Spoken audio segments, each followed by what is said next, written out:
und willkommen zurück zu Trails to Azure. Ich hoffe, es ist jetzt kein schlimmes Omen, dass der Stream direkt damit beginnt, dass OBS die Verbindung verliert. Also noch bevor überhaupt der Stream losging.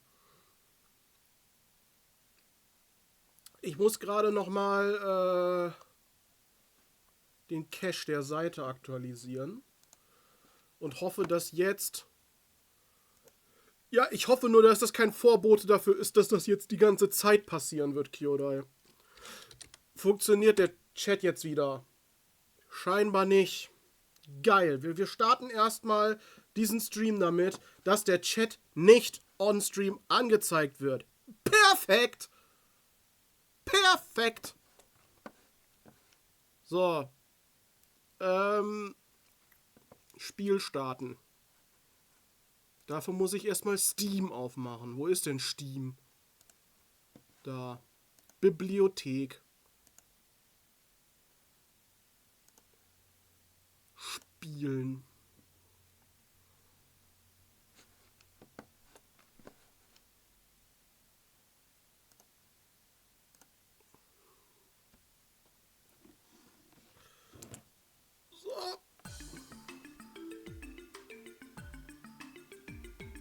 Wollte gerade sagen, bitte sag mir, dass jetzt auch das Spiel angezeigt wird.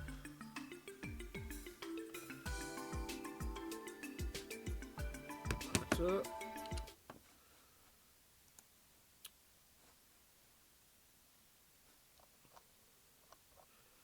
Jetzt, das nervt mich gerade.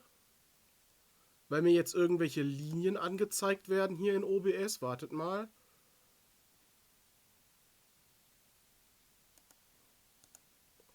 Es werden mir immer noch Linien angezeigt in OBS. Ich will das nicht. Hör auf, mir irgendwas auszuwählen. Egal. Das belassen wir jetzt so. Hallo Kyodai, hallo Julie. Willkommen zurück. Letztes Mal hatten wir hier die Strand-Episode und Tahu meinte, da muss richtig Saft rauslaufen aus Tio. Das ist mir noch hängen geblieben. Jetzt müssen wir zum Dinner oder so gehen, ne? Ach, guck mal, hier ist Tio. Hey Tio, what's that little charm thing you've got hanging off your ornament? My Mishi strap, of course. Oh ja, Mishi. Ja, stimmt, wir wollten noch in den Freizeitpark. Ich hoffe, das kommt auch noch. Da, wo man die Badebekleidung bekommen hat, gibt es noch eine Quest. Okay. Ah, that's the Mishi guy everyone's talking about. I guess this is the first time I've put 2 and 2 together. First time? Yeah, I've heard his name a lot, but I didn't know what he looked like. Frevel. Keep calm, Sully. This is now a state of emergency. We have precious little time to enlighten you. Okay. Wo hat man denn nochmal die Beach-Klamotten bekommen? Nicht hier. Du bist die... in was für ein Fettnäpfchen bist du denn getreten?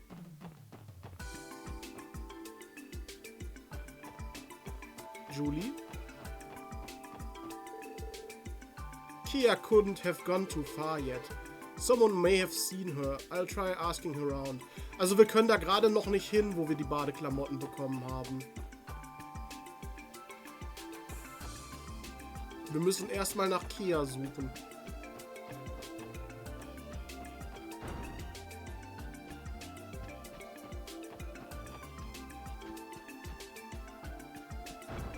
Die sich irgendwo im Gebäude befinden soll wahrscheinlich.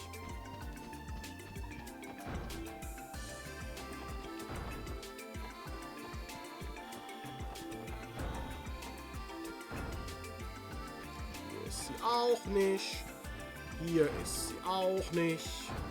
Und hier ist sie auch nicht.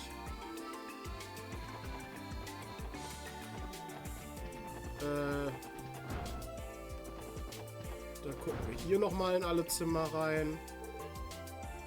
Hello, Lloyd. Hey, Rishia. Just relaxing in your room? I figured you would have gone to check out the boutique with Ellie and the others. I guess I'm still tired from all that playing we did at the beach. I plan on joining them after taking a little rest though. Oh, okay. We've got plenty of time before we're supposed to meet at the park, so relax as long as you'd like. I think I'll do just that. So. Achso, du willst das on-stream nicht erklären. Gut, okay. Ich dachte nur, weil du das jetzt on-stream so angesprochen hast, wolltest du da dann auch näher drauf eingehen. Aber wenn du das lieber für dich behalten möchtest, dann ist das auch fein. Waren wir jetzt hier schon? Hier auch nicht. Hier auch nicht.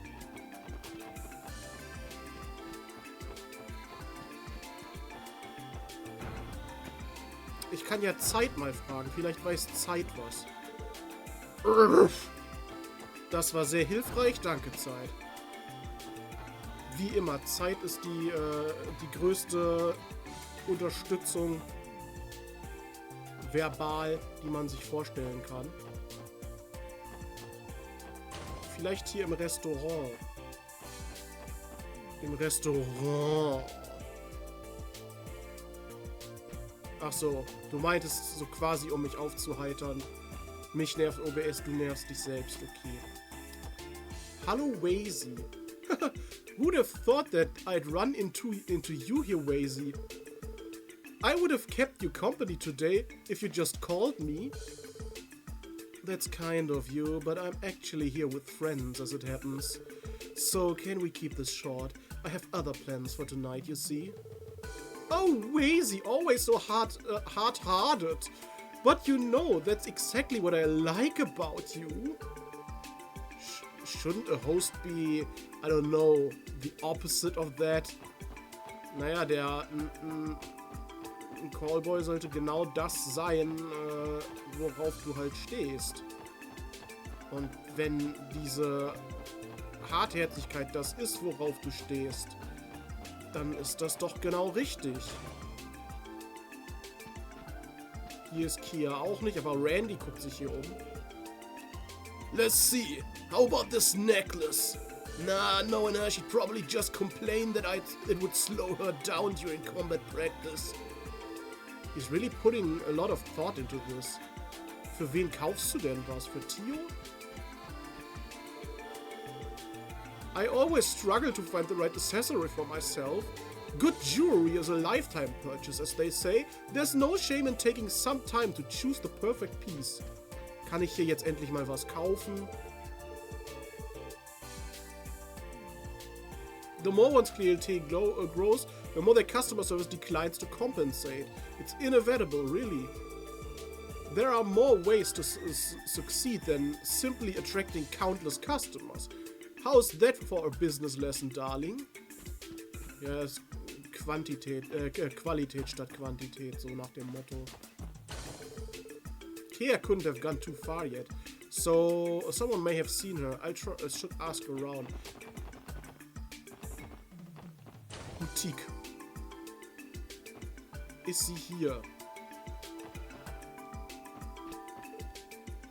Da ist Frau Neues. Hey Cecile, is something on your mind? Oh Lloyd, I was just wondering what the theme park will be like. I've never been to one before. I get that. This will be my first time too. Noelle and Randy seem to like it, and from what they've told me, it sounds like we're in for a lot of fun. Is that so? Well, it's not every day we get to come here, so maybe I'll ask them to show me around. So, da sind noch Ellie und ich glaube Fran ist das, ne? Ist das hier Ilya? I see, in that case, can I interest you in this dress over here? I don't know. Personally, I'd prefer something a little sexier, to be perfectly honest. Oh, would you mind showing me your headwear section too? Not at all, right this way. Colserica's clothing section is just as high quality as I remember. This silk dress is so luxurious, and the fur over there from Berea-Hart is soft to the touch. Oh, Berea-Hart kennen wir ja schon aus Trades of Cold Steel, ne? Berea-Hart, isn't that a city on the eastern half of the empire? That's right, it's famous for producing high-quality furs from the local mink population. You'll often find women in high social circles wearing them at parties. Wow, you really know your stuff, Ellie. Auch wenn ich gegen Pelz bin, ne? Ich meine,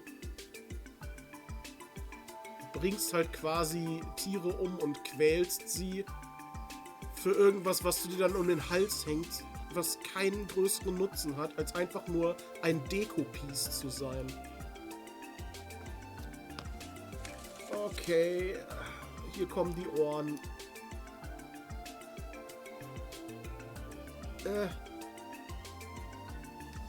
Warte, erst die Ohren müssen zuerst aufgesetzt werden und dann das Headset. So.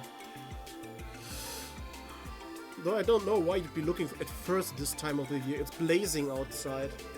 You really put your foot in your mouth sometimes, don't you, Lloyd? Aber er hat recht. Die erfüllt keinen Zweck. Okay, hier in den Umkleidekabinen hat sich Kia da versteckt. Nee, aber wir hätten wenigstens jemanden bespitzeln können. Na jetzt.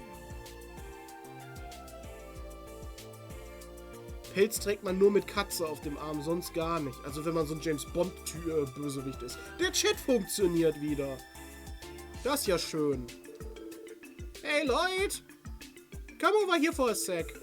What do you think about this dress? Would it look good on me? I'd say it would, yeah. Oh, so it has the Detective Benning seal of approval. Okay, I'll get it then. Now I have to find a dress for Nui too. Naja, wenn du meinst. Kann ich Richtung Freizeitpark gehen? Ist sie vielleicht da? Okay, wir dürfen das Gebäude scheinbar gar nicht verlassen. Huh? Did I see a little girl with green hair go by? No, I don't think so. It's hard to say with all the families passing through. Muss ich vielleicht hier an den ganzen Ausgängen die Leute fragen? Ja!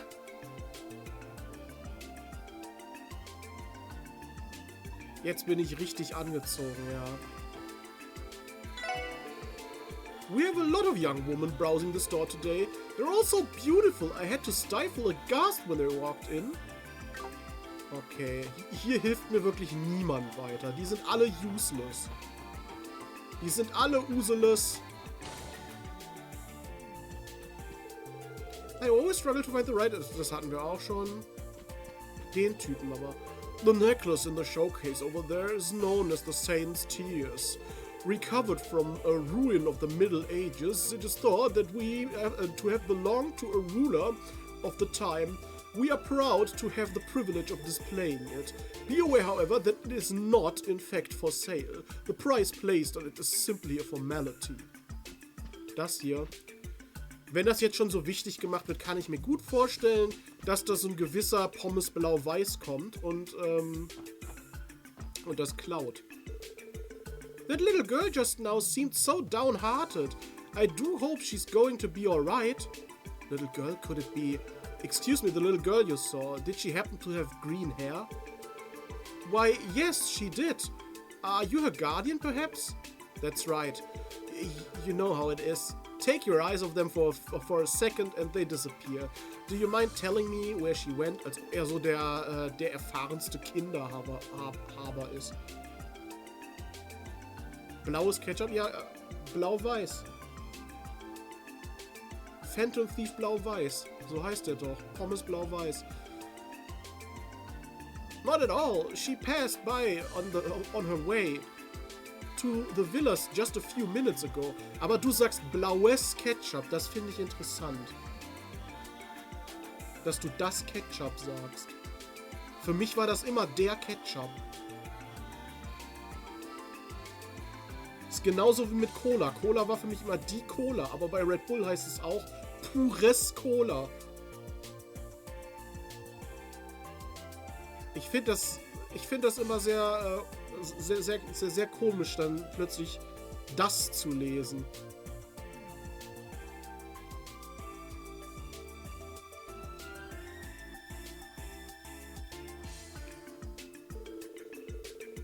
I should tell you, though, she seemed quite distraught over something the way she was plodding along. She did. What could be causing Kia to act this way? Never mind that. I need to search the residential area right away. Das Ketchup klingt für dich auch nicht richtig, ne? Ich habe immer der Ketchup gesagt, aber es gibt voll viele Leute, die das Ketchup sagen.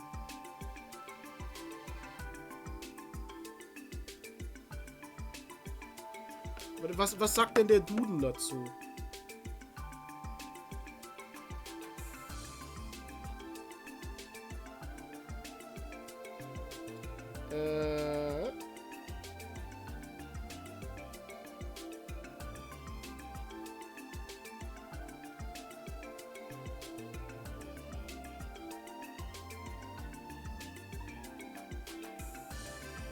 Laut Duden ist beides richtig.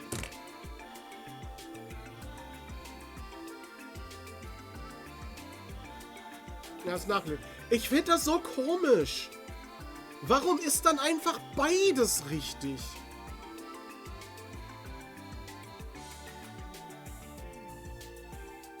Das ist genauso wie Leute, die Nutella sagen.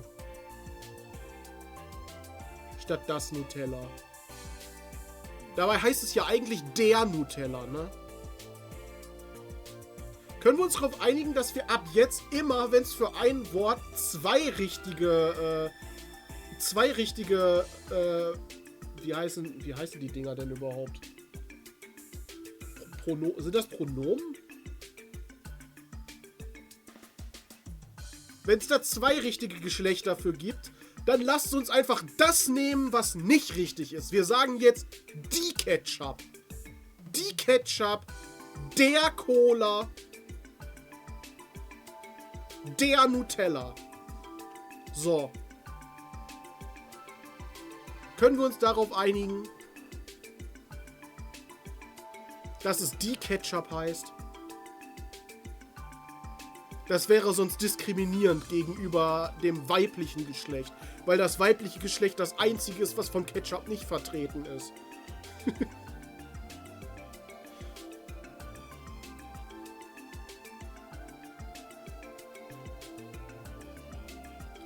Die Ketchup, der Nutella und was war das andere Wort nochmal? Der Cola.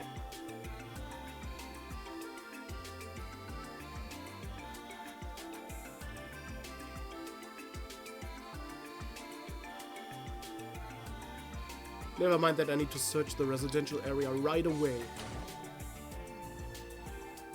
Darf ich jetzt in die andere Richtung gehen? Nein. Okay.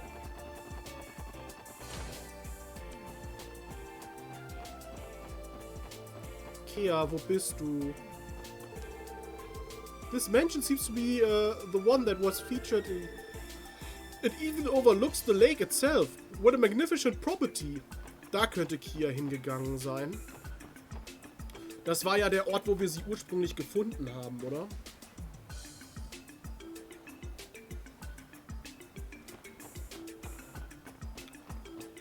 Da kamen sie ja ursprünglich her. Da ist sie auch.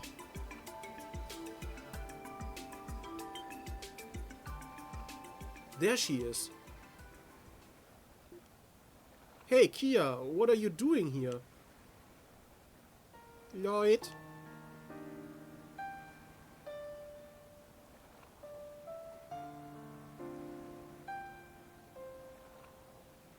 State Guest House. Ja, damals war das doch das Haus von Speaker Harton, ne? Brings back memory, doesn't it? Do you remember, Kia? We escaped here the night we met. How could I forget? Those are the earliest memories I have. I know. Hey, Lloyd. This is where you found me, but it isn't where I came from, right? Yeah. Has it been on your mind? The truth of your origins, I mean? Yeah. It's been bothering me more and more lately. All of you told me that I was born a long time ago. But it wasn't until just a while ago that I finally understood what that meant. So that's what this is about. I know I have you and Ellie and Tio, Randy and so many others. Like Shizuku and Ryo and them and even Sister Marble. I have fun every single day, but once in a while I still feel like I'm all alone. Like I was when I was by myself at the bottom of that pitch black room. Kia. Sorry, I'm really sorry. I didn't want to bother you with any of this. You're not bothering me, silly. There's no need to hold it in. You've been itching to say something for a while now, haven't you? But you didn't want to worry us with your troubles when we were already so down about our problems at work. Sie nickt. Listen to me, Kia. You couldn't be more wrong. You needing us isn't a burden. Simply taking care of you makes us all happier. You give us the strength to keep our chins up and continue doing what we do, no matter how tough times get. So don't hold these things in. I can promise that, at the very least, I will always be here for you, Kia. Ah. Master of Cheesiness. Thank you. Oh, guck mal, wie süß sie da, wie glücklich sie da aussieht. Hier jetzt in ihrem, in ihrem Gesicht.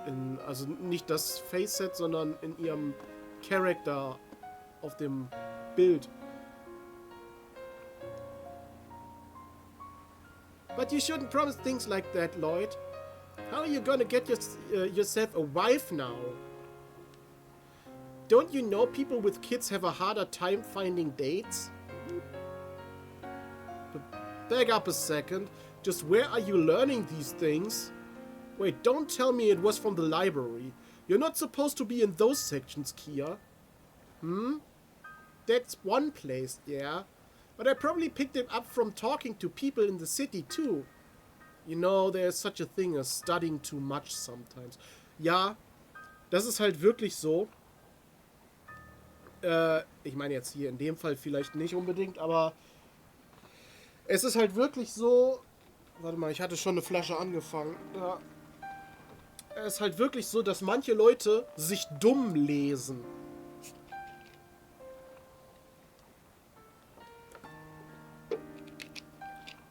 Dass Leute quasi ihre Meinung durch das, was sie lesen und hören, quasi verderben. Das gibt es auch. Weil sie sich irgendeinen Schwachsinn durchlesen und da dann halt dran festhalten und das glauben.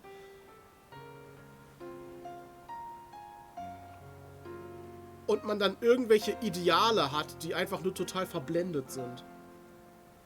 Es kommt drauf an, was man liest, ja. Aber es gibt Leute, die lesen irgendwas, was eigentlich eher kontrovers zu betrachten ist und denken sich dann, die haben die Weisheit mit Löffeln gefressen. Einfach weil sie das da gelesen haben.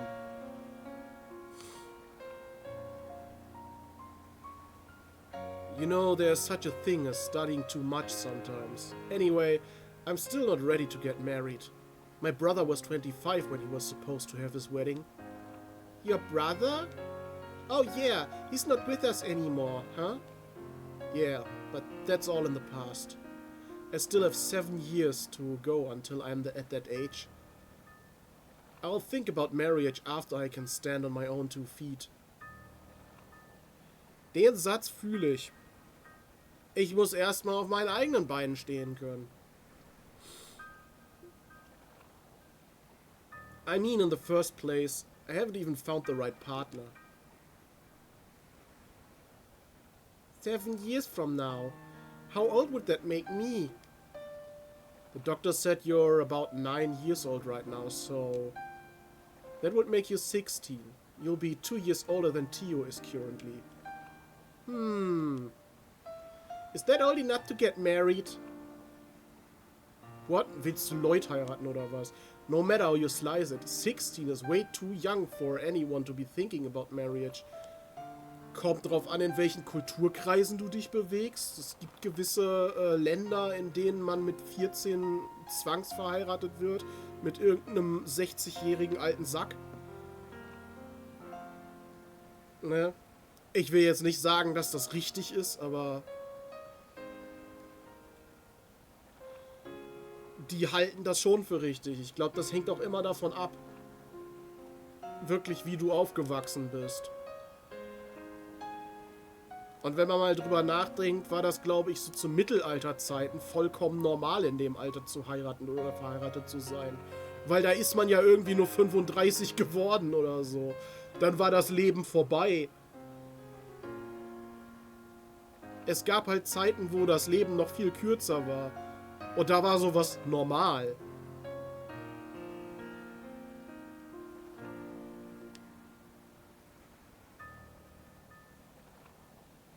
Eigentlich geht's uns hier gut, ja. I mean, technically, the legal age is 16 if you have the consent of a guardian. No, what am I saying? I would never allow someone to marry you that soon. Huh?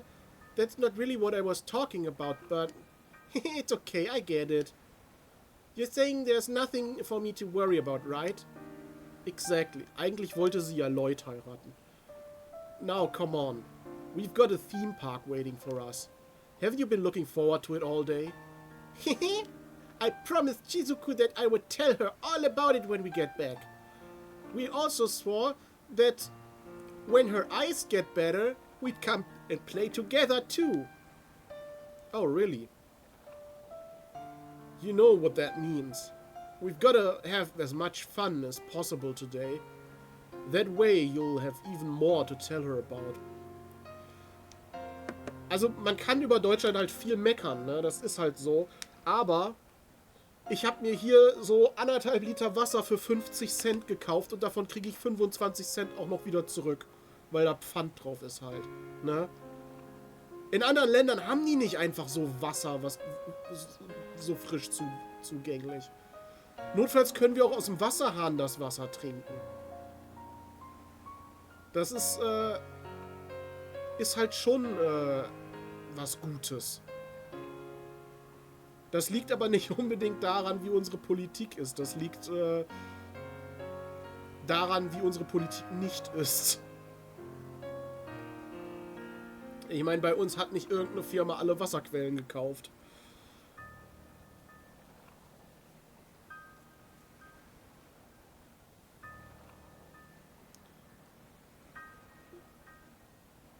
Okay.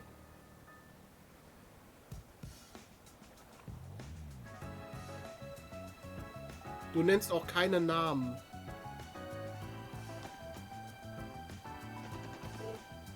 The guest house is this way. We don't have a reason to go there until tonight's dinner party.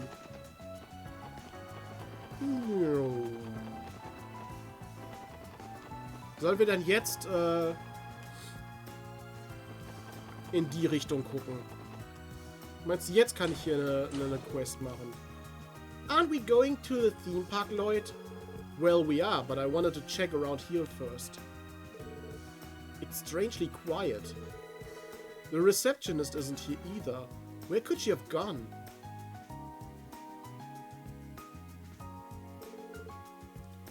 What is the meaning of this? I'm terribly sorry. Someone's yelling over there. Yeah, and they don't seem to be seem too happy either. Das ist die Quest, meinst du? I've been waiting so long to visit this beach, and what did I get out of it? Trauma! What is the beach's management even doing? We can't apologize enough, ma'am. Was ist denn passiert? This is my fault. I should have been keeping a closer watch. Easy, babe. They already said they're sorry. Can't we all just move on and forget about this? Okay. Irgendwie habe ich gerade so den Eindruck, dass das so eine Karen ist, die da eine Szene machen muss. Die aus einer Mücke einen Elefanten machen muss. We should thank the goddess you weren't actually hurt, you know. No! That is not good enough! Excuse me, what's going on here? Are you fighting? You're the guest Miss Maria Bell had the beach reserved for this morning. Oh, I'm so sorry, I left the reception desk completely unattended. Don't worry about it. That's not why we're here. So, is there some kind of problem? Oh, you better believe there is! Someone nearly tore my swimsuit clean off of me when I was at the beach just now. Someone tore your swimsuit? Aha. This isn't the first time this has occurred. We've had a few cases like this since the beach opened. Okay. Das heißt, irgendjemand macht das, was Tahu die ganze Zeit machen will. Fortunately, it never came up while you all had the beach reserved this morning. We heard the rumors before we came, but I figured it would never happen to us. Us? I'm the one who had to go through the embarrassment of getting a swimsuit torn off in public. Me, your girlfriend. Für mich sieht's aber irgendwie so aus, als ob du deinen Swimsuit noch trägst und der nicht besonders beschädigt ist. Don't just stand there and take this. Defend my honor. I'm trying. Whatever. You all work here. Shouldn't you be doing more to catch the culprit? I've got half a mind to sue you for negligence. Please, that won't be necessary. And honestly, catching them is going to be easier said than done. After all this time, we still don't have the slightest clue of what the culprit looks like. Ich würde sagen, das ist irgendein Monster. Irgend so ein Pom oder so. They sound pretty worked up about this.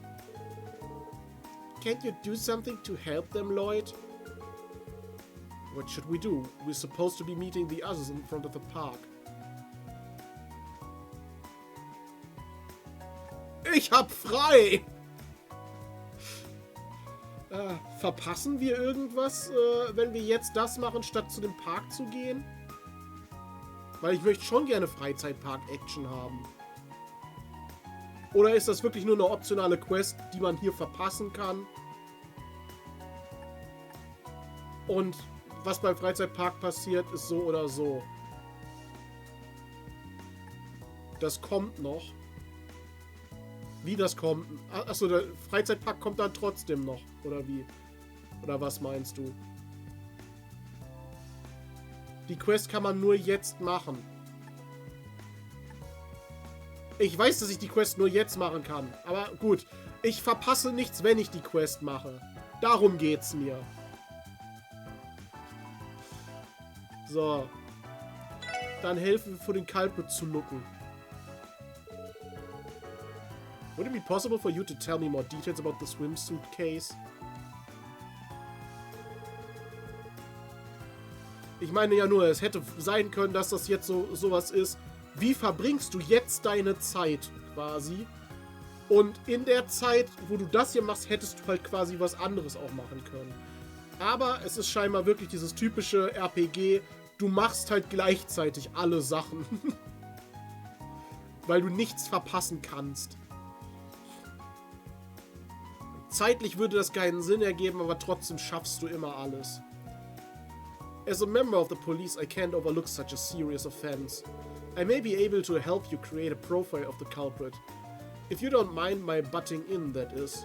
Am Ende war's Randy. You would do that for us? Please, we'll take all the aid you can give. See, there's a police officer here willing to help too. That's good, right, babe? Just make sure you catch that pervert. On that note, the hallway probably isn't the best place to talk about this. Let's move over to the changing room. Good idea, shall we? Good luck, Lloyd. The quest Swimsuit Snipping Situation has started. SSS.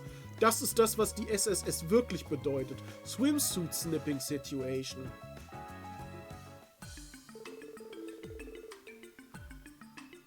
Could you give me the full details of what happened at the time of the incident? Hi, Charlene. Gladly. My boyfriend and I were playing in the water at the beach. Normal stuff, tossing around a beach ball, swimming, things like that. After a little while, I got thirsty and left to buy something at the drink stand upstairs. Wie die hier immer alle thirsty sind.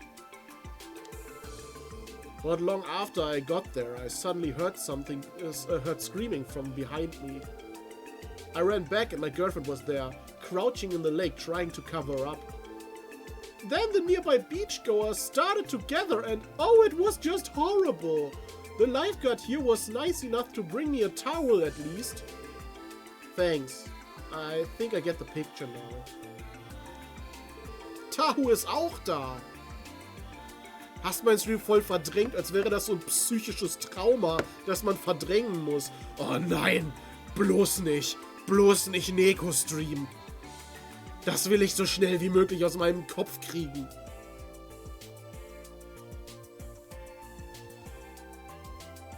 Wave, was it?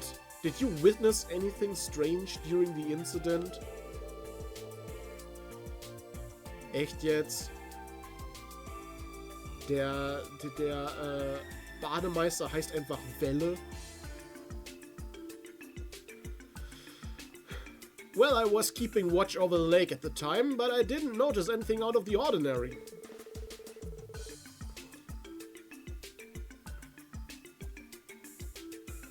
Aha, du hast wegen Umzugsstress eine Ausrede. Okay.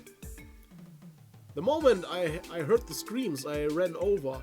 I didn't even realize the swimsuit had been torn until I got here. I got there. Tahu, ich hatte dir das Thumbnail für das Highlight-Video, was morgen kommt, dir schon geschickt. Was meinst du dazu? Würde mich mal interessieren. Hatte ich über Discord geschickt.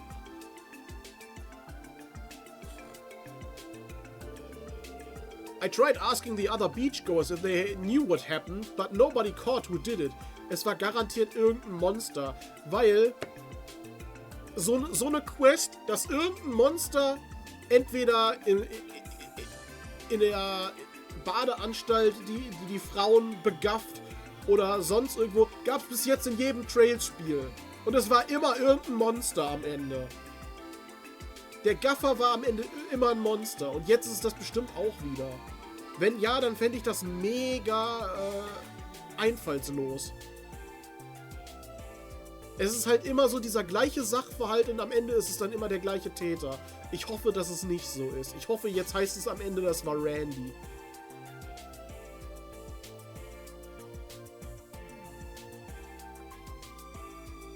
I tried asking the other beachgoers if genau. Even I didn't see what they looked like and I'm the victim. After my boyfriend left to buy drinks, I was casually strolling down the shore. As far as I knew, no one was around me.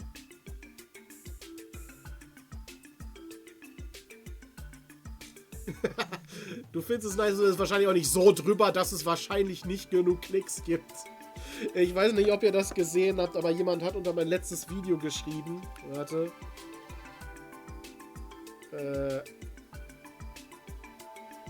Ich muss das gerade raussuchen.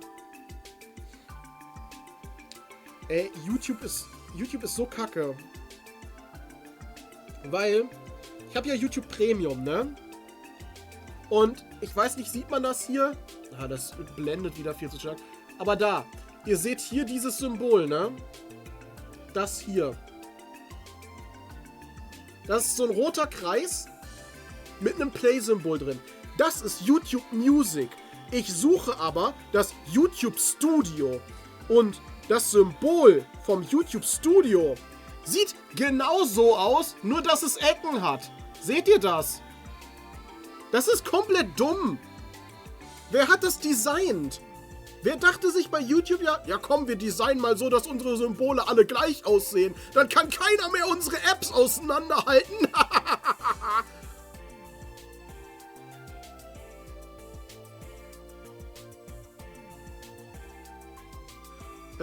Das ist keine unterschwellige Botschaft. Ich suche gerade raus, das bezieht sich auf einen bestimmten Kommentar. Jemand hat unter das letzte Highlight-Video geschrieben, bist anscheinend sehr unterhaltsam, aber deine Thumbnails und Videotitel sind völlig drüber. Kleiner Tipp, weniger Furry-Clickbait, dann gibt's bestimmt mehr Klicks. Ist auch nur meine Meinung, Auffassung. Viel Erfolg noch und einen schönen Tag. So. Erstmal ergibt das überhaupt keinen Sinn.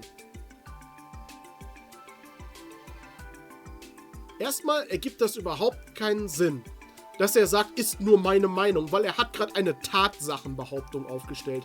Das kannst du nicht relativieren mit, ist nur meine Meinung. Er hat behauptet, man bekommt weniger Klicks, wenn man Furry-Clickbait macht. Und er hat auch behauptet, ich würde Furry-Clickbait machen, darüber hinaus. Das ist keine Meinung. Das ist eine Tatsachenbehauptung. Du kannst auch nicht sagen, ja, in Deutschland fährt man auf der linken Straßenseite. Aber ist nur meine Meinung. Das ist keine Meinung. Eine Meinung ist, ich finde das nicht gut. Das ist nur von wegen so, ist nur meine Meinung, ist quasi so eine Relativierung von, ja, das ist das, was ich jetzt sage, aber ich will da auch nicht hinterstehen. Ich will dafür nicht kritisiert werden. Das ist es. Und die Aussage ist halt, Clickbait bringt weniger Klicks, was halt irgendwie gar keinen Sinn ergibt. Das ist das, wie er es gerne hätte. Aber so funktioniert YouTube nicht. Und wenn man auf seinen Kanal guckt, sieht man, dass er noch nie ein YouTube-Video hochgeladen hat. Und dann kommt er mit kleiner Tipp. So, da denke ich mir auch so, Dude. Ich denke mir da auch so, Dude. Du hast noch nie ein Video hochgeladen. Hast also überhaupt keine Erfahrung damit gemacht, YouTube-Videos hochzuladen und sie so zu gestalten, dass sie sich gut klicken, und meinst mir jetzt einen Tipp geben zu müssen, wie das geht? Das ist so richtig Backseat-YouTubing. Und dann auch hier, die Thumbnails sind völlig drüber. Wo sind meine Thumbnails denn völlig drüber? Und von wegen Furry Clickbait. Es gab genau 2 Videos. In dem irgendwas, was man als Furry interpretieren könnte, drin war. Und das waren die 2 Pokémon-Videos. 2 Pokémon-Videos, in denen im Thumbnail Pokémon zu sehen war. Totaler Furry Clickbait. Zumal in dem einen Thumbnail auch nur ein Gesicht zu sehen ist. Ja, drüber meint er damit meint er übertrieben. In dem einen ist nur ein Gesicht zu sehen. Und in dem Video kamen deutlich explizitere Bilder vor, als das, was ich im Thumbnail gezeigt habe. Ich hätte auch was davon ins Thumbnail packen können. Das fände ich auch deutlich drüber, ja. Aber das war nur ein Gesicht. Ich verstehe es halt nicht. Das wirkt so, als ob er sich mit dem Kanal kein bisschen beschäftigt hat und nur diese 2 Thumbnails gesehen hat und dann direkt meinte, ja, das ist völlig drüber, alles Clickbait.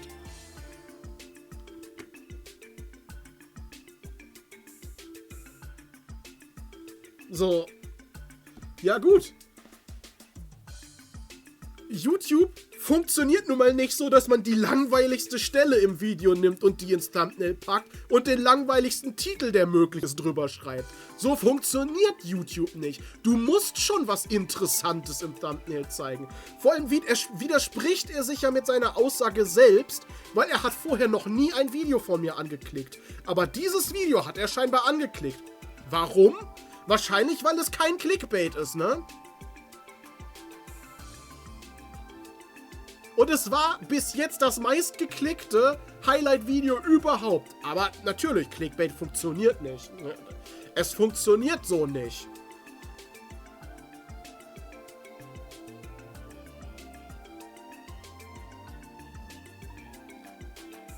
das, was drüber gewesen ist, sieht man, wenn man die Videovorschau bekommt. Aber das vom Video...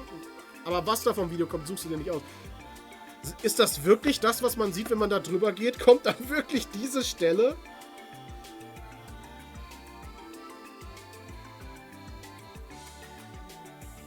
Bei dem Video?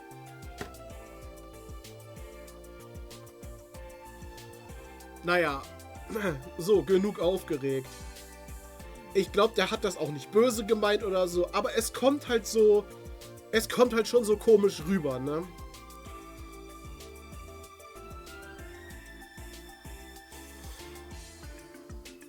After my boyfriend left to buy drinks, I was casually strolling down the shore. As far as I knew, no one was around me.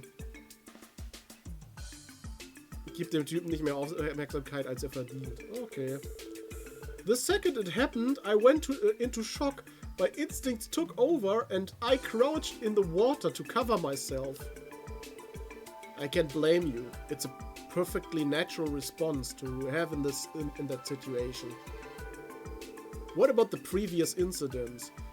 Were there any eyewitnesses in those cases?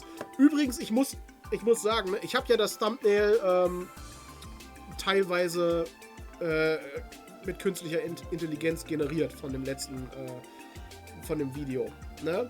Und dann zu kritisieren, das wäre völlig drüber. Ich habe richtig viele Durchläufe gemacht, um das AI zu generieren, ne? Und fast immer hatte der da keine Hose an und hat seinen blanken Arsch in die Kamera gehalten. Ja? Das wäre völlig drüber gewesen. Ich habe extra immer weiter noch Sachen hinzugefügt, damit es möglichst so safe for work ist wie möglich. Das wäre drüber gewesen. Und dann meint er hier noch, ja, deine Thumbnails sind völlig drüber. Ich hätte auch einfach viel mehr nackte Haut zeigen können. Das wollte ich aber nicht. Ich wollte das Thumbnail so haben, wie ich es mir vorgestellt habe.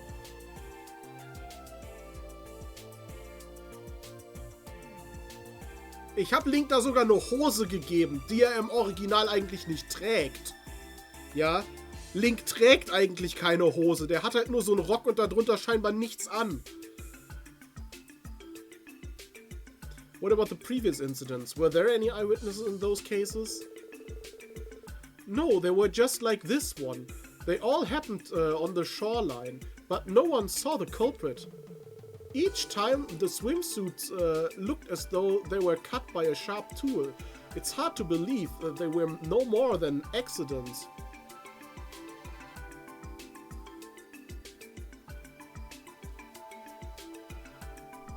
Ja, das stimmt, Juli.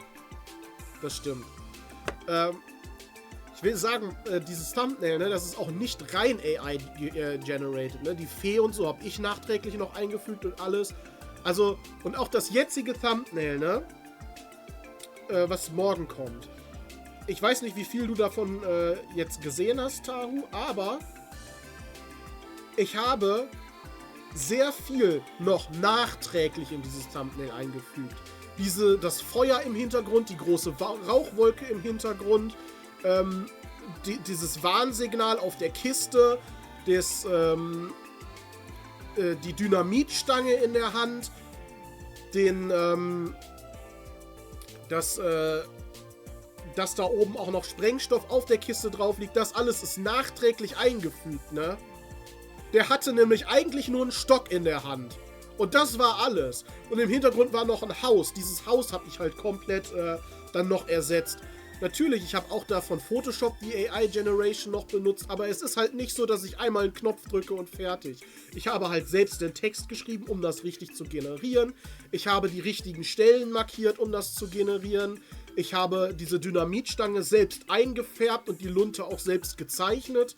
Ne? Das war nicht AI generiert, die Dynamitstange. Die habe ich da selber reingezeichnet. Aber es sieht am Ende dann trotzdem immer noch so aus, als hätte ich es AI-generated wahrscheinlich. Ich will halt nur nicht, dass man sich das so einfach vorstellt. Das ist einfach nur auf, ja, mach mir ein Thumbnail und dann Knopfdruck. So ist das nicht. Es erleichtert schon einiges, weil man da keine professionellen Künstler für arrangieren muss. Du hättest gedacht, das ist nahezu aus einem Guss. Ist es nicht. Ist es nicht. Ganz vieles noch nachträglich eingefügt.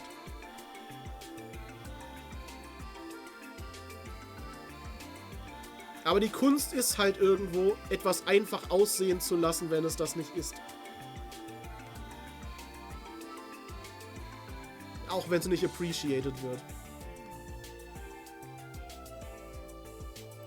Und da muss ich auch echt sagen, hier dieses Feuer einfügen und so, ging mit Photoshop richtig gut. Photoshop macht einen richtig guten Job dabei, sich an den Stil des Quellmaterials anzupassen. Das macht es richtig gut.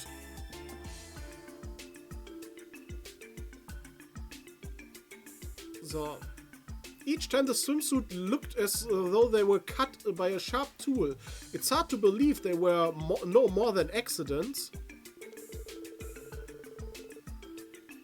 The incidents are too similar, and the cut looks the same way every time. No doubt we're dealing with the same culprit. Ich sehe es jetzt schon kommen, es ist ein Monster. Auch wenn ich immer noch irgendwie insgeheim hoffe, dass es Pommes blau-weiß ist. Der die stiehlt die Anzüge und die halt sammelt, weil das irgendwas mit Beauty zu tun hat. But what's bizarre is that the beach has had different visitors registering during each incident, so there are no suspicious overlaps. Es ist ein Monster. After the last time I was beginning to think it was just a fluke, but now it's happened again. Yeah, it's all way too purposeful. Do you have any idea who could have done this, Lloyd? You shouldn't rush him, little lady. The police aren't superheroes. It's going to take more than a few vague stories to find the bad guy. No, it's alright. I already have a good idea of the offender's identity. Ich auch. Ich habe die anderen Trail-Spiele gespielt. Seriously? Even though you haven't inspected the crime scene? That would be the next step under normal circumstances. In this case, however, I don't think I would yield us any more evidence. Since our crime scene is the lake shore itself, anything incriminately has likely been washed away by now. Good point. But you say you already have an idea who the culprit is. How can that be? Simple. I was able to piece together a criminal profile based on the patterns in the stories you gave me.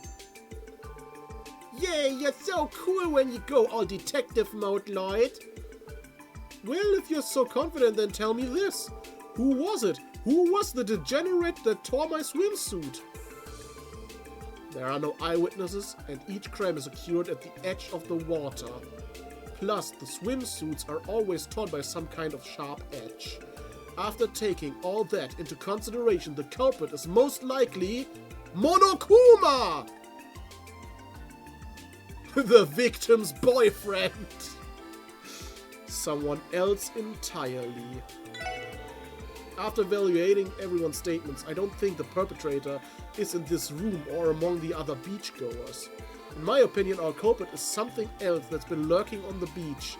I suspect we're dealing with a monster. Boom, boom, boom. Haaren. Monster? Like, literally?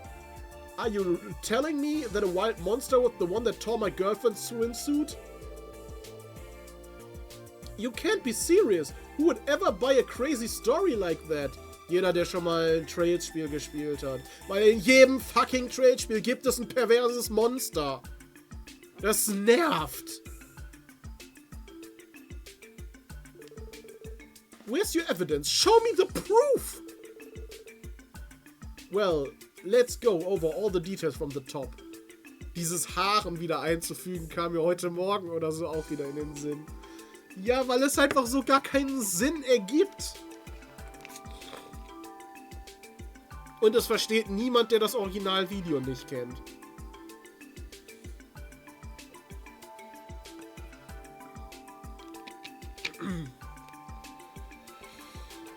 Ach ja, kannst du mir diese Dateien irgendwie schicken, dass ich die nochmal hochladen kann?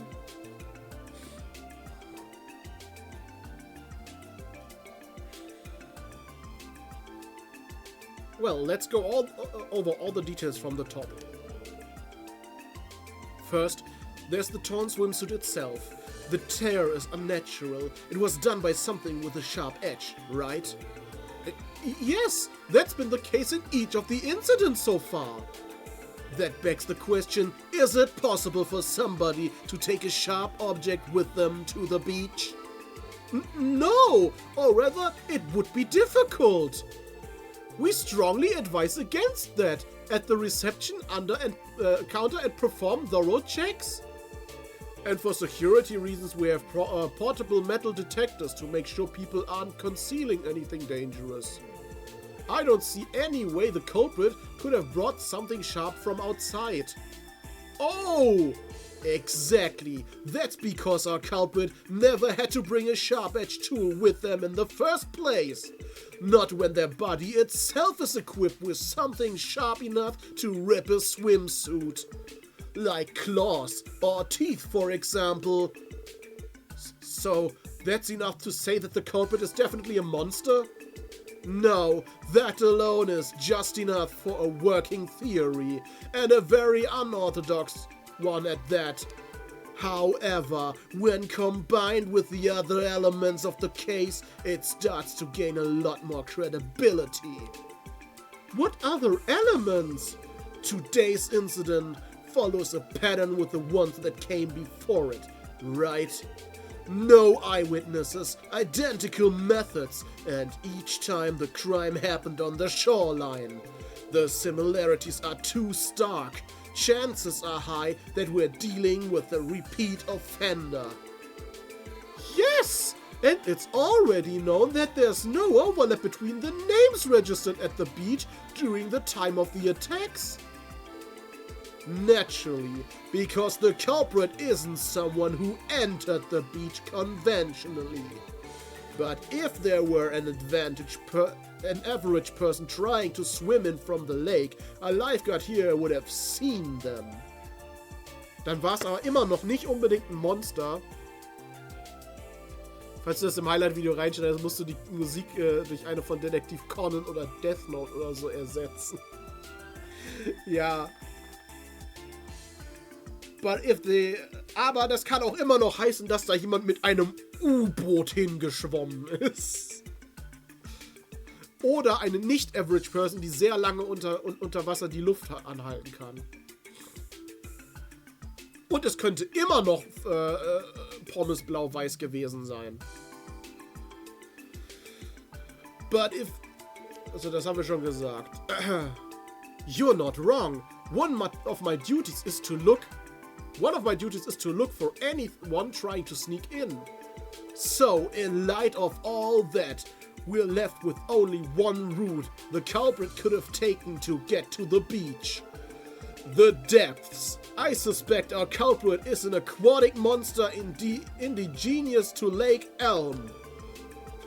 If it were small and amphibious, it would be able to approach beachgoers underwater without wave noticing.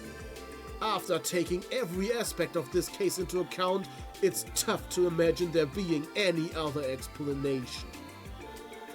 Ja, oder an der Stelle ist zufällig ein spitzer Stein. Und alle, die da waren, haben zufällig ihren Anzug an diesem einen spitzen Stein gerieben und der ist dadurch zerrissen. Und im Endeffekt gab es gar keinen Schuldigen, sondern es war einfach nur ein spitzer Stein. Was sagst du dazu, Lloyd? So it was really a monster that attacked her? The reasoning is sound. Das würde mir aber noch viel mehr zu bedenken geben, dass da einfach an diesem Strand, der zur Erholung dienen sollte, einfach so ein Monster ist, das Leute angreift. Ja, das hat zwar jetzt nur den Swimsuit getroffen, aber eigentlich wollte das ja die Leute angreifen. Das hätte jemanden ernsthaft verletzen können. Das gibt mir noch viel mehr zu denken, ob dieser Strand wirklich das Wahre ist. Leute, das ist ein Stein.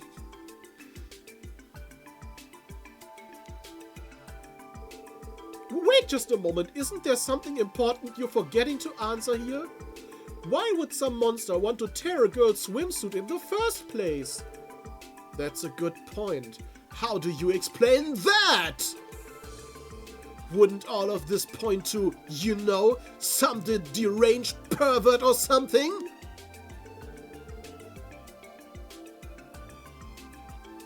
Er hat Nerven aus Stahl. Der Stein? Ja, der Stein? Fragezeichen. Ja, Rocky, stimmt. Ach, das ist wieder eine SpongeBob-Anspielung. Und am Ende hat der Stein gewonnen. I'll admit that I haven't figured out its motive just yet.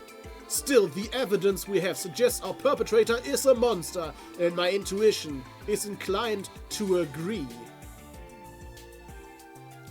Wie hat ApoRed das so schön formuliert?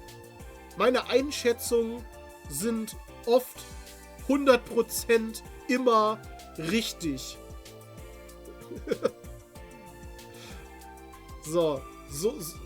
Genau, so ist das mit heute gerade auch. For now, let's just say this particular monster has a habit for this kind of behavior and leave it at that. But if all of this is true, then what do we do? Das reimt sich. If this truly is a result of monster text, then that reflects rather poorly on Michelin's management.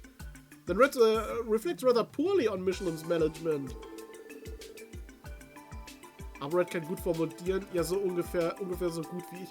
Nein, ich fand diese eine Formulierung so. Meine Einschätzungen sind oft zu 100% immer treffsicher eigentlich, hat er, glaube ich, gesagt. Das sind so viele Widersprüche in sich.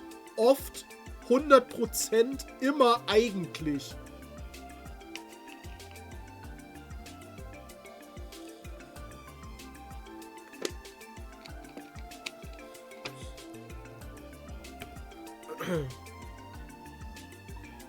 I wish there was some way we could exterminate it once and for all. So do I. But we're talking about a monster elusive enough to not be caught in the act. Wir müssen ihn auf frischer Tat ertappen. Lloyd muss sich jetzt einen Badeanzug anziehen und muss dann da hingehen und sich von dem Monster angreifen lassen. Ich will jetzt Lloyd im Badeanzug sehen. I don't know how we can continue to operate the beach in good faith, waiting for it to show up. Hey, I'm the victim here. There's no way I'm returning again until I know for a fact that the place is safe. Keine Badehose, unbedingt Badeanzug. Ja, Badeanzug, weil der greift ja nur Frauen an, scheinbar das Monster. Well, what if I went out there and made myself bait? What? You can't be serious here. Ich möchte lieber dass Lloyd das macht. They say the monster likes to tear girls' swimsuits, right? I'm a girl. If I play by the shore, maybe it will come out again. It will be fine. I have you there to protect me, Lloyd. Listen to me, Kia. There's no way I'm going to put you in that kind of danger. Got it? He's right, you know. We couldn't ask a little girl to do that. Genau das. Vor allem kein little girl. Sure, the only damage so far has been a few torn swimsuits, but who knows how bad it could get. But if the monster keeps doing this to people, it's gonna make problems for Belle, right? I want to do something to pay her back for inviting us here. I'm proud that you would think of it that way, Kia, but still. Alright, I'm not sure if this plan will work, but it's worth a shot. But you won't be the one playing decoy, Kia. We're going to have to call in some backup. Okay. Are you sure they'll be alright? This is quite a bit of a risk to take on. Not to worry, the ladies of the SSS are no strangers to fighting monsters. They can handle this. The only question is, which one of them do we ask to play the role of bait? Ellie, Tio, and Noel should all be free to help right now. Who are you gonna call, Lloyd? Ghostbusters! Let's see. Tio natürlich. Hallo? Wen würde ich denn sonst gerne jetzt da I'm going to call Tio. She won't be faced by something like this. Good choice. We'll be just fine with her on the job. Alright. I'd like to start the operation to flush the monster out immediately. Can I count on the Michelin staff to clear out the other beachgoers? Yes, right away. We'll announce a temporary inspection and have the guests evacuate for a bit. Be careful out there. If you find the monster that tore my swimsuit, do me a favor and beat it to a pulp. Don't worry, the SSS is on the case.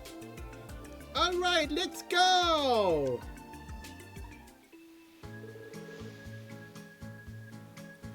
Ach, guck mal, die Sandburg steht da immer noch.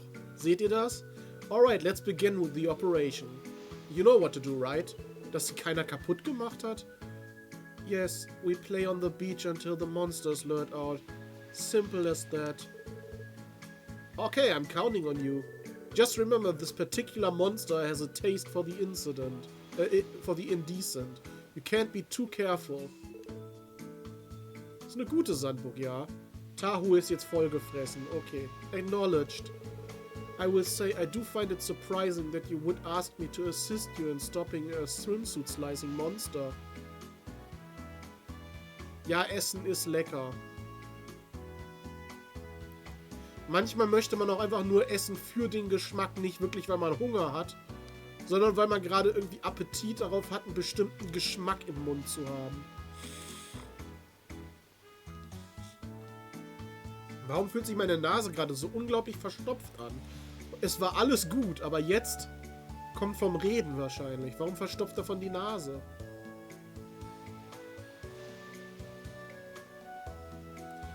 Okay, richtig viel Schokolade gab es bei dir scheinbar wieder, Tahu. I will say I don't find it surprising that you would ask me to assist you in stopping a swimsuit slicing monster. But I refuse to allow such misdeeds to continue on Mishi's hallowed ground. Good luck, Lloyd. You too, Tio. Think fast. Now you've done it. Still no sign of any monster. I'm not sure what's taking so long. Maybe it's onto us somehow.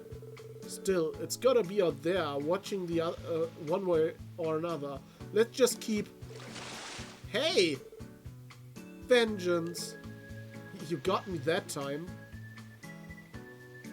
Hauptsache, die haben Spaß.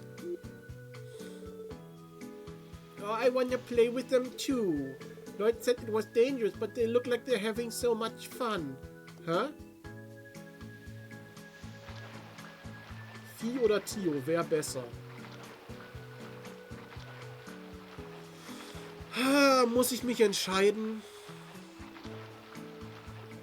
Muss ich mich jetzt entscheiden?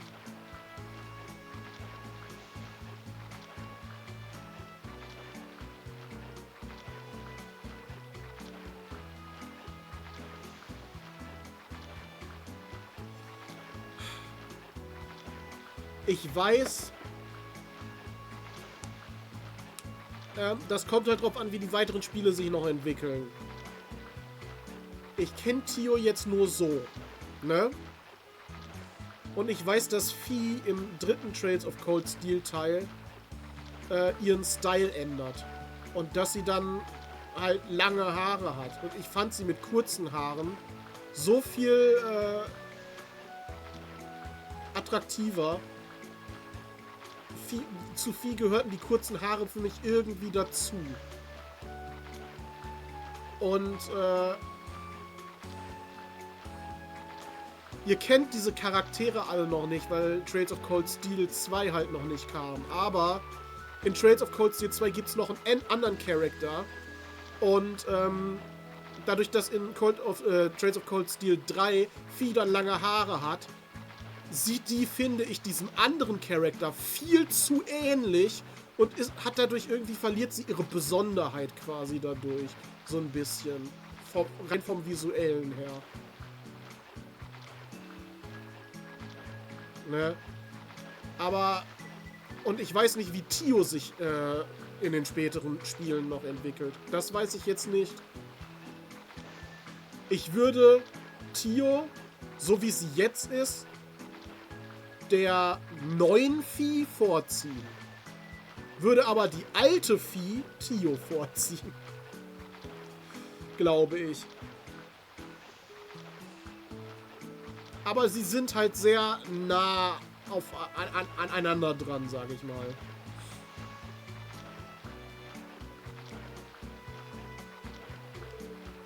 Tio, behind you. What? Ein Pinguin. Ah. Tio. I'm uninjured. Hurry and pursue the monster. Right. Oder guck weiterhin, bis irgendwas rausrutscht.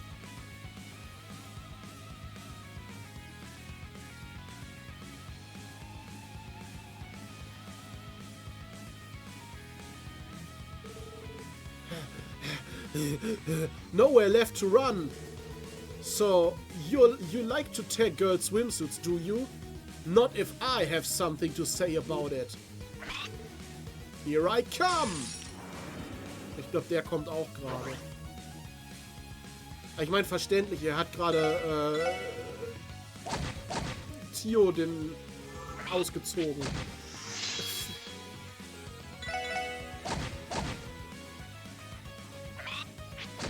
Ich glaube nicht, dass der sonderlich anspruchsvoll ist. Es ist irgendwie gerade nur angreifen und dann war's das schon. Das ist ein verkleideter Kanamedate. Dem wäre sowas auch zuzutrauen.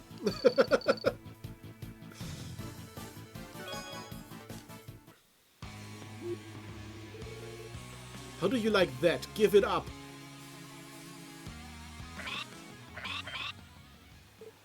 Hä?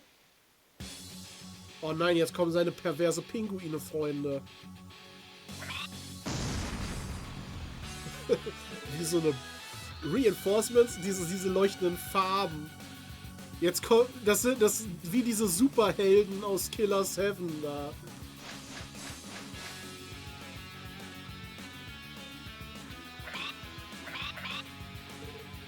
Not good. Lloyd! Auch Tio hat sich komplett umgezogen. Wir müssen den Glauben der Bunteren respektieren, genau. Kia, Tio, you alright? Less talking, more monster beating. Right. Go get them, guys!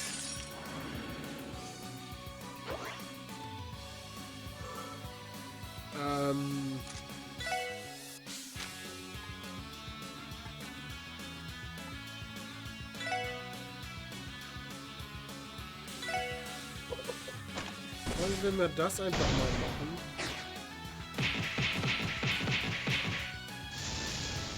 Ja, diese Insider, die versteht wirklich keiner außer denen, die wirklich regelmäßig hier dabei sind.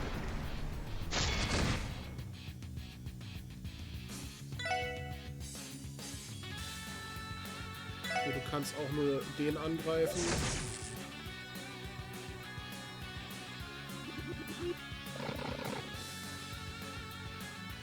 Okay, was auch immer Kia gerade gemacht hat, dass die alle schwächer werden.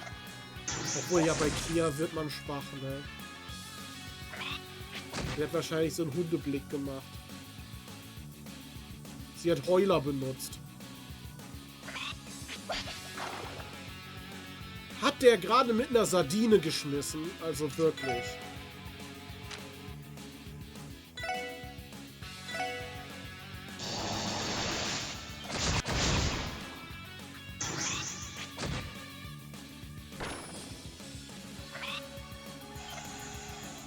Marking, wollte er Tio gerade anpinkeln? Hat er Tio gerade markiert?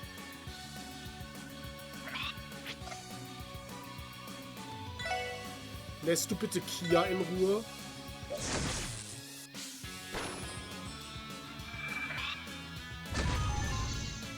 Ey, wie kann der einfach Tio anpinkeln? Das will ich machen. Nein.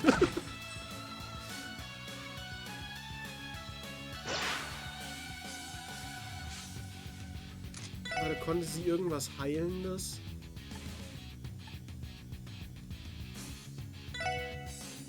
Ja, so. Mach ihn mal wieder nicht verwirrt.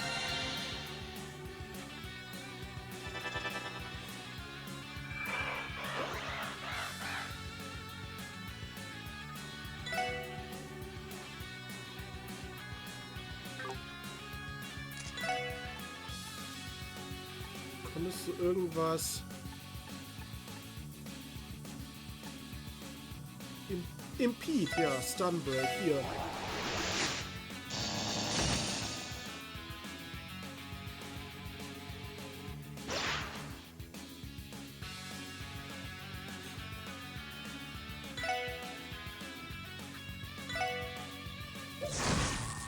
So, damit hast du einen kaputt gehauen.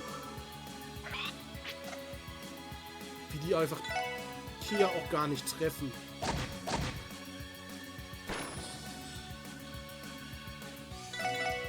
Der Kampf ist easy. Ah, jetzt hat er auch noch Angst. Jetzt scheißt er sich ein. Erst Tio anpinkeln und sich dann selbst noch einscheißen. Apropos Scheißen. Pinguine sind so übelste Scheißmaschinen. Habt ihr das mal gesehen? Das ist richtig ekelhaft. Das ist richtig ekelhaft.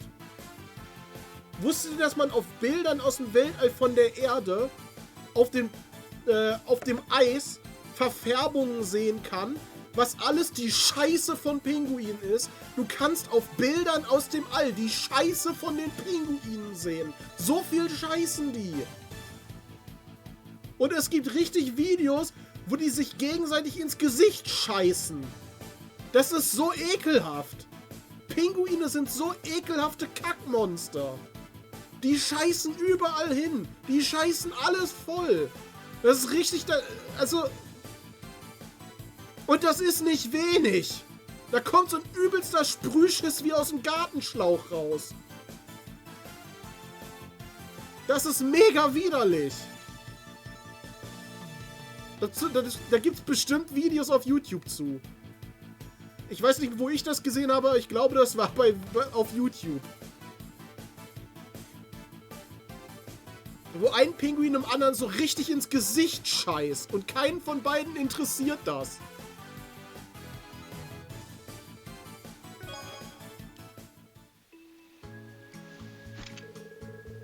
Phew, we managed to take them down with just the two of us. And with Kia cheering us on, of course. Good work, guys. I would call that a mission complete. Nein, das will ich nicht sehen. Hey, Tio. Dann werde ich es wahrscheinlich auch nicht ins Highlight-Video schneiden. Das können die Leute sich schön selber raussuchen.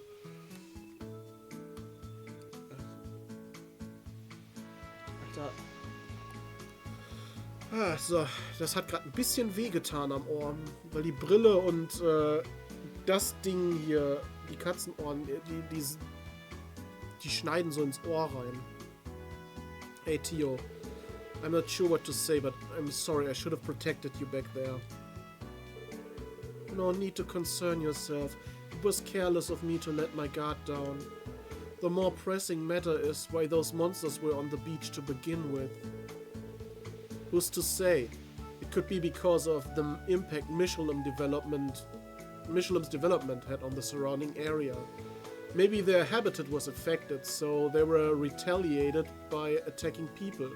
That's my guess anyway. I see. That is a distinct possibility. Aber warum greifen sie dann ausgerechnet nur Frauen an? They may have been encouraged after seeing the reaction they would arouse by ripping people's swimsuits. Ja, aber warum dann nur bei Frauen und nicht bei Männern? I feel kinda bad for them now. Yeah. Anyway, we're done for now. Let's go report everything to Carmina and the others. Yes, I'm right behind you.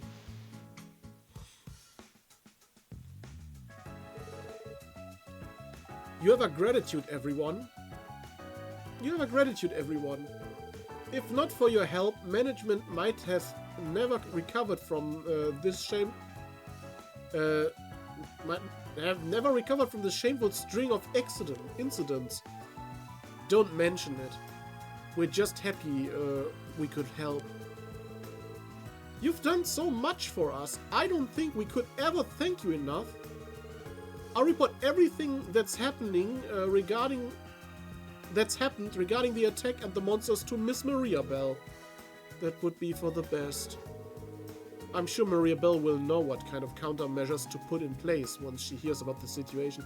Die wird nur deinen Namen hören und dann sofort denken, du warst der Schuldige. Let me thank you too. Herzchen. Sie geht jetzt direkt fremd und geht mit Lloyd in die Kiste. I'm so glad, so glad you bet up that big, bad bathing suit slashing monster. And now that you did it, we can go back to having fun in the sand. You still want to play out there after everything you went through? I figured you'd be swimsuit shy.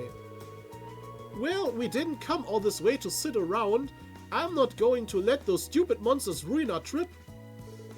So, if you'll excuse us, we've got ourselves to be a beach to enjoy. See you around. I think that's my cue to return to my post too. Thanks again for your help.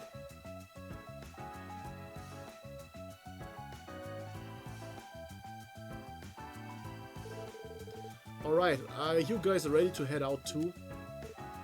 Yep. I will head back to the entrance of the park.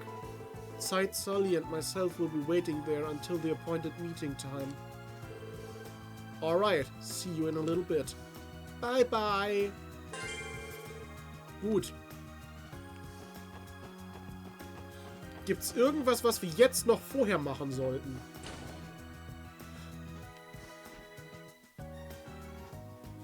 Es ist tatsächlich jetzt Zeit auch vergangen. Also, ich meine damit nicht, dass Zeit gestorben ist. Ich meine damit, dass jetzt eine andere Uhrzeit ist als vorher. Hey Lloyd, I see you finally tracked down Kido. Sorry for wandering off by myself. Ha, as if I couldn't forgive that smile. Don't know how they let you in with a weapon like that. By the way, Randy, what are you up to? Were you hoping to make a purchase? Yeah, I was thinking of picking up a little something for Miau. Ach, die. She's gonna be getting a promotion soon, so I figured I ought to buy her a gift to celebrate. Really now? Hey Randy, not to pry, but the two of you wouldn't happen to be you know... Hey, what are you getting at, pal? We're just friends, and I still owe her from when I was in the CGF. This is me being polite here is all. Besides, you should already know there's only one woman for my heart, and that's Cecile. I'm going to pretend that you didn't just say that to my face. Ja, immerhin ist das die Schwester, auf die er auch einen Crush hat, die gar nicht seine Schwester ist. Oder vielleicht doch und ein incestuöses Liebesverhältnis mit seinem Bruder hatte. Es ist kompliziert. Wow, that necklace is so beautiful. Car! Das war das erste Car für diesen Stream. Wir haben es geschafft, fast 1,5 Stunden ohne das Wort Car auszukommen.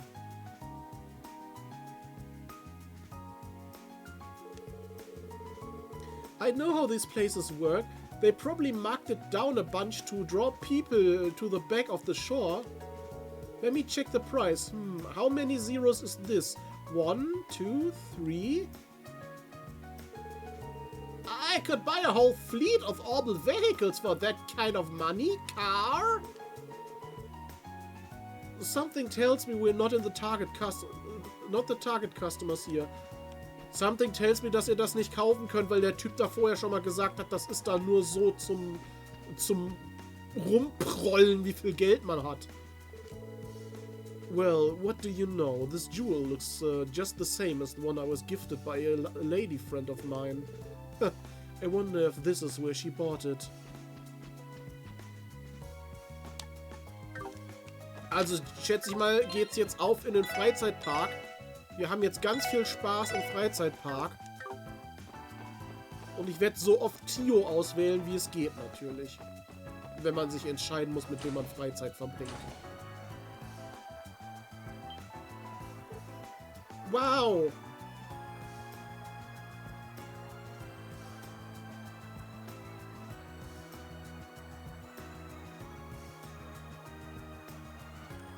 Ja.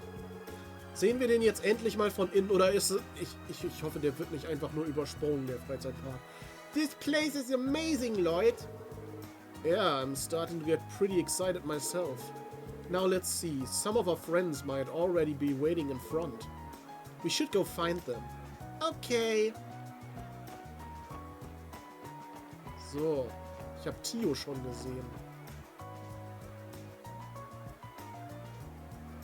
Hi guys, sorry it took so long. There you are, Lloyd, Kia. Hey! Wuff! Zeit so eine Bereicherung. Wo wären wir nur ohne die geistreichen Texte von Zeit? Here already, huh, Tio? Can't say I'm surprised. I appreciated your help earlier, by the way. You were a lifesaver. You can thank me by deleting it from your memory. Right, that was my bad. It shouldn't have come to that. It was nothing you need to apologize for, Lloyd. Everything worked out in the end, so I would prefer we not dwell on it. That reminds me, you guys went to the beach by yourselves earlier, right? Did something happen there? Don't worry about it, haha. Anyway, it looks like we're the only ones here so far. Correct, we were slightly ahead of schedule. So, with the extra time I've been working to indoctrinate Sully into the Michian church. Hey, don't give them the wrong idea. I mean, he's not even that cute. Not that I think he's cute in the first place. Oh, I get it. You're just trying to get the spotlight off of yourself, aren't you? There's no use hiding it from me. The Aeon system has been detecting strong mystifying reactions coming from you for a while now. There's no way it can do that. You're lying. You guys are such good friends. Maybe we should wait here before for the others to arrive. Wait for the others. Very well. Let the sermon commence. For today's gospel, we'll be covering the many blessings Mishi's cuteness contributes to continental peace efforts. Really? You're still on this? Hey, do something, would you? You've already taken down one cult, right? I don't think this one can be stopped. Trust me, quelling Tio's Mishi worship is one barrier we can never get over. This is where you give up? After finishing their shopping, the rest of the group joined them at the meeting spot. Lloyd and others then showed their entry passes at the front of the gate and stepped into the theme park.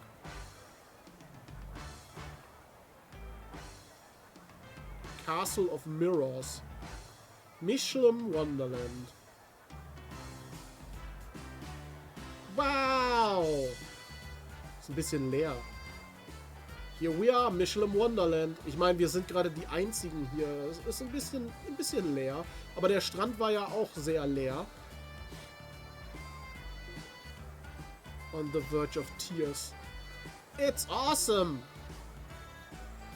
You got that right. This is my first time too.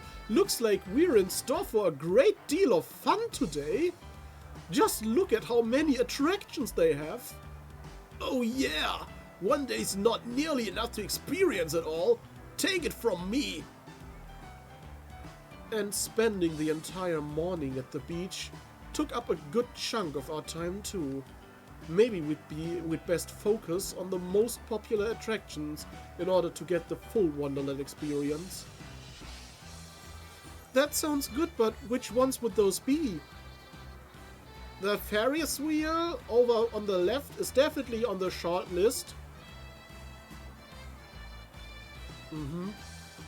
It's popular with everyone. Families, couples, you name it. It's true. The view is amazing. Car. You might even get more out of it if you save it for last. Car. Ooh, good thinking. That sounds like an excellent way to end the day. Another can't miss is the tower at the heart of the theme park. Otherwise known as the Castle of Mirrors. It's one of their signature attractions. On the highest floor, you can find what they call the wishing mirror. People say if you ring the bell at the top and make a wish in front of the mirror, it's guaranteed to come true. My, how romantic. That one's popular with families and couples too. See, the bell has handles on both sides so that you can ring it with a partner. That makes sense. I imagine it would be tough to do it alone. Hey, look! Ist das eine Achterbahn? Do you think anyone lives in that mansion over there? That place gives me the creeps. I don't know actually. Did they add that one recently? Yep, it's the park's newest attraction. They call it the horror coaster, and it's super popular. Yes, I looked into it in preparation for today. It's a thrill ride with the horror theme. The technology they employ for the effects is very impressive. Ich möchte nicht in der Mitte von einer Achterbahn leben. Nee, aber das ist ja die Achterbahn. Why does the newest ride have to be a scary one? It figures Bell wouldn't at least give me a warning. I like it. Sounds like my kind of place. Any other standouts to speak of? It's not a ride, but I know the fortune teller's house is popular. Some friends and regulars swear by the so-called soothsayer that started working there last year. I've heard she can do anything from compatibility readings to finding lost items. Apparently she's also an exotic beauty with a mysterious aura.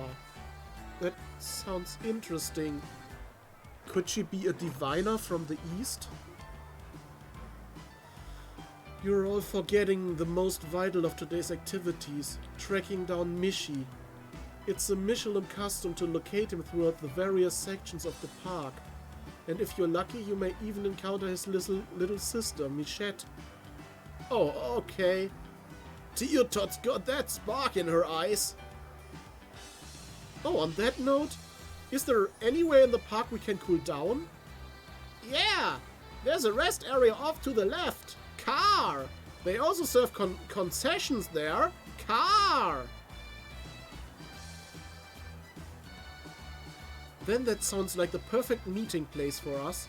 I'll be sure to spend a lot of time there, so come see me if you're feeling tired or need first aid. Ever the nurse, huh, Cecile? And this was supposed to be your day off. We couldn't possibly ask you to do that. What are you saying? What man wouldn't jump at the chance to feel Cecile's healing touch?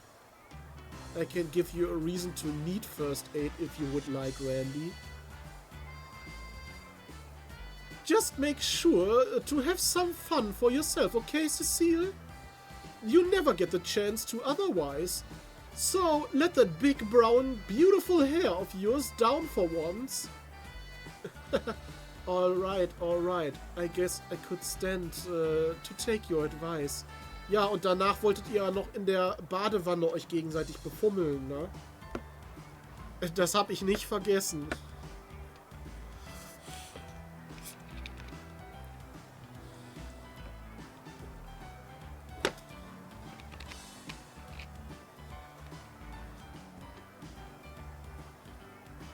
Ach ja, das war auch noch. Und das kam vom Spiel, das kam nicht von uns. Remember everyone, we have a dinner party to be at, so we're only free until evening. I'll hand out tickets. Once you have yours, you're free to use them however you want. Try to stay in pairs if there is an attraction you want to go to. Does that sound good? I don't see why not. Understood. No complaints here. Alright, let the fun begin. I'm so excited. Car! Aren't we the lively bunch? Hey Sally, wanna go around the park together? Okay, just stop tugging on me. Doesn't it remind you of when we were in school? It really does. Und dann haben wir uns immer an die Brüste gefasst.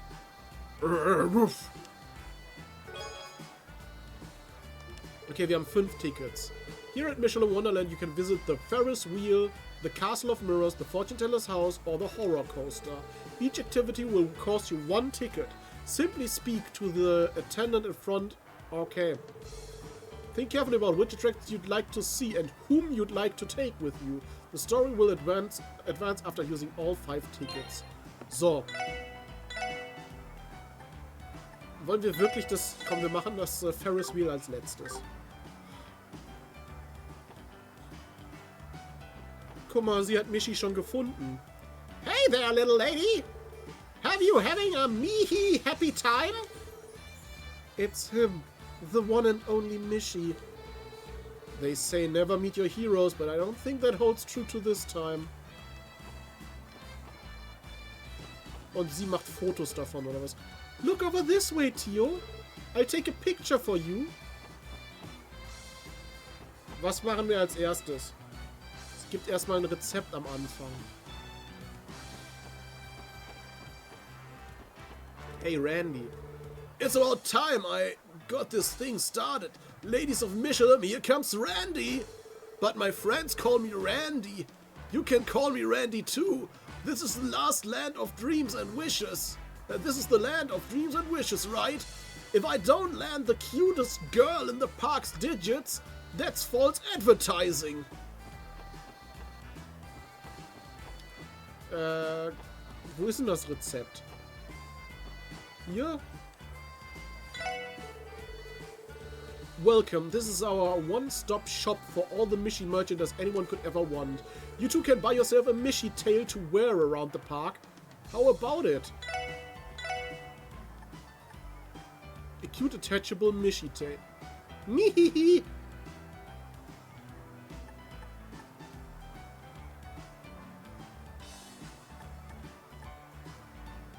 Das ist gar nicht mal schlecht, ne?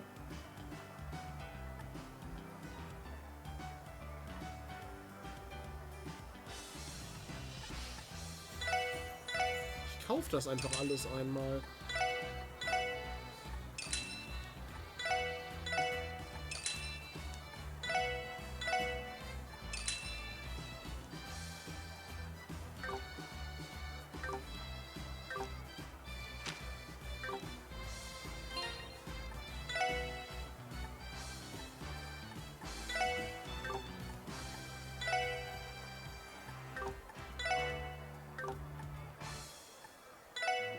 Warte. Ach, das waren alles solche Sachen, ne? Ja, aber die behält Riem, wollte ich gerade schon sagen, Leute, erstmal. Aber jemand anderes kann das gerne tragen. So, womit fangen wir an? Mit der Horror Coaster. Fortune Tellers Haus. Fortune Tellers Haus möchte ich als vorletztes machen. So, was ist dann hier noch? Okay, hier geht's nur zu der Burg.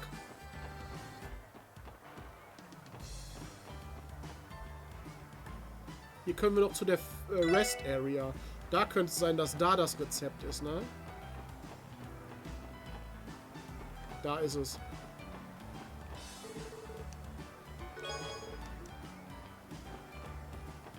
Guck mal, hier sind Zeiss und Zeiss, sage ich schon, Zeit und Cecile.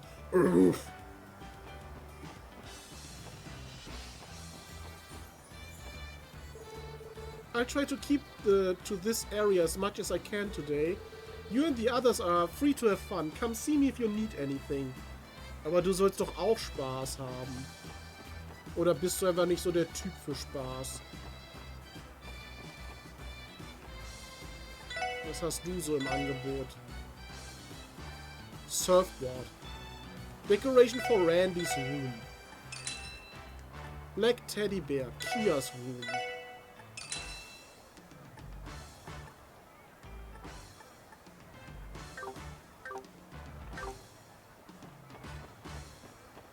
Diese Decoration-Sachen möchte ich natürlich mitnehmen. Gibt es noch eine Quest, aber erst, wenn ich einige Sachen gemacht habe. Okay. Ich glaube, ich fange mit der Horror Coaster an.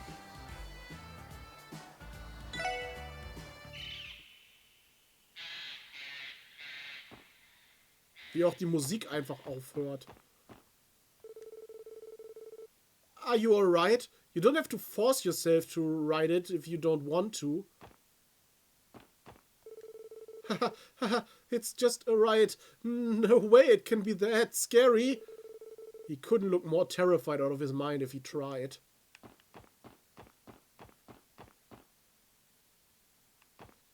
Also ich finde, die Dinger hier sehen gerade so ein bisschen derpy aus. Ah.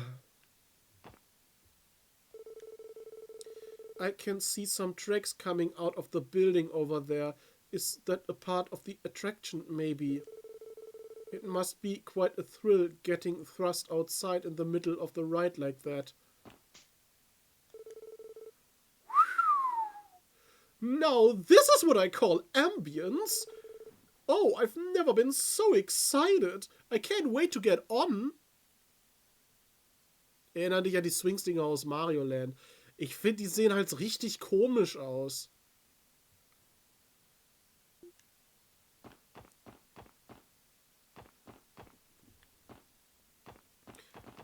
Sollen wir dann erstmal gucken, wo die anderen noch sind?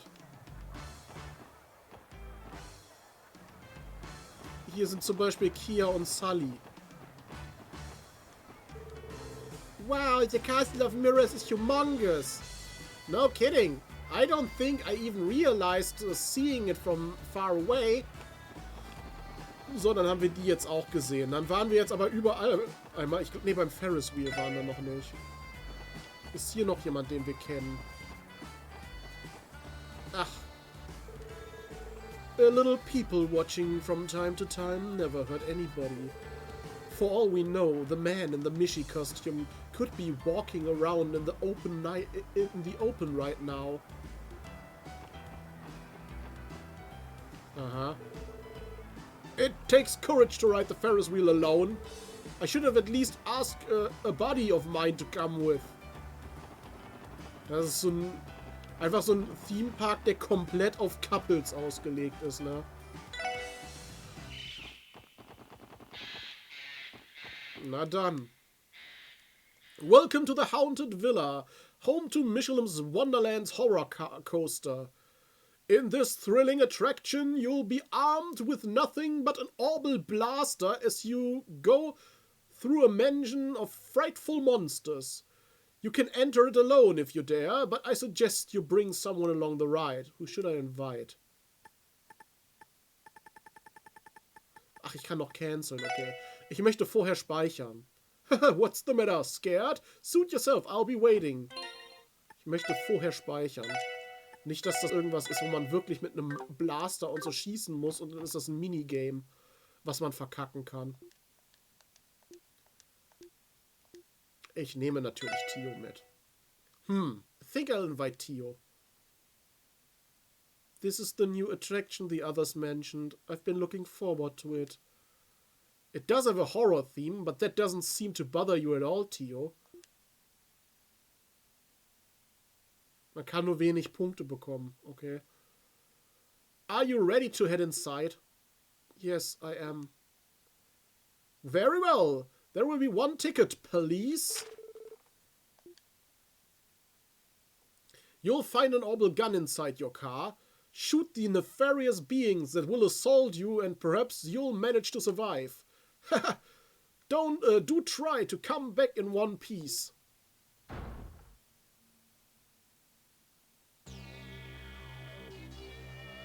Ach, man kann das auf Easy schalten. Info erstmal. When a crosshair appears on the corresponding button, also ist ein Quicktime-Event quasi. Okay.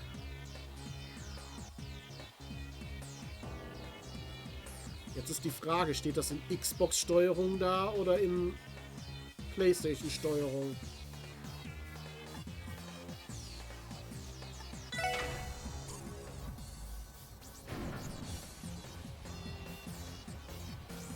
Tio sieht irgendwie gelangweilt aus. Es steht in guter Steuerung da, okay. Tio ist zufrieden.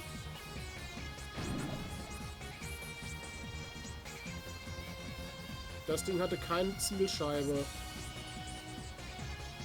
Da unten ist irgendwas Großes. Ah! Ah! Ah! Ah! Nein!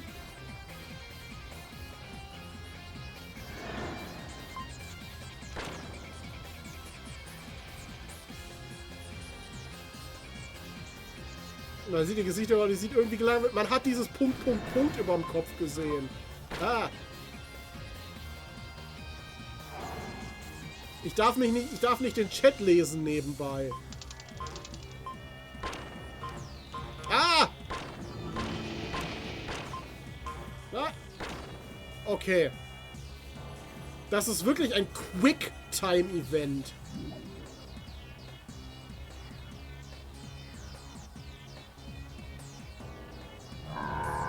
Im Gegensatz zu dem, was bei Pokémon war. Das war ja nur ein Event.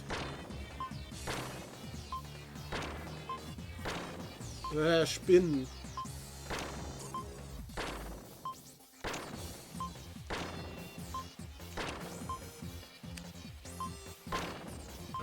Weißt du, was das Problem ist? Ich bin gerade noch ein bisschen verwirrt, weil X, wegen X, das ist auch ein Knopf auf der Steuerung von Nintendo-Konsolen. Ne? Und ich bin halt noch so traumatisiert von Zelda, dass ich mich da erstmal dran gewöhnen muss.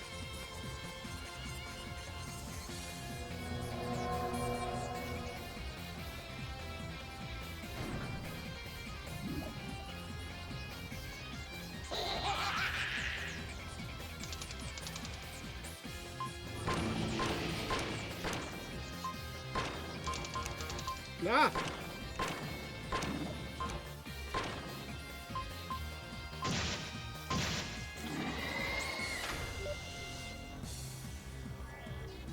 Wow, ein Stern, das ist nicht gut.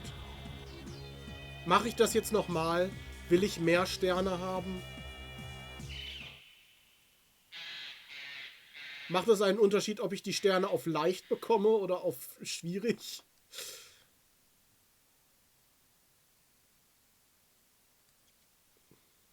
The ghost came closer to the car than I was expecting. It was certainly a thrill. I can see how this ride has become so popular in a short amount of time. Well, it sounds like you had fun, which is good enough for me. Anyway, I'll see you later. Until then. Kriegt man da irgendwas für, wenn man das macht?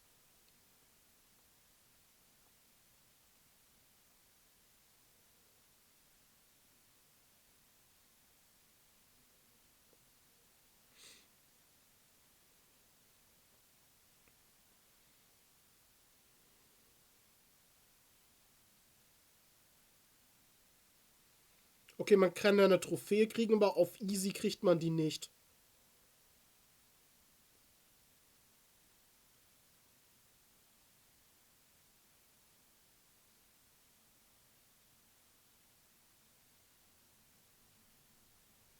Okay. Scheinbar.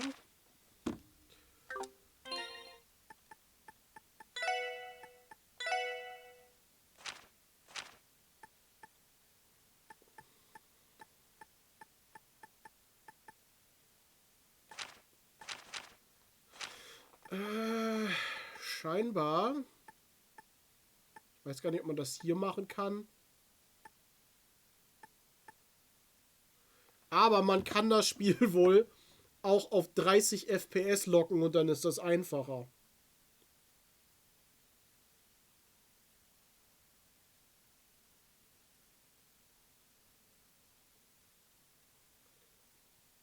Oder ist es ein Cheat Engine?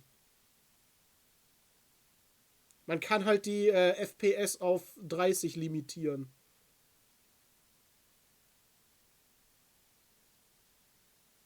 Aber ich will wissen, was man dafür kriegt.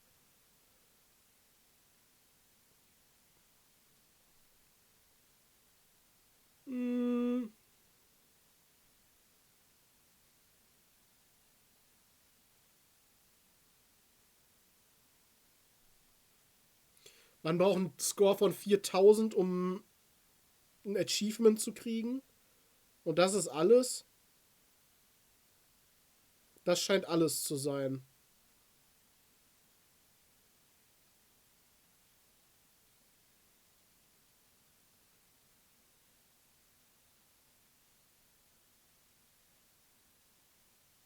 Das scheint alles zu sein. Okay, dann mache ich das nicht nochmal. Die Bonding Points, die man dafür kriegt, scheint das nicht zu beeinflussen. Here we are, Mademoiselle Lee. You ready to head inside? Please give me a little more time. I don't think I'm ready.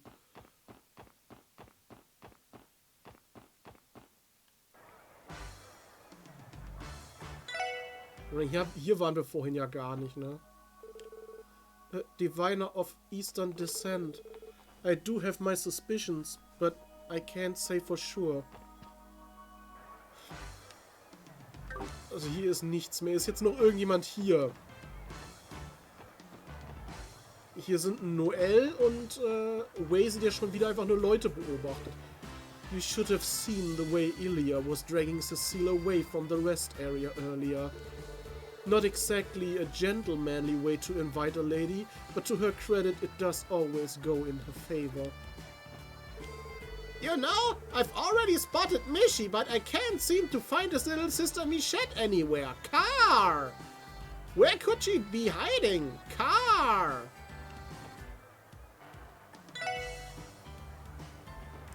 So, hier sind's... Okay.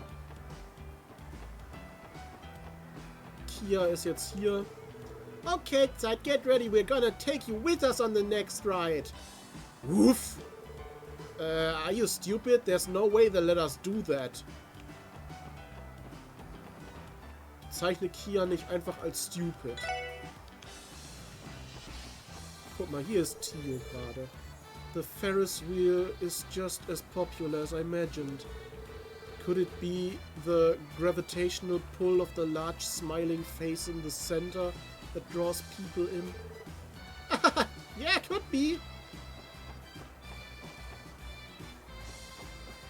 So, dann Castle.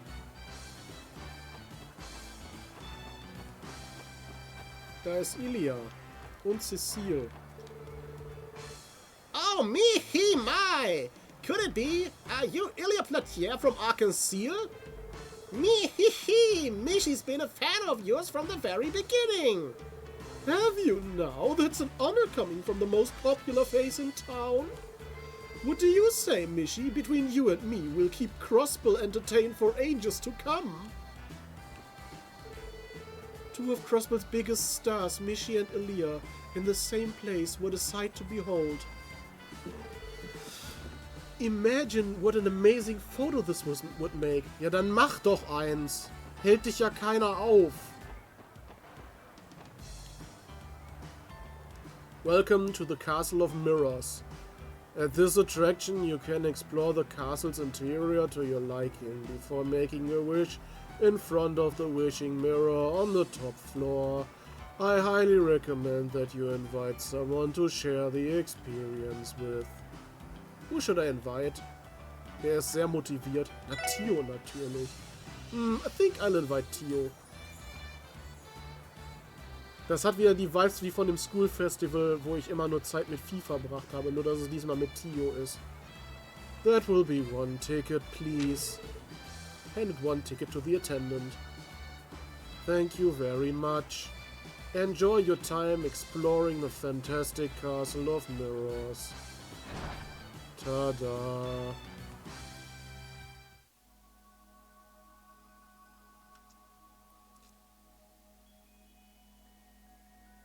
Es ist schon schön.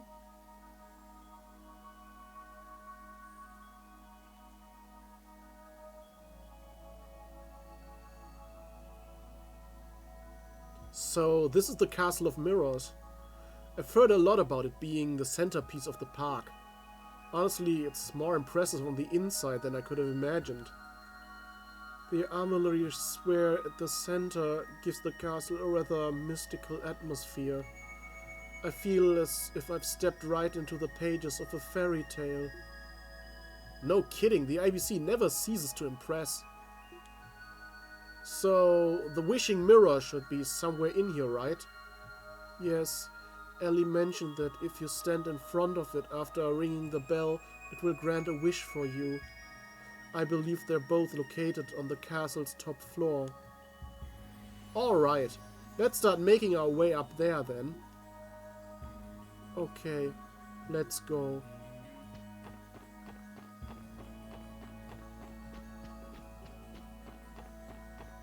So.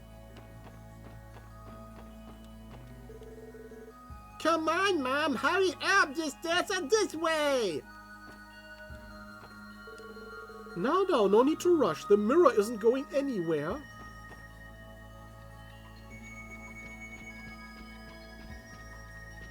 So, hier ist eine Uhr. Gibt es irgendwas, was wir hier drin irgendwie finden müssen? Solange wir hier noch drin sind.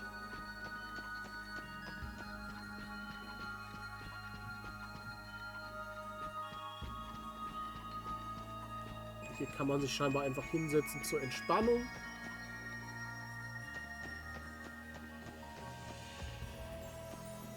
Du hast nichts gefunden, okay?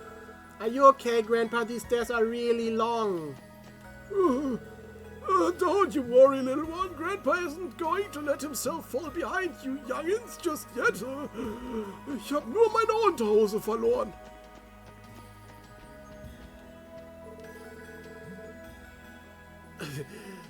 That's enough exercise for the rest of my life. Don't give up on me now. We're almost at the top.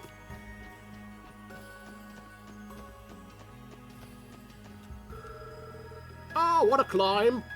Look how high in the sky we are. I'd rather not. We're gonna have so many flights. It's making me dizzy. Und wir sind jetzt beim Mirror angekommen. Wir haben diese Attraktion jetzt einfach gespeedrunnt. Alle anderen genießen das so übelst. Und wir rennen hier einfach durch. Here we are, the top floor of the Castle of Mirrors. That must be the bell we're supposed to ring over there. There are ropes on either side to aid in doing just that. It would seem we've come to the right place. And there's the wishing mirror right up those stairs. First we ring the bell, then we stand in front of the mirror and make our wishes. Though now that we're actually here, I'm beginning to feel oddly apprehensive.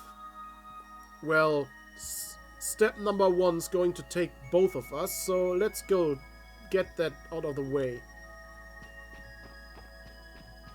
So, und hier steht jetzt irgendwo noch eine versteckte Kiste.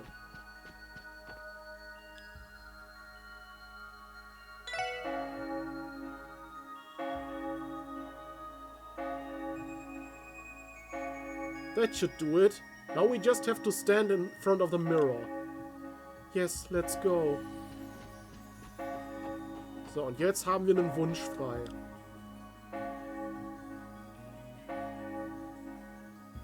Here we go. Time to make our wishes. But how does this work? Do we just tell the mirror what we want out loud? Presumably thinking about it to yourself should suffice. In any case, there's only one way to find out.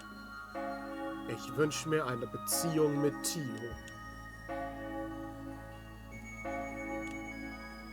Was sie sich wünscht, weiß ich nicht.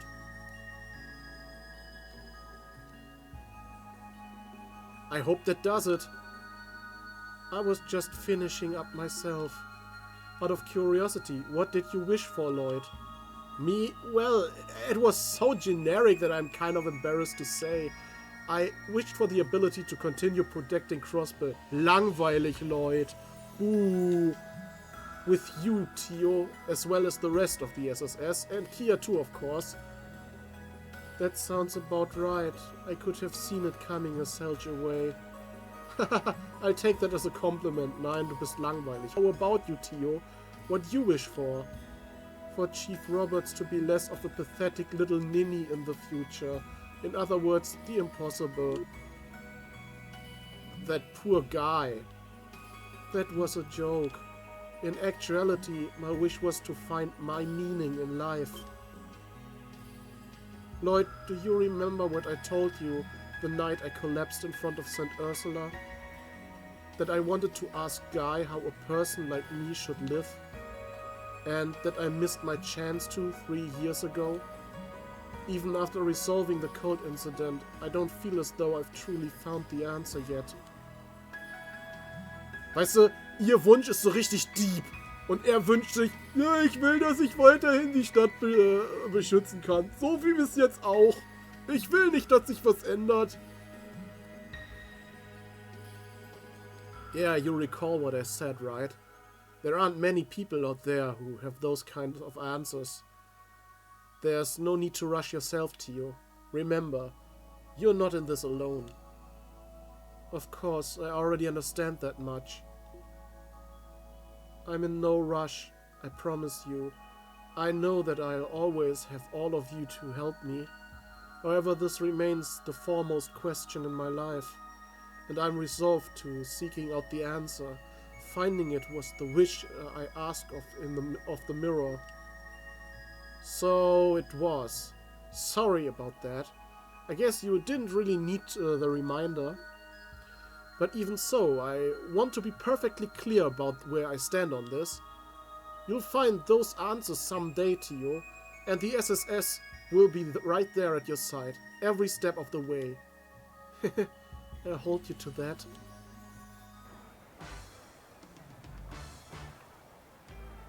Du kannst dir auch eine Freundin von einem Soßen-Genie wünschen. Nein. Dass du das nochmal... Gibt's die Videos dazu überhaupt noch?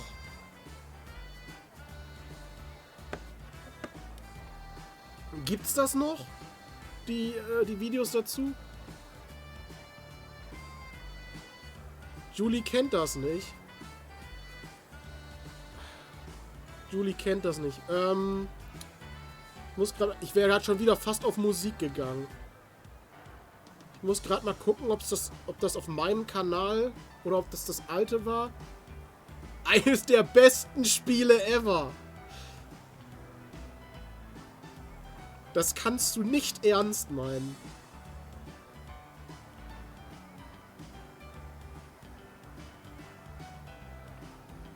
Ja, auf meinem Kanal, tatsächlich. Das hat auch nur 33 Aufrufe. Du solltest mit dem Video aber nicht anfangen. Das waren 3 Spiele, auf die ich mich bezogen habe.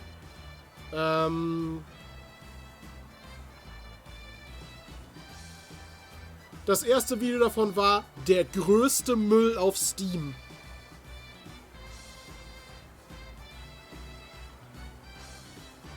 Das war, glaube ich, so die Zeit, wo ich angefangen habe mit dem Kanal hier, ne? Es müsste noch ziemlich am Anfang... Kimulator, genau. Und da gab es dann noch 2 weitere Teile und im dritten Teil ging es um so einen Genie aus einer Soßenverpackung. Und darauf war das eine Anspielung. Und das ist garantiert nicht das beste Spiel der Welt. So, that was the famed Castle of Mirrors. I'm glad we went together. I think I'll be excusing myself now, though. For sure, see you later. Yes, until then. Kann man auch öfter Zeit mit ein und derselben Person verbringen? Weil eine Sache müssten wir wieder doppelt machen. So wie es aussieht. So, this is where the wishing mirror is. You don't suppose it actually grants whatever you ask for, do you? Well, of course I do. I mean, it wouldn't be so much fun. It wouldn't be much fun at all without a little suspension of disbelief. Oh, so that's how it works. Maybe you're onto something. Das weißt du nicht. Weil sonst würde ich mit Tio einfach zweimal das Ferris Wheel machen. Ich will einfach nur möglichst Maximum Tio rausholen.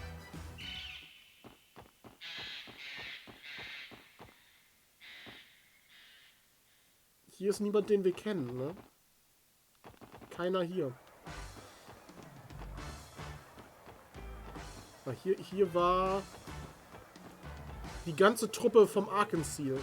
Hey there, girls! Are my two little proteges enjoying themselves?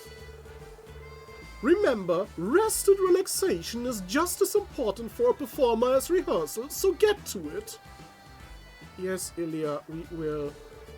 Jeez, give us a break already. You don't need to tell us how to have fun.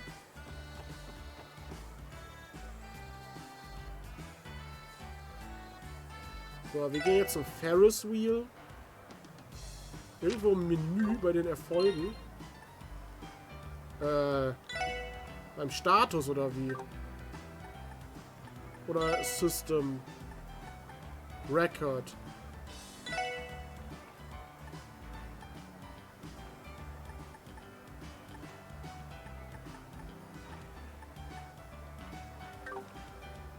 Backstory. Character Profiles.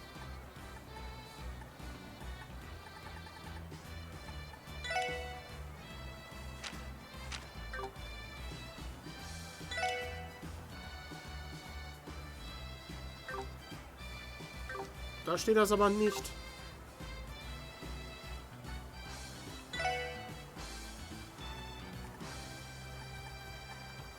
Wo steht denn bei Record jetzt die...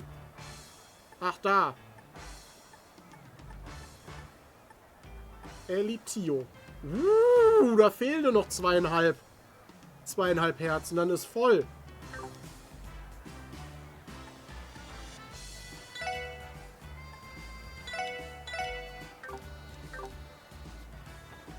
So, wer ist hier noch?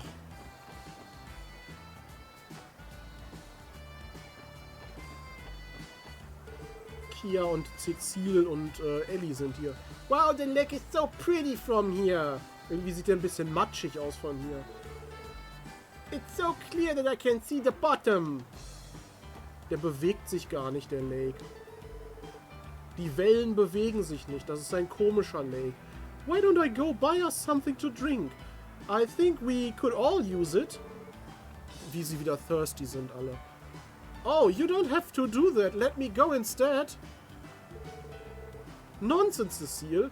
You stay here and relax, okay? So viel dazu. Wir können nochmal zur Rest Area gehen.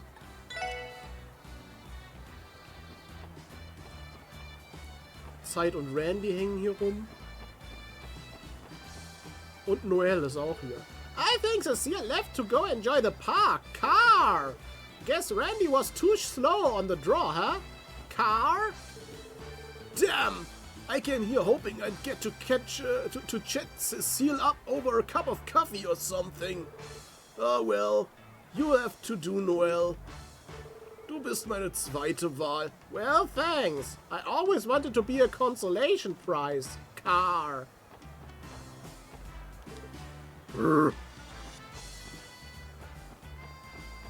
Zeit ist der Beste.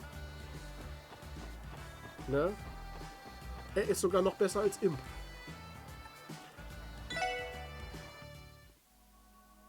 Guck mal, Tio ist sowieso schon hier. Das wollte ich auch als nächstes machen. Michi ist auch hier. Hiya! Did you know the fortune teller here is amazingly talented? Mehehe, you can get all sorts of fortunes read from her. Give it a try.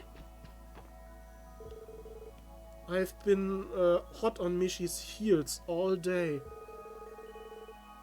He visits not just the main attractions, you see, but the other parts of the park as well. As a champion of the people, Michi would never neglect his fans by only going to the popular areas. Ja, aber ist das nicht eigentlich nur ein Typ, der in einem Kostüm steckt und gar nicht wirklich Michi? Fortune Teller's House. Have any fate your heart desires unraveled. From love to finance to much, much more. Welcome to the Fortune Teller's House. Here you can get a reading for any fate your heart seeks to unravel. 2 souls may enter at a time. Care to see what destiny has in store? Who should I invite? Tio, warum fragst du überhaupt noch? I think I'll invite Tio.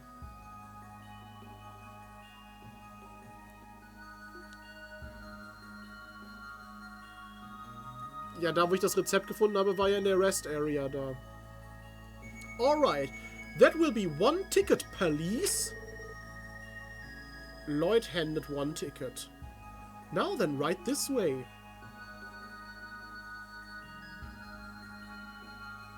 Welcome. Come right in. Please have a seat. Alright. I guess what they say is true. She really does have an exotic mystique about her. Yes, and she's beautiful too. Covering her face does little to hide that. My, whatever is the matter? The both of you are staring. Keep in mind, others are waiting for their turn. Shall we begin? Sorry about that. We're ready. Very well. But before we proceed, could I perhaps trouble you for your blood types? Our blood type? Ich glaube, in Japan geben die wirklich richtig viel auf Blood Types, ne? So wie ich das mal gelesen habe. Das ist quasi so wie Horoskope bei uns. Nur, dass die in Japan halt über die Blutgruppe funktionieren und die teilweise richtig ernst genommen werden. Die Blutgruppen dabei. Deswegen stehen auf so Wiki-Seiten von irgendwelchen japanischen Franchises auch voll oft irgendwie die Blutgruppen von den Charakteren, wo sich so normale westliche Leute denken, wer hat danach gefragt? Auch wegen Partnersuche. Ja, Horoskope beeinflussen doch auch die Partnersuche. Aber eigentlich ist das ja alles irgendein Bullshit, oder? It's an imperative factor when it comes to making a proper reading. Though naturally I won't force you if you'd rather not say. I don't mind. I'm type 0. Mine is type AB. Thank you very much. Aber positiv oder negativ?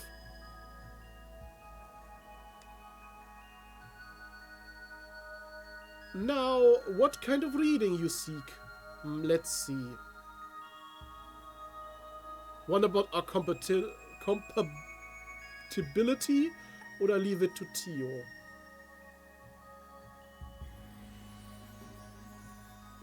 Das kann sein, dass sie das bei Japanisch-Lampen eingebracht haben. Aber ich habe das auch irgendwo in einem anderen Video schon mal gesehen. Und was gibt mir mehr Bonding Points mit Tio? Dass ich sie entscheiden lasse oder dass ich über unsere Compatibility... Und können wir hier nochmal hingehen und das andere wählen? Weil wir haben ja ein Ticket zu viel sowieso.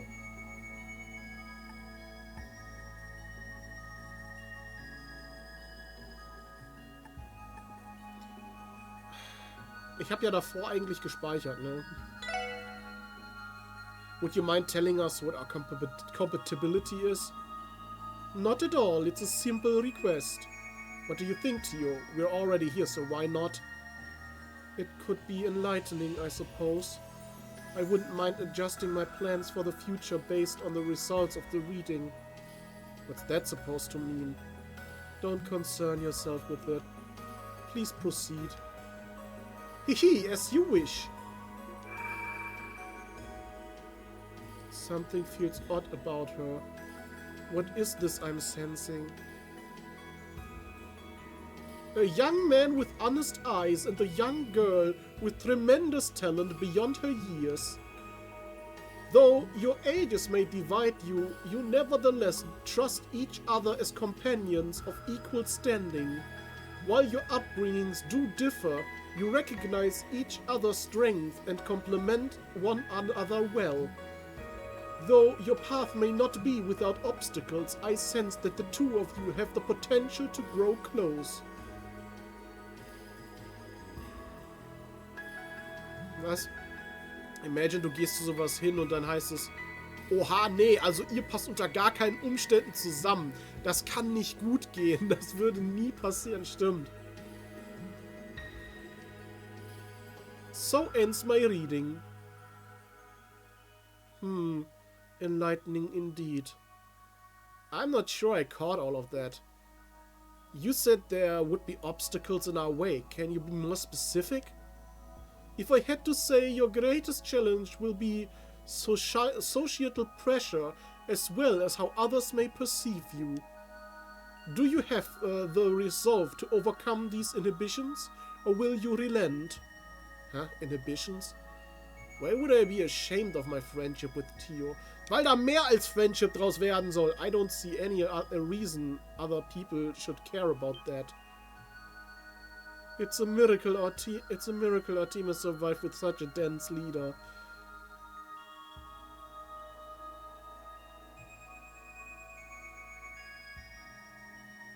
Ja, das ist so ein Copy-Paste-Text von der Ollen gerade, weil sie ist halt, es ist halt eine, sind nicht Wahrsagerinnen grundsätzlich so, dass alles, was die sagen, Copy-Paste-Texte sind? What? You, young man, are a fascinating individual. I will pray to the goddess that those traits of yours do not lead to interpersonal disaster in the future. My thoughts exactly. I feel like there's something I'm missing here. Ja. Es ging halt darum, dass Tio halt 4 Jahre jünger ist als er. Und es ging in Richtung Beziehung, worüber die geredet haben, und nicht um Freundschaft. Aber er checkt es halt nicht.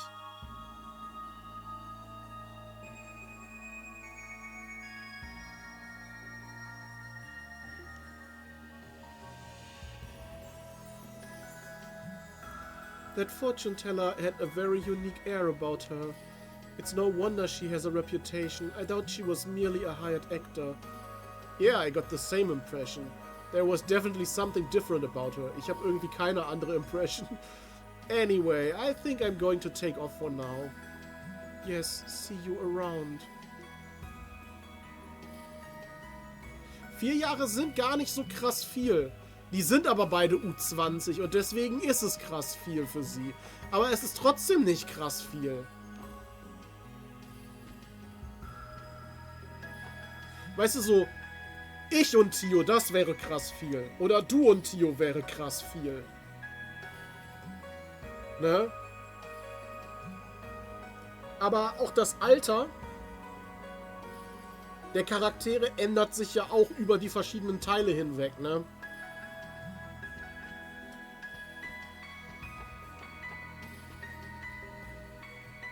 Welcome to the Fortune Teller. Ich wollte das. Nein, nein, nein, nein, nein, nein, nein, nein, nein, nein, nein, nein. Cancel. Hijacked. Events empfehlen, wo was. Meinst du jetzt hier im Spiel? Klar. Kyodai hat mir schon gesagt, dass hier irgendwann mal noch eine Quest kommt. Hat das zufällig was hier mit Michette zu tun? Huh? What's that pink thing back there? Oh Ma, you found me! Falls du meinst, sowas, was man leicht übersehen kann, dann ja. Hiya, Mister! Nur halt keine Story-Spoiler oder sowas. Mihihi! My name is Michette. It's a pleasure to meet ya! Oh, you must be Mishy's little sister, right? Tio did say something about running into you if I got lucky. I guess this is what she meant. Oh, so you've heard of me, Mihihi? I'm honored. Und Hallo erstmal, falls ich noch nicht Hallo gesagt habe. Spoiler. Dinge werden passieren. Das gibt erstmal Timeout. Kann bitte jemand Kyodai gerade timeouten? Sowas geht nicht. Sowas geht nicht. Ich finde das nicht richtig, dass er hier jetzt einfach spoilert. Ich dachte, es bleibt alles komplett belanglos und nichts passiert. Jetzt kann ich das ganze Spiel nicht mehr spielen. Danke dafür, Kyodai.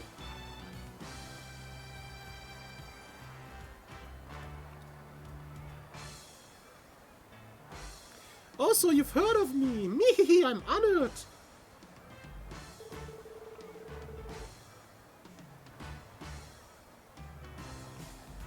Beim Fortune Teller hat Sully ein anderes jemand ein interessantes Event im Turm, okay. Ich habe jetzt, ich bin sehr auf Tio eingeschossen. Das heißt, ich habe sowieso ein Ticket habe ich ja sowieso übrig, weil eine Sache muss man ja mehrmals machen, glaube ich. Ne?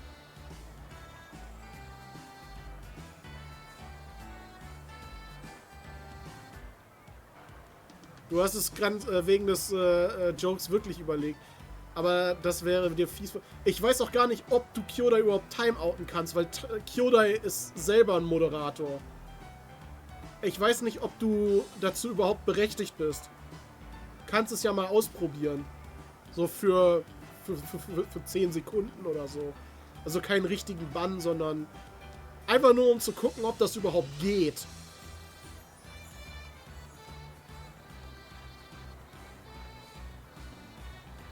Das würde mich interessieren.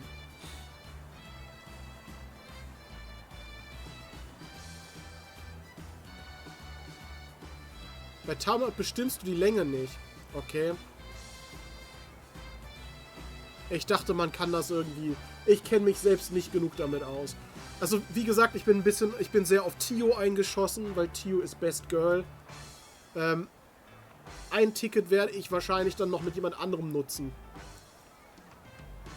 No problem, but if you don't mind me asking me, Chat, what are you doing back here?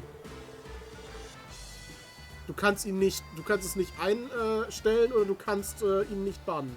Beziehungsweise nicht timeouten. Weil das habe ich mir schon gedacht, dass du ihn nicht timeouten kannst, weil ihr eigentlich auf dem gleichen Rang seid und du nicht höher gestellt bist als er. Ich könnte ihn höchstens timeouten. Weil ich halt der Streamer bin und damit sowieso die höchsten Rechte habe.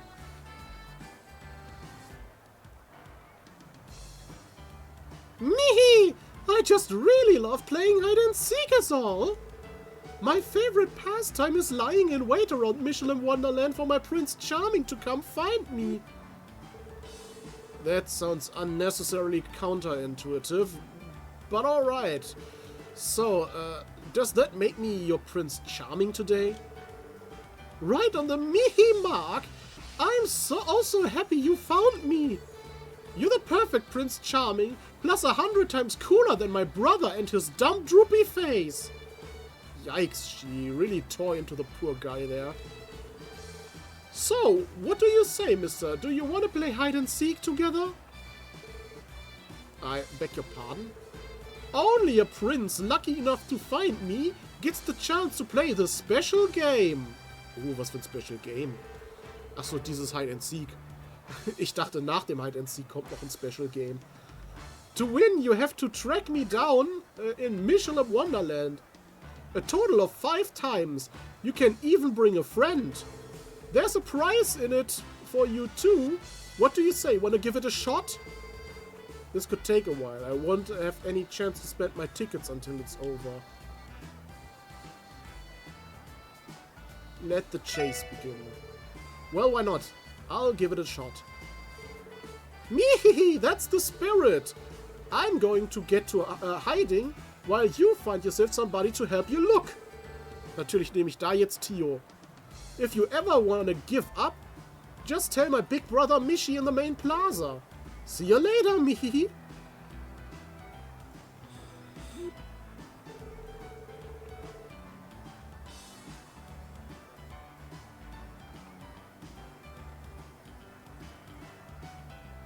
Du hast gerade geschrieben, du könntest Kyodai. Ist dir gerade selber aufgefallen, dass du ihn nicht timeouten kannst. Well, I'm the one who got myself into this. I'll have to make sure I recruit a good partner. Who should I ask for help? Es gibt nur eine wirkliche Antwort. I think I'll ask Tio, for Tio's help. I see. You had the honor of receiving a challenge from Michette. In that case, we have no choice but to give her the very best seeking the SSS has to offer. Great. Thanks for lending a hand. She has to be somewhere inside the theme park. Let's get to searching. Quest Michi Hide and Seek started. So. Dann suchen wir doch mal.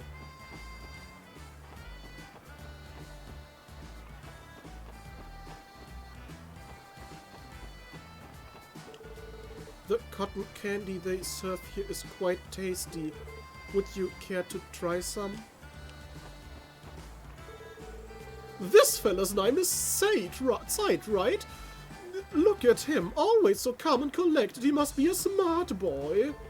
I remember seeing him in an article in the Crossbow Times too. This pup just might have the markings of a star. Maybe I should consider recruiting him into Arkansas. Woof. Wir müssen uns von Zeit jedes Mal das Wuff abholen. Kann ja anders nicht sein. I've already used up half of my tickets. Ich schon mehr. It happened so quickly too. I suppose that's what tagging along on so many rides will do though. Moment, half? Haben wir nicht alle jeweils 5 Tickets gekriegt? Wie kann sie die Hälfte verbraucht haben? Die Hälfte wären 2,5. Wie geht das?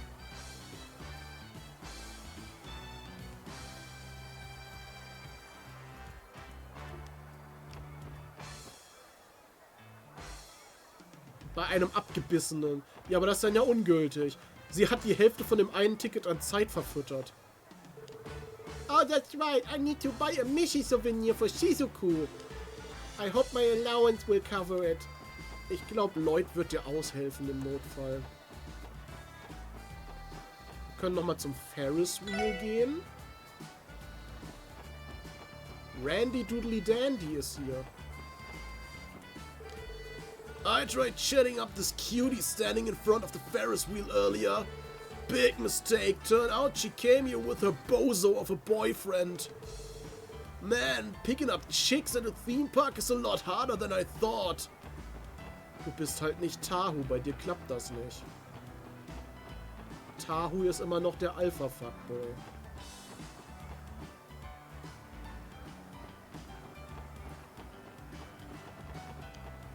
Ellie und Noel sind hier. I heard the bell from the top of the castle earlier. It made such a beautiful sound. There must have been a happy couple making a wish in front of the mirror. Ach, das war bestimmt ich und Tio. This is the place with that wishing mirror people always talk about. Do you think it really works, Car? I'm looking forward to find out for myself. There must be something to it if it's this popular, right? Car? Ich krieg grad voll Tränen in den Augen.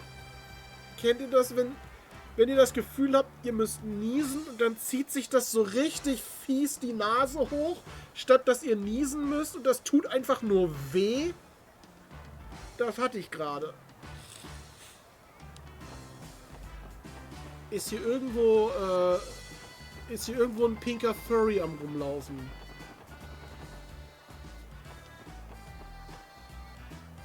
Fortune Tellers Haus. Da ist sie. Aha, there you are. Eek, you found me! Ist das der Affe aus Eastward? Mihihi! You must be one lucky mister. That's twice you've managed to sniff me out. 2 flukes in a row is nothing to sneeze at. Is that what they were? Mihihi! Don't get too confident. All of this was just a test so far. Sooner or later, your luck is gonna run out.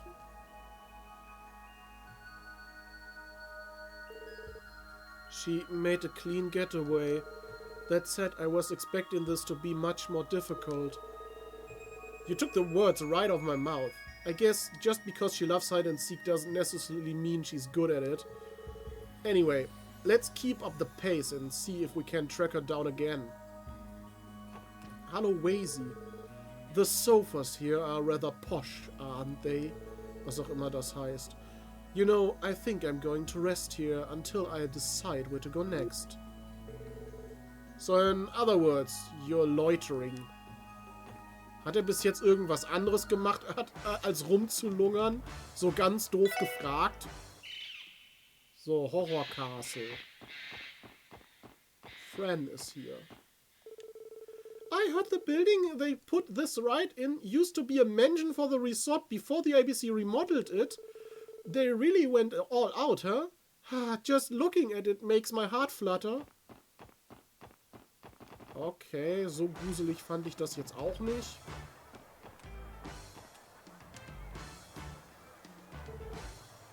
Oh, there you are. Ah, you found me!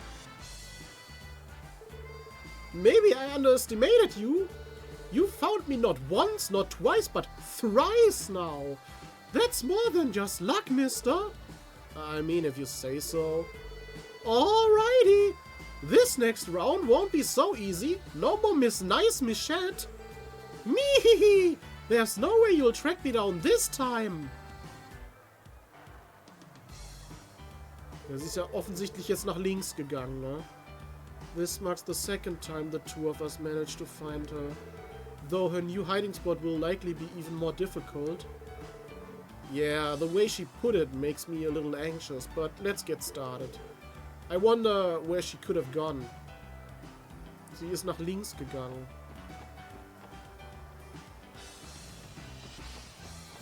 Aber ich gucke trotzdem nochmal hier. Es muss ja nichts heißen. Ich glaube, hier ist sie nicht.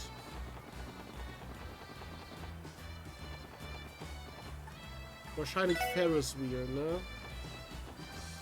Ja. Am Ferris Wheel. There she is. Ah, you found me again. Me, you've really got a talent for this, mister. This unthinkable. It's unthinkable for someone to find me when I'm trying this hard to hide. Something tells me that's an exaggeration. Well, whatever. You still have to fight me 2 more times to win. Me, good luck.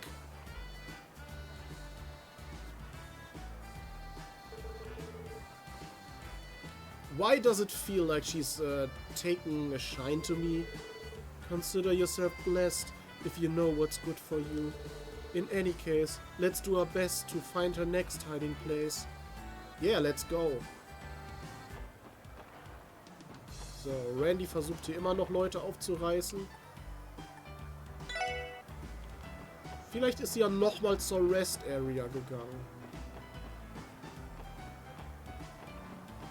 Nö. Scheint nicht so.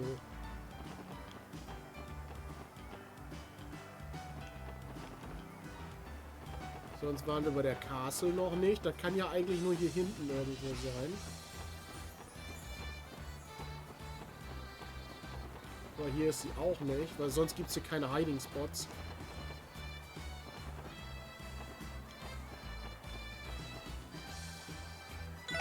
Beim Horrorcoaster waren wir noch nicht. Da ist sie wahrscheinlich hinter einer von den Startuhren, ja.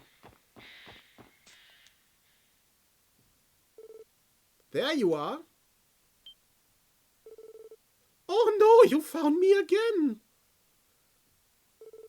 Jeez, you've seeked me out 4 times now, and so quickly too. I can barely believe it.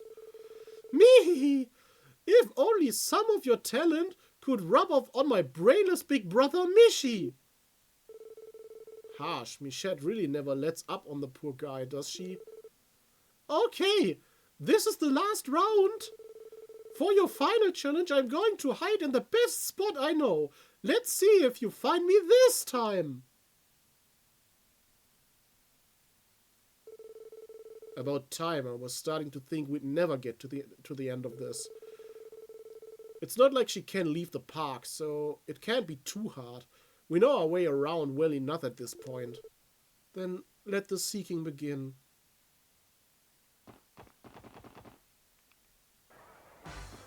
So, das Einzige, wo wir noch nicht waren und sie noch nicht gefunden haben, war hier. Steht sie jetzt hier hinter einem... Ja. Da steht sie.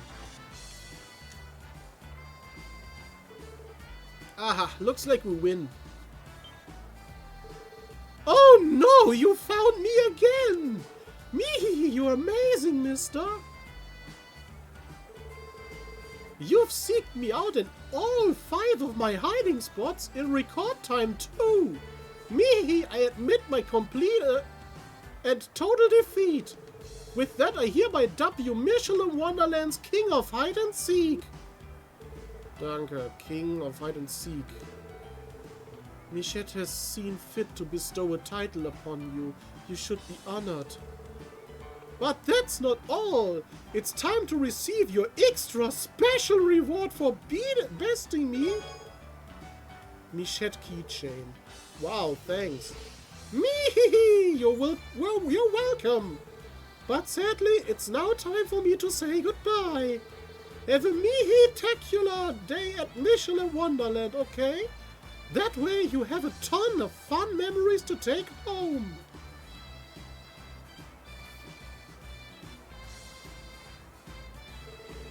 So that was Michi's little sister. What an intense character. Agreed. She's not only lived up to the rumors, she exceeded them. Thank you for the enjoyable time, Lloyd. I'll just excuse myself. Ja, see you later. Das war die Quest, die du meintest wahrscheinlich, ne?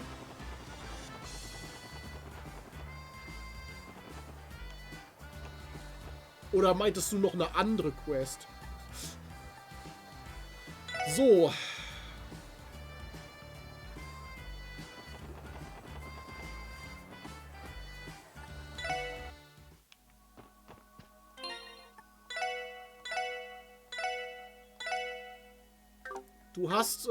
Du hattest empfohlen mit Jack, du hattest empfohlen hier das nochmal zu machen mit Sully.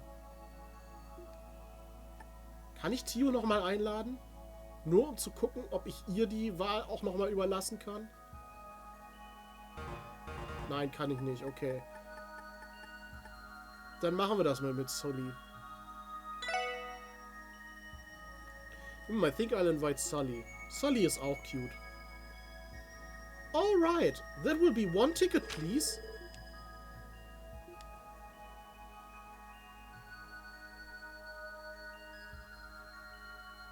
Ja, sie entscheiden lassen, okay. Oh, back for more, are you? Come in, please have a seat. Die denkt sich bestimmt auch, boah, der Typ ist schon wieder mit einer anderen Frau jetzt hier. Ist ja ein richtiger Fuckboy.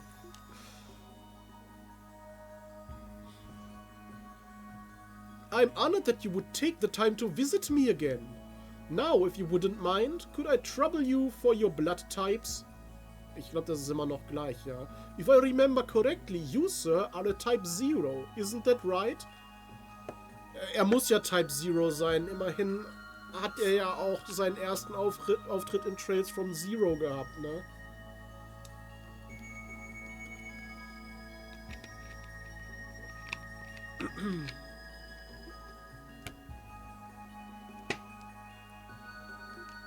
Yeah, I am. Type A, I think. Thank you very much. Now, what kind of reading do you seek? Let's see. Leave it to Sully. How about you decide, Sully? Is there a reading you want? You want me to pick? Alright, I've got one. I want to know how my role in Arcane Seal is gonna pan out. That's something you can read? Sully? I mean, think of it this way. If what the fortune lady here tells me is good, then maybe it will mean I won't ever have to go back to the slums. Oh. Very well, it would be my pleasure. Der Hack? Ja, sie hat kurz den Lichtschalter angemacht, damit es so wirkt, als ob sie wirklich die Zukunft liest. I see it before me, the path upon which you walk, branching out this way and that. Will you continue to reach for the stars, or will you fall short and plummet back to the land from whence you came? In those regards, your fate has not been set. At this point in time, I cannot say the direction your life will take. So ends my reading. Was ist denn das gerade bitte für eine scheiß Vorhersage? Da hätten wir uns das auch komplett sparen können. Das ist quasi, als würdest du zum Wahrsager gehen und sagen, ja, was hält die Zukunft für mich bereit? Und der guckt in seine Kristallkugel und sagt dann, weiß ich nicht, keine Ahnung. $500 bitte. In etwa so. Okay. My fingers were crossed that you'd say things would work out for sure. That's one more hope crushed. Sully. You remind me of an old friend of mine. She too was born in poverty. Ich hab mir irgendwie sowas gedacht, ne? Ich habe mir irgendwie schon was gedacht, was wir so für Charaktere kennen, die so ein bisschen Eastern-Vibe haben. Und jetzt, wo sie das mit dem Friend sagt, der auch in Armut aufgewachsen ist. Wir wissen ja, dass Shara in Armut aufgewachsen ist. Könnte das hier Luciola sein?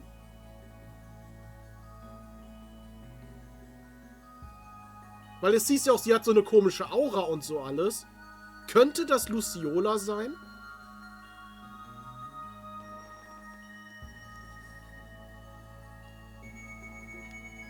Hä? She had the most despondent expression on her face the first time we met, much like the one you wear now. We grew close as the years passed, and in time she had become a strong, radiant young woman. She then went to meet a talented mentor. Das ist sie, oder? And has now found a place as a top-class bracer. Sie redet doch eindeutig gerade über Shara. Das ist Luciola, oder?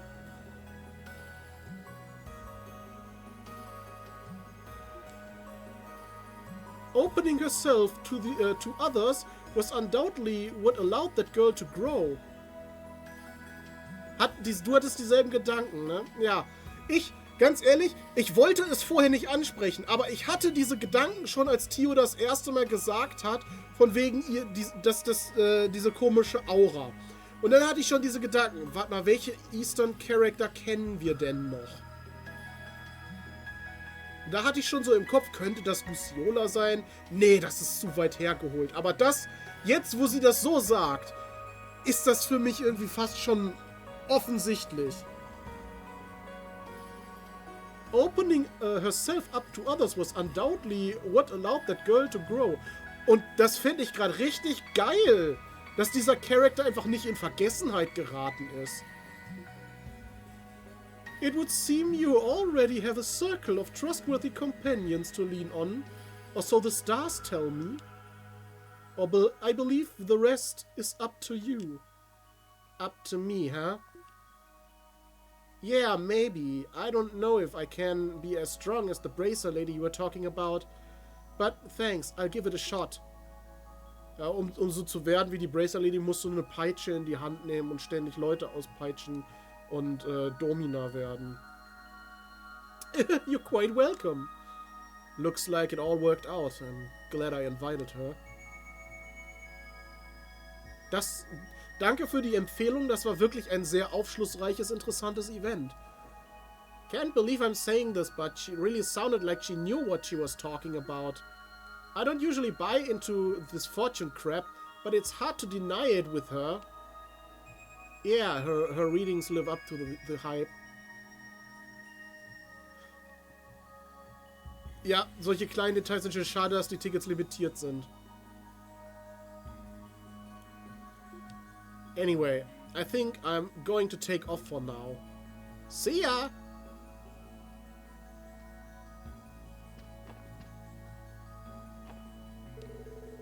I wonder where I should use my final ticket.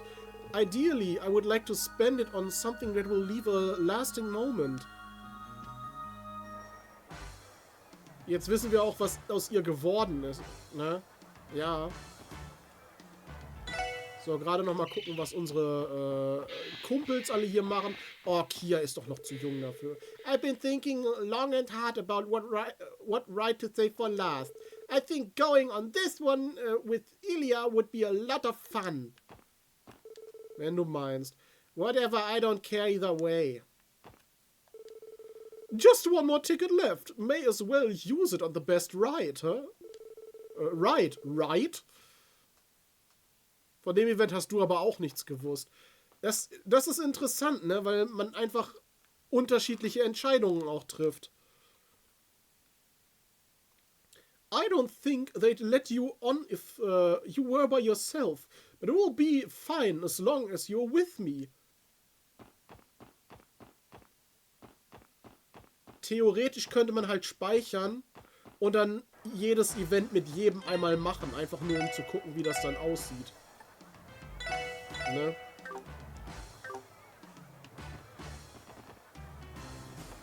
Guck mal, Randy versucht jetzt Rishia aufzu... Safe Scum. Das dauert aber alle, ja. Vielleicht mache ich das ja, wenn ich mit den Videos soweit bin, dass ich meine Zusammenfassungsreihe hierzu mache. Randy versucht jetzt Rishia aufzureißen, scheinbar. I heard the castle of Mirror gets lit up all bright and shiny after dark. Bet it makes a killer backdrop with the nighttime parade and all those fireworks closing out the day. They say that the Castle of Mirrors is most popular with the couples after dark. There's going to be a full moon tonight, too. I'm sure its reflection on the lake will be absolutely gorgeous. Doesn't it put you in the romantic mood just thinking about it?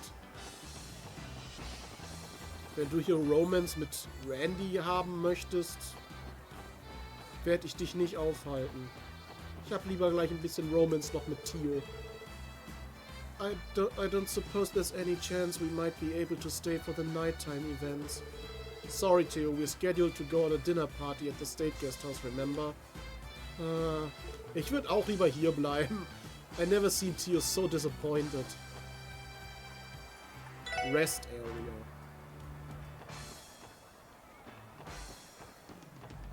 Erstmal wieder das Wichtigste von allem.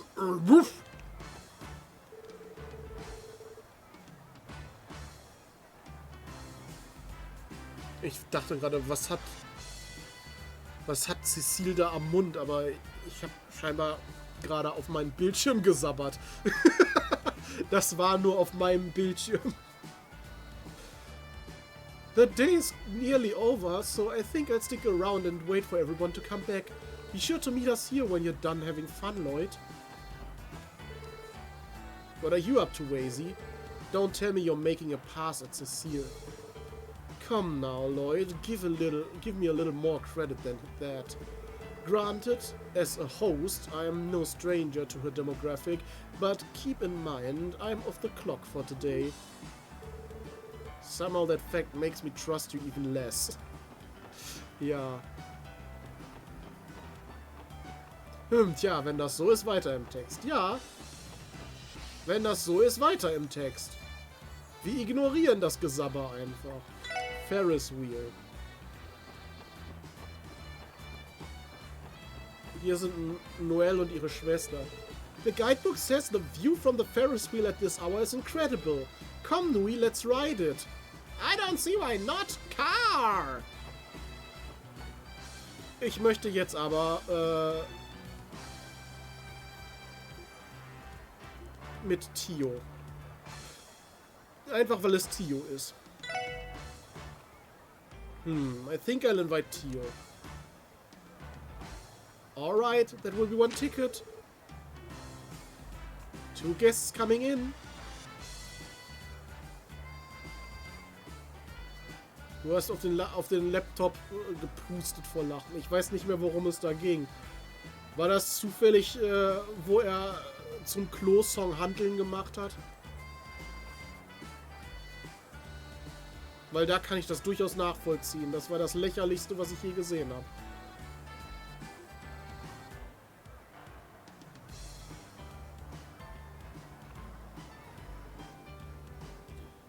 What a peculiar situation we find ourselves in.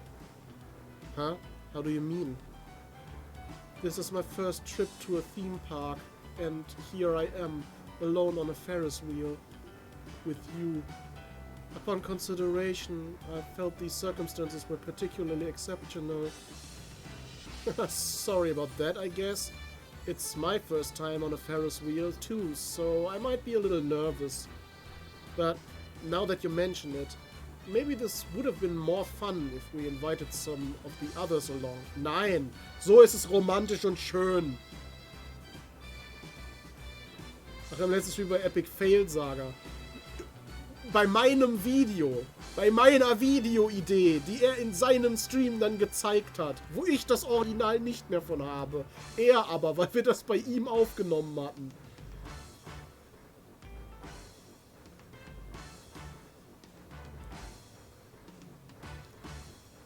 But now that you mention it, maybe this would have been more fun if we invited some of the others along. Nein, I think you misunderstand.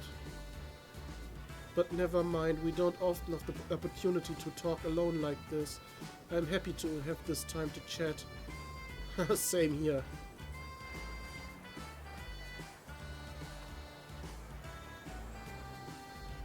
In short, it is no exaggeration to say that Mishi's slanted eyebrows are the cornerstone of his cuteness quotient. Experts have theorized that if they were at even a slightly different angle, we would be living in an era as terrible as the Dark Ages. Ja, genau.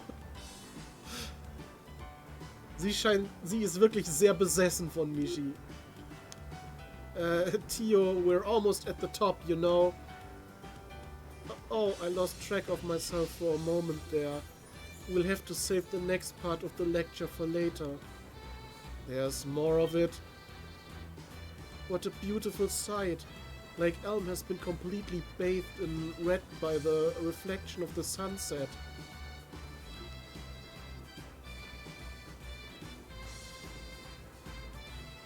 Warum ich das nicht mehr selbst habe? Weil wir das bei ihm aufgenommen haben.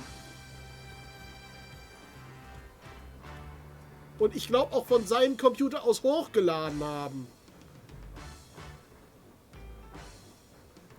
Seeing it from up here instead of at the Harbor District feels like an entirely different experience. Yeah, we came at the perfect time of the day. I'm glad I saved my last ticket for this. Thank you for inviting me, Lloyd. This view will make for a nice memory to look back upon. You're welcome. This calls for the second half of our lecture. Shall we begin? Although it has been postulated that Mishi's cuteness quotient hinges on his eyebrows, new research suggests... Looks like I'm going to have to grin and bear this all until we get off. Ah, well, letting her have her fun won't do any harm. Nein, wenn Tio Spaß hat, leidet da niemand drunter. Tio ist Beste. Oh, we're almost back at the bottom. So we are time to disembark.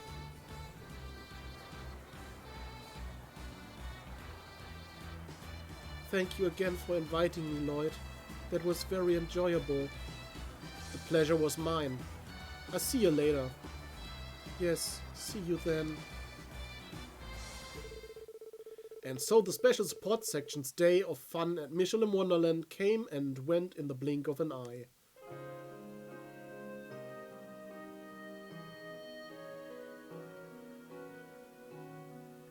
Ach ja. Tio dreht sich nochmal um. Lloyd and the others reluctantly left the park.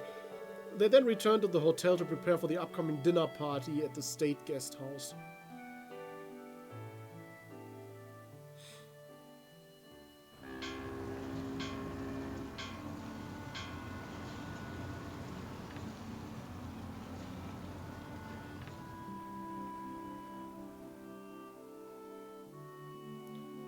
Right. Got it. I'm sure everyone else will be fine with that too. Sorry again that you couldn't come along, Chief. Understood. We'll make sure to get all the rest we need before we come back. Redet gerade mit Chef Sergei? Good to know everything's okay at the SSS building. I'm probably just overthinking things. Ach, das war das mit Campanella.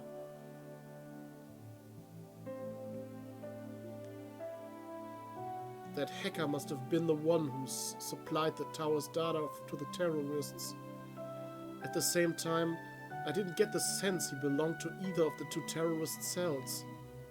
Yin also said the hacker likely isn't a member of Eiyuu or the Red Constellation either. But if that's the case, who would they be? Lloyd, do you have a moment? Ist das you, Tio? Ist das jetzt abhängig, wer da kommt, mit wem man die beste Verbindung hat?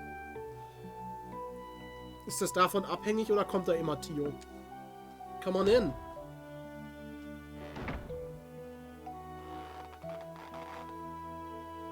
Ja, ist so. Okay, nice. Was that the chief you were speaking with? You could tell, huh? I wanted to check in on things at the SSS building, so I got in touch. I've been anxious something might happen while we're away. But everything's fine. I'm just crossing my bridges before we get to them is all. I see. It's true that we have many unanswered questions regarding that hacker. But even so, you should still be relaxing. It isn't often that we get a day off. Good point. So what brings you here? Did you come to pick me up for dinner? Correct. Everyone else has already gone to the guest house. That said, we still have time before the party, so don't feel as though you need to rush. It's fine, I'm good to go. Shall we head over to the guest house together then, Tio? Yes. If you don't mind, could we have a look around the stores downstairs first? I've been reluctant to enter them by myself. Is there something wrong with that? No, of course not. Got it. The scenic route it is. Alright. Strange, there's something refreshing about seeing Tio take an interest in ordinary shopping.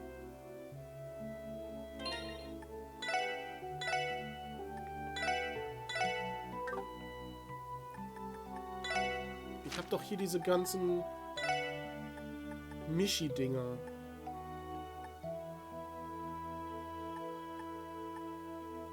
Aber nichts davon prevented death blows, prevents a mute.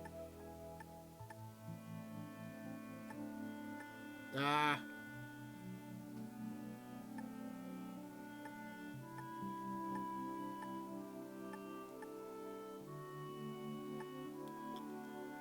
Ich weiß nicht, ob diese Prevent-Dinger nicht besser sind als einfach nur Status-Updates.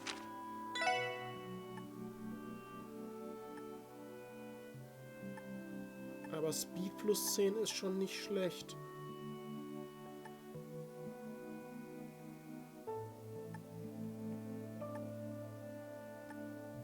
Soll ich ihr die geben, die Michette Ribbon? Ach komm, mach ich einfach. So.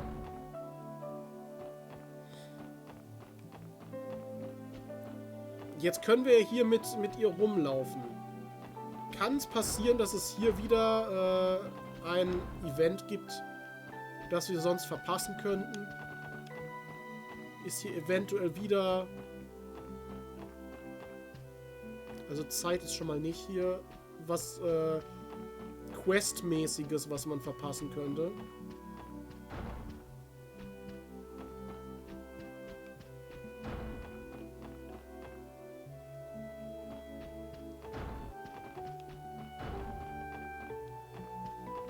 Kann man mit ihr nochmal zum Strand gehen. By the way, where is Kia? Did she already go with someone? Yes, she left with Ellie. They've likely already arrived at the guest house. Oh, okay, that's fine then. Why do you ask? Well, she looked a little on edge when she wandered off earlier. She seemed to be having fun at the park though, so it's probably nothing to worry about. Hopefully so. Kann man noch mal zum Dings gehen? Zum Strand?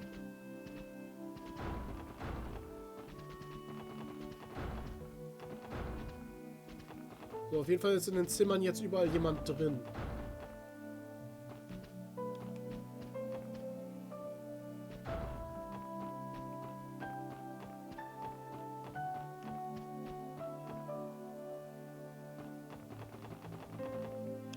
Ne, der Strand ist abgesperrt.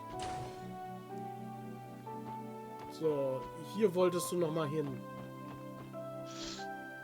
Wollen wir hier drin verschwinden kurz, Tio? Geht irgendwann das Ding wieder zu, wenn wir hier drin bleiben? Scheinbar nicht. Das geht erst wieder zu, wenn wir draußen sind. Why, it suits you perfectly, ma'am. This dress is not only stylish, but modest too. You'll find it appropriate for everyone everyday use as well. Nein, es gibt keine ungestörte Ecke für uns. Warum nicht?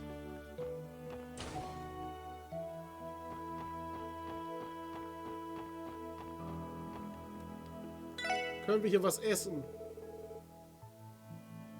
From birthday bashes to welcome parties, going away, gatherings to even marriage proposals. Selbst wenn sie alleine wären, würde Leute es doch sowieso versauen. Here at Fortuna, we're ready to provide you with whatever you need to transform your dreams into a reality. Do consult us if there's anything we can do to make a special occasion simply unforgettable. To make it simply forgettable. Also der Store, in dem was passiert, ist dann scheinbar hier das Ding, ne?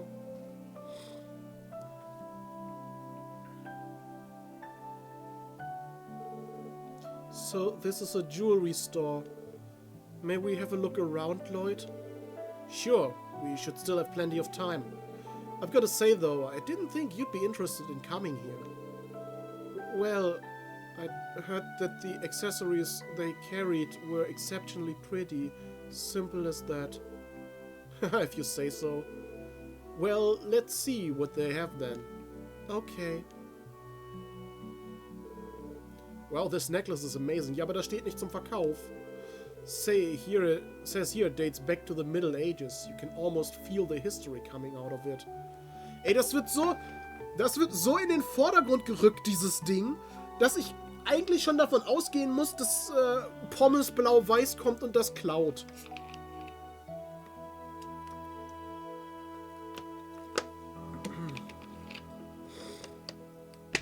Werden wir hier eine Pommes blau-weiß Quest kriegen?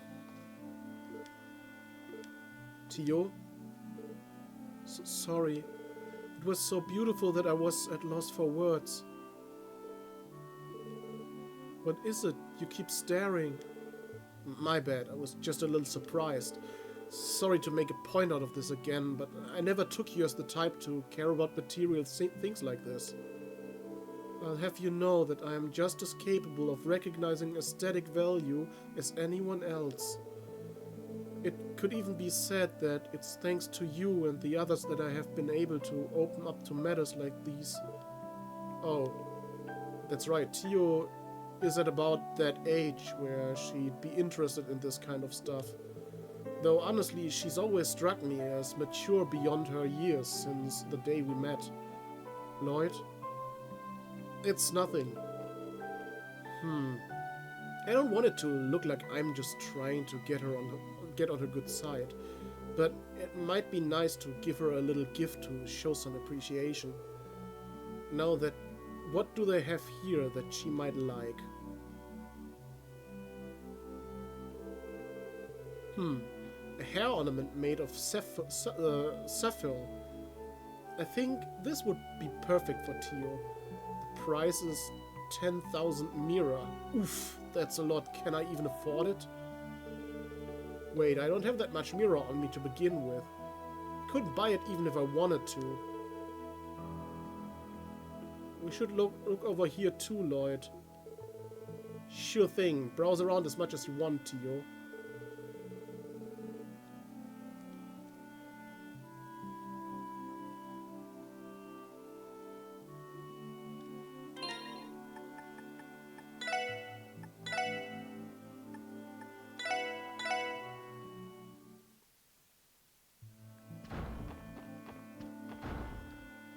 Wir haben nicht genug Geld, aber das lässt sich ja ändern.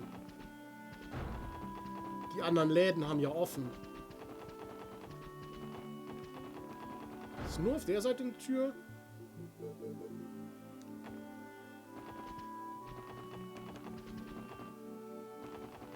kann ja in den Laden gehen und verkaufen.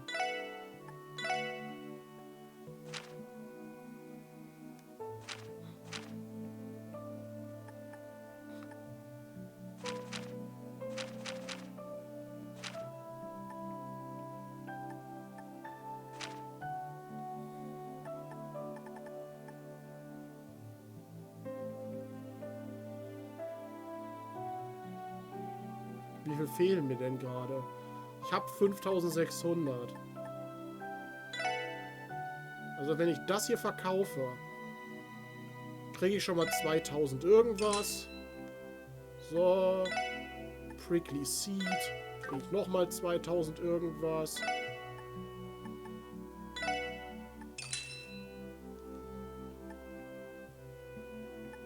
Monster-Eier. Kann ich mir nochmal 4000 für holen. So, jetzt habe ich genug Geld.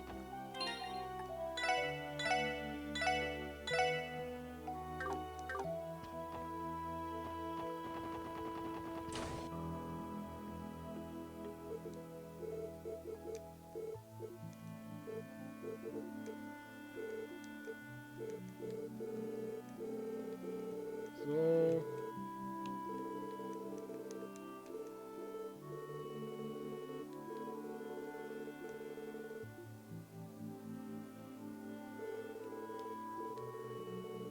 Also, can I even afford it? Purchase the hair ornament. Ich hätte auch Sepit verkaufen können, hätte ich. Aber das geht doch nur in einem Orbital Store, oder?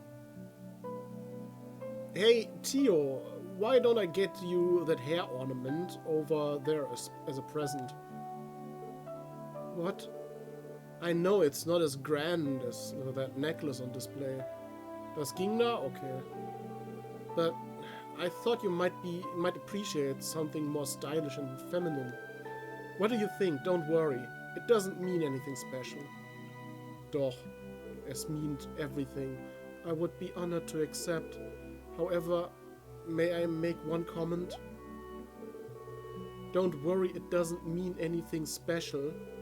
Is that really the sort of thing a man should say before giving jewelry to a woman? I don't know what you mean. I was just thinking you could treat it as a gift between friends or maybe even siblings if that makes you feel better. Das macht alles schlimmer. Lloyd, du versaust alles. It does not, but I suppose it will have to suffice for now.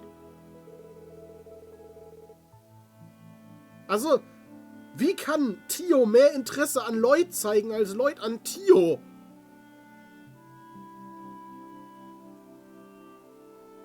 Wie kann er so blind sein?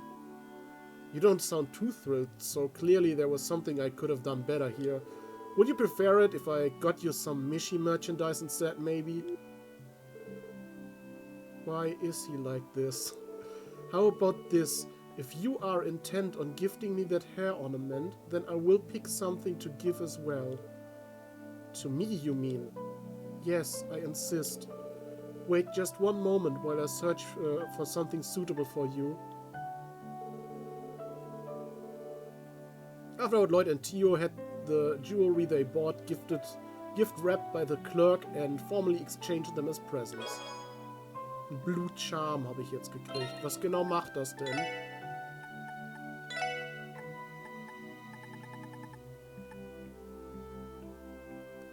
Ist sehr gut. Scheinbar. Aber ich will ja, dass Lloyd hier unser CP-Beast bleibt. Deswegen bleibt der bei dem Gladiator Headband. Weil da stand eigentlich jetzt da was bei. In der Beschreibung. Jewelry a gift from Tio to Lloyd. Es steht sogar in der Item-Beschreibung drin. Fast so, als könnte das eine Bedeutung haben, wenn man es trägt. Hallo Cecil und Zeit. Oh, hello Lloyd. So this is where you were, Cecile, and you even have Zeit with you. You two make a rare combination. Were you not planning on going to the guest house quite yet? Oh, I'll be heading over shortly. Zeit escorted me here not too long ago. This place isn't as loud as the theme park, so I thought I'd cool off in the breeze a bit beforehand. Hey Cecile, it looks like you've got a lot on your mind. Is there something wrong? No, nothing wrong per se, but you're right about the first part. Maybe now would be a good time to talk about it. You see, they've selected the date for Shizuku's next operation. Dr. Zyland will be performing a procedure on her in an attempt to restore her vision. Shizuku is having surgery? She had several in the past already, but none have succeeded in bringing her eyesight back. Her complications span in the fields of surgery to internal medicine to neurology. A complete and total recovery will be hard to achieve. This time, however, Dr. Zyland will be trying a new technique that she's been researching for a while now. What technique would that be? The finer details are outside my area of expertise, to be honest. But apparently Dr. Zyland's background in both surgical and neurological science made her uniquely qualified to perform it. The margin for error is slim, and the doctor wants everything to be perfect, so we recently had the latest equipment brought in from Remiferia. According to Dr. Zyland, though, the odds of the procedure succeeding are still 50-50 at best. Wow, 50-50 odds even after all that. That's concerning. I know, but when I think about all the setbacks she's already endured, this is the best chance she's ever had. I pray this is the time it finally works. Andererseits, es gibt ja nicht wirklich was zu verlieren. Ich meine, sie ist blind. Was soll schon passieren? Dass sie noch blinder als blind wird? Geht ja nicht wirklich. Right, not just for her sake, but for Ario's too. We'll keep Shizuku in our thoughts and prayers, Cecile. Thank you, Lloyd. I'm sure it will bring her much comfort to hear that. There you are, Cecile. We've been looking all over for you. Ist das Ilya? Ja. Ihre beste Freundin. Oh, Ilya, is something the matter? Is something the matter? Oh, for crying out loud. You told me you'd be a little late ages ago. I was about to tear up the entire resort tracking you down. Sorry about that. We can head over there right now. I'll be seeing the both of you inside. And thank you for the chat. Talking things out helped clear my mind a bit. I know you all have more than enough worries to go around these days, but just remember, Shizuku and I are always cheering you on. So no matter what happens, keep those chins up for us, okay? Thanks, Cecile. We won't forget that. Now then, shall we be off, Ilya? Not so fast, Missy. Just what sort of scandalous conversations were you having with my favorite little guy and his pal, hm? Come now, let me in on it.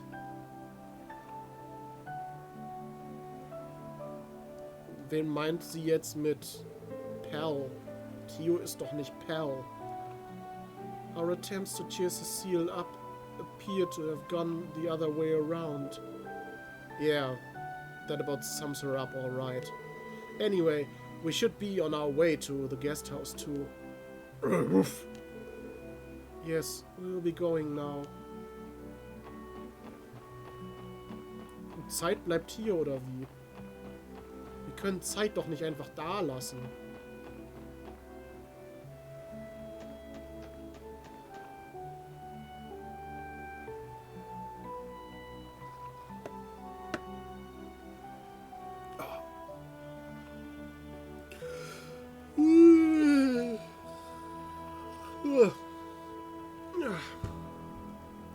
Welcome to the State Guest House at Michelin Resort. Master Lloyd and Miss Tio from the SSS, I presume. Yes, that's us. Wait, I remember you. You were the guy who was at the auction, weren't you? I'm terribly sorry about what happened that night. I never would have imagined my previous employer would turn out the way he has. Was ist das für eine billige Ausrede? Das war ja die schwarze Auktion, die ganz offensichtlich irgend so ein Schwarzmarktgedöns war.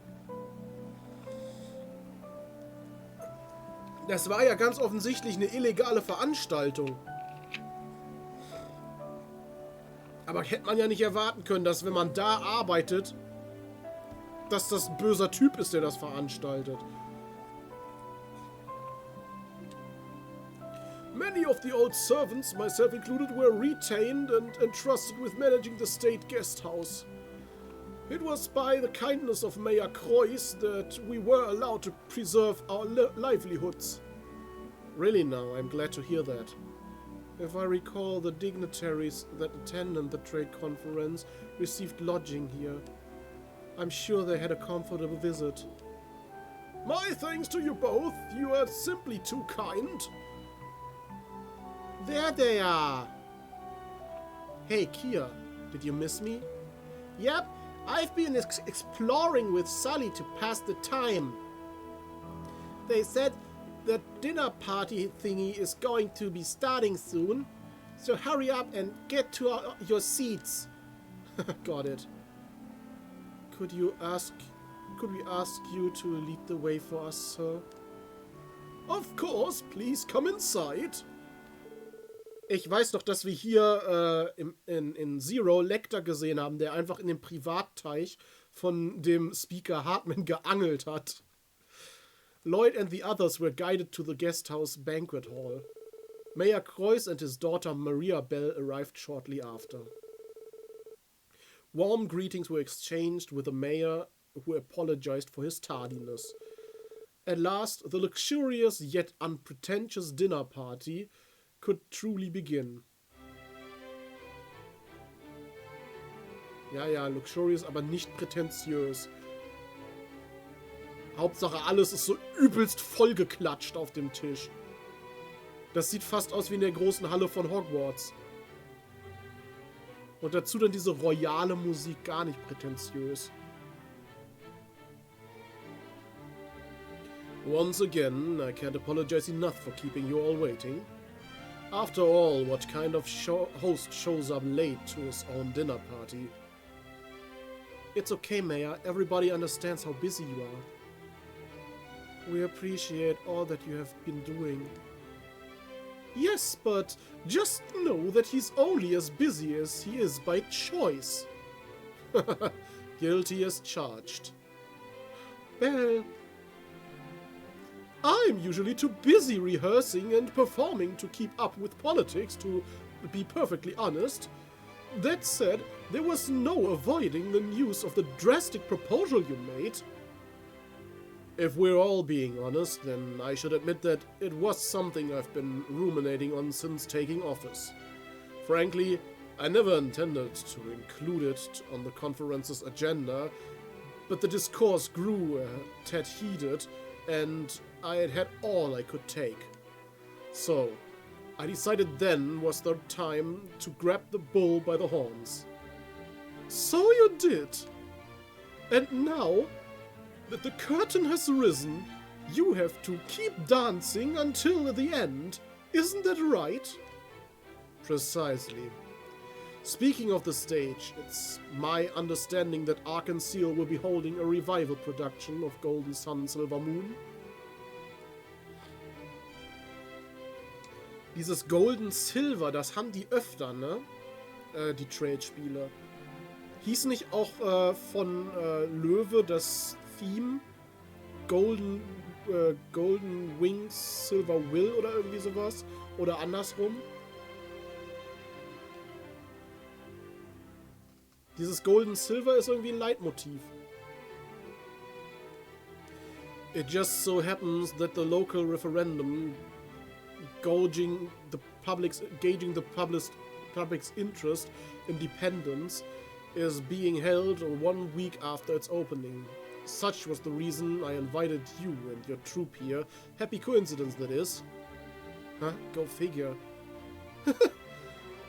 And I appreciate that you did.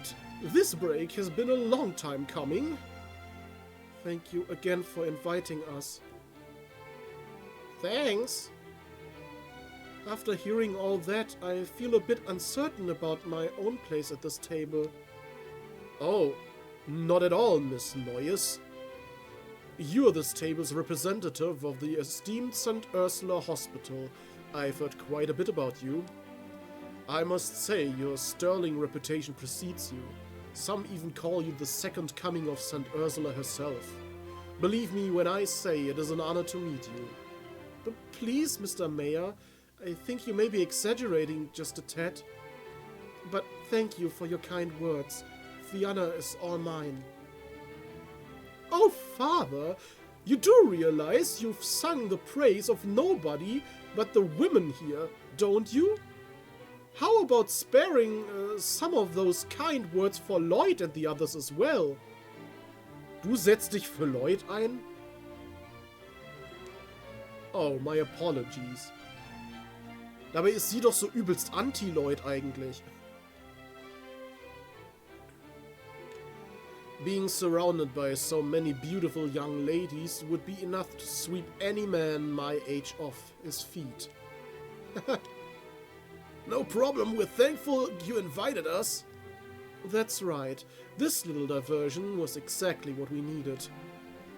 Thank you very much, Mr. Mayor. Car! Sie zählt offenbar auch als Dude.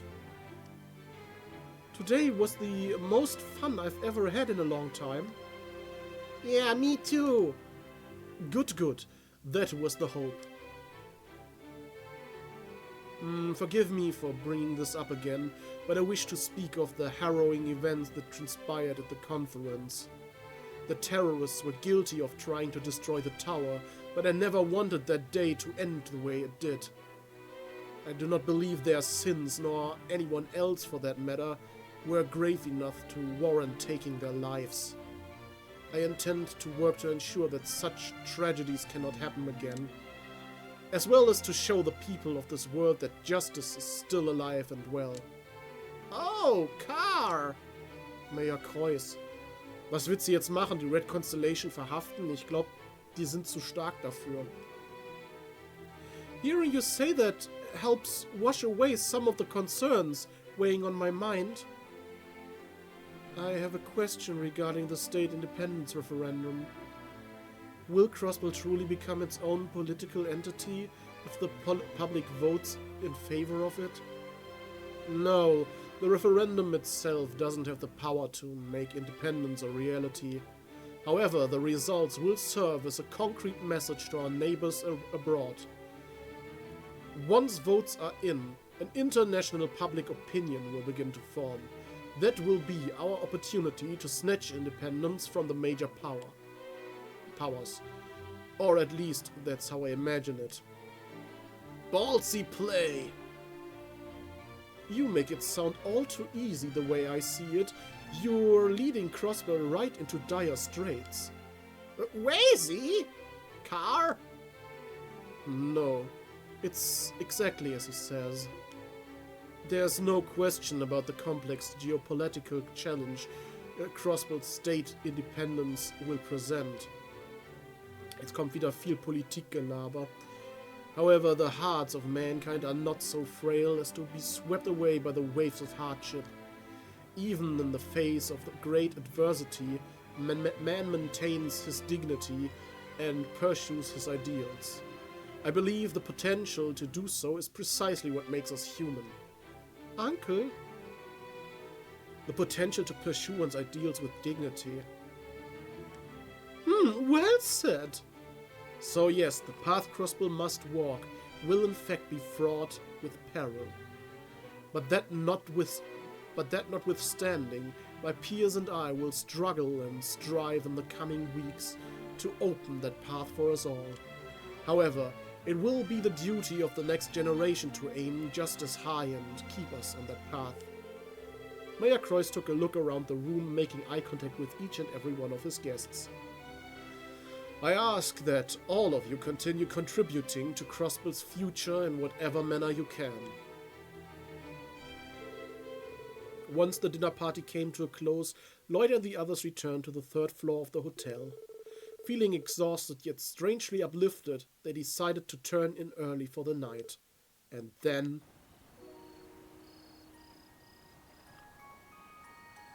Es ist Vollmond. Stimmt, hatte ja Rishi erwähnt.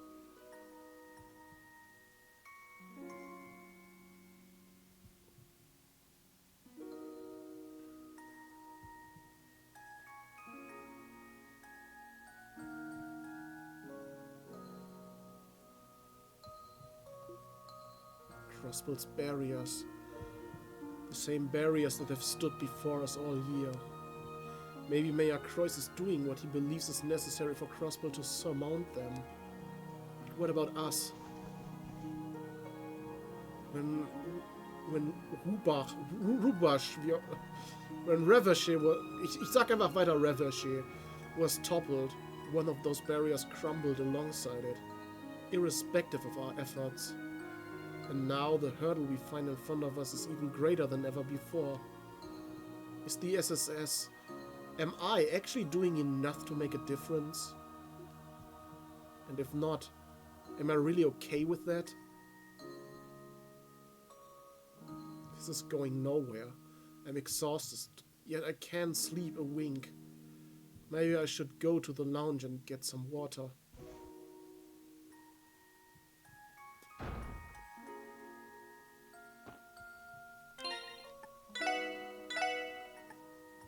Wen kann man jetzt einfach in die anderen Zimmer reingehen? Barging in at this hour probably won't go over too well. I should try cool down in the lounge. Achso, die Lounge ist in die Richtung.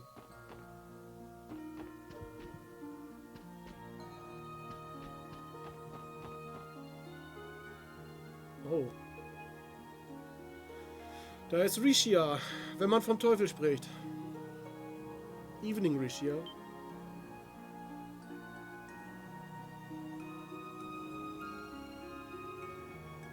Die Big Boob Woman. Oh, it's you, Lloyd. Sorry about that. I hope I didn't startle you. Oh, no. It wasn't your fault. I was just lost in thought, is all. Well, is it okay if I join you? Was sind diese zwei roten Punkte da unten am Bildschirm? Unter der Textbox? Blutflecken? Oder gehört das zu irgendeiner Blume?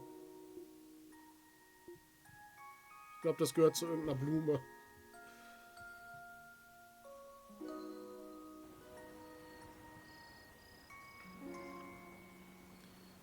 The moon is beautiful from here. Maybe it's because we're away from the lights of Crossbill City. Perhaps so. You know, Wazy told me the strangest thing this morning. Oh?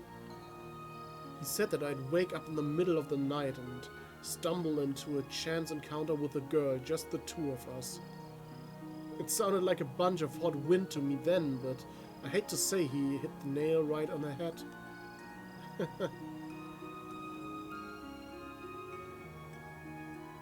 You never cease to surprise me, Lloyd. I was just starting to wish I had someone here with me, and not 1 minute later, there you were. Simply having you here makes me feel so much more at ease. I have to say, I envy the rest of the SSS. You give me too much credit. I still have a lot of areas I think I need to work on as a senior detective and as a leader too. For one, I desperately need to grow up. Hey Rishia, I don't mean to offend you, but there's something I've been wanting to ask you. Offend me? What could it be? I've been wondering this for a while now, but löst jetzt ihre Identität auf? Why is it that your eyes look so forlorn whenever you smile? I've noticed it since the day we met. During your short time in Crossbow, you've done so much. You are recruited by Ilya Platier herself, featured on one of the greatest stages for a soldier round. Rishia Mao is now a household name in Crossbow. And yet, even then, when you smile, it doesn't feel like you're here in the moment. It feels like you're in the future, looking back at something you've lost. Why would you think that? Because I've seen it before. Someone close to me wore that same smile before for the longest time. Sein Bruder? But eventually, like her grief, it faded. Now she can smile as genuinely as she did before. Wer war das gerade?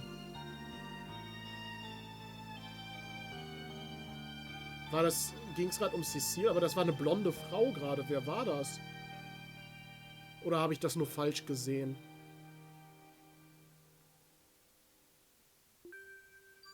But you, on the other hand, I don't think I've ever seen you smile any other way.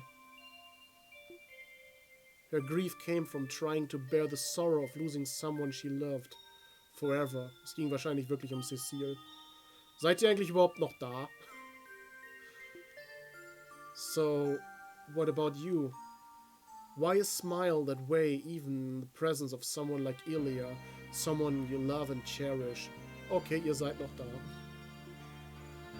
She's always been there for you, and she always will be. You really are full of surprises. I've always known you were sharp, but I didn't expect you to see right through me. Does that mean... Yes, everything you said is true. Maybe it's because I know I have to leave Crossbow before long. I thought that might be it.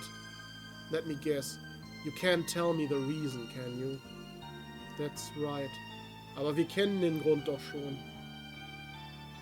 I can't share the details, but I can tell you this. The path I am bound to walk is already set. It has been from the day I was born. The path? Think of it as inheriting a family business. I've been living my life for that sole purpose ever since I was little. So funktioniert das also damit. It's the same path my ancestors have walked throughout history. But now I no longer understand where that path is leading me, nor my reasons for taking it. I see. But if you really don't like it, then why not leave it? I'm afraid it isn't simply a matter of like or dislike. In accepting his birthright, my father eventually found meaning in it. A hidden, lightless path that can influence society and even change the course of history. Now it's mine. I inherited it from my father, and now it's my turn to find my own meaning in walking it. That's how it should be from this moment on.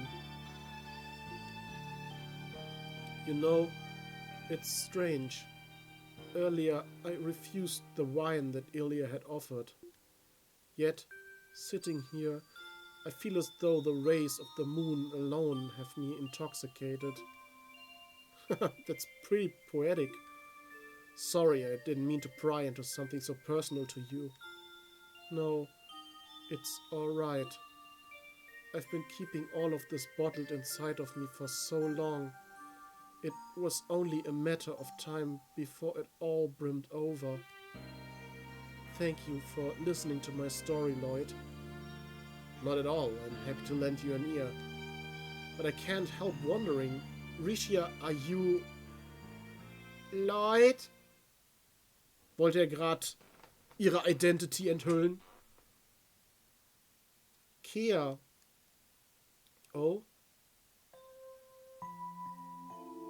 Oh, and Rishia is here too. Were you guys in the middle of something? No, it's okay. We're just about finished. Yeah, it's fine. Are you having trouble sleeping? Yeah, I think I had a scary dream. Really now? Would it help if you slept in my bed? Can I? Yes, but just this once.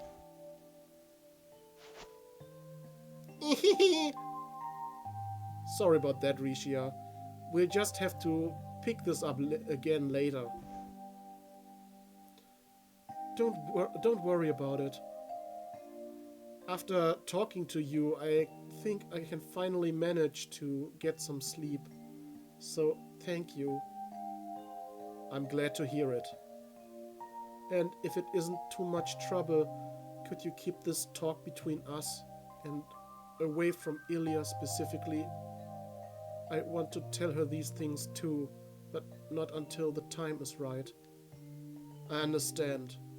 I don't know how much help I can be, but just know that you can call on me if you ever need anything. I'll do whatever I can. I appreciate it. I'll be sure to come to you for advice the next time I need it. Good night, Lloyd. You too, Kia. Good night, Rishia. Good night. Sleep tight.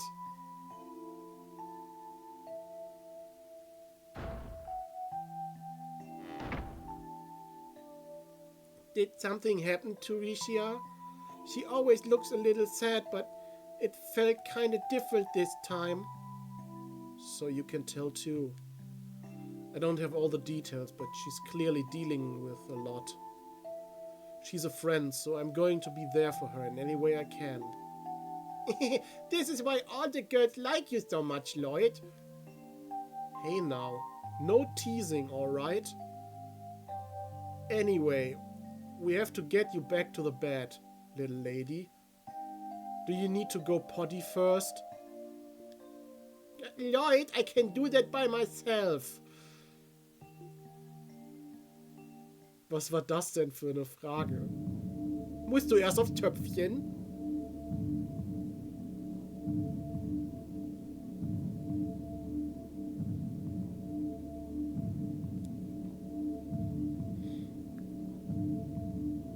War das am Ende von Zero oder war das noch am Anfang von hier Find Me? Oder das war noch gar nicht? Lloyd. Wake up, Lloyd. What? What time is it? About 2 a.m., I think. Ich dachte nur, ich weck dich um 2 Uhr morgens. Das war vom Anfang. Okay.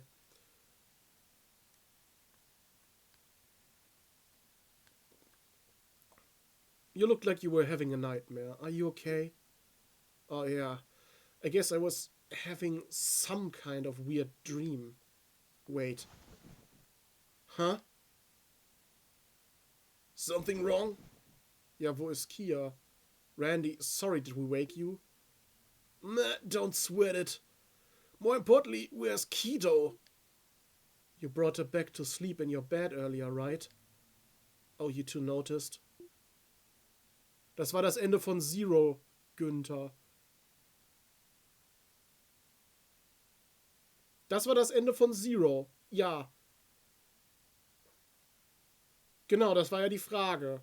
Yoda meinte gerade, das war vom Anfang. Weil am Anfang hat man auch gegen so ein Viech gekämpft.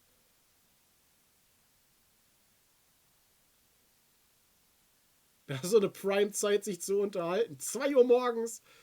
Hey. Ey. Ey, wach auf. Wach auf. Ich muss mit dir reden. Was ist denn jetzt so wichtig? Glaubst du, dass diese Blume irgendwie besser riecht als die andere? Yeah, that's right.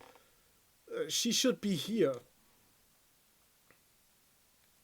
Oh, as far as I can tell, the 3 of us are the only ones in the room. Well, guess we'd better go wrangle her in. Thanks, guys. Sorry about the dragging you out of bed like this. Despite checking every corner of the third floor, Lloyd, Randy and Wazy failed to find even the slightest trace of Kia. Ernest musste es gerade überlegen, was zu Beginn mit... Ja, genau. Am Anfang hiervon war Ernest, aber das war Günther. Eben.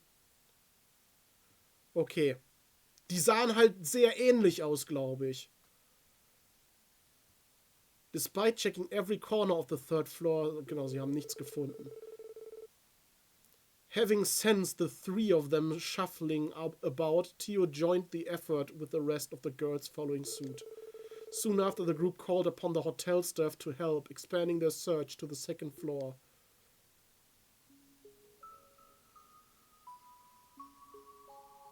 So she's not on the second floor either.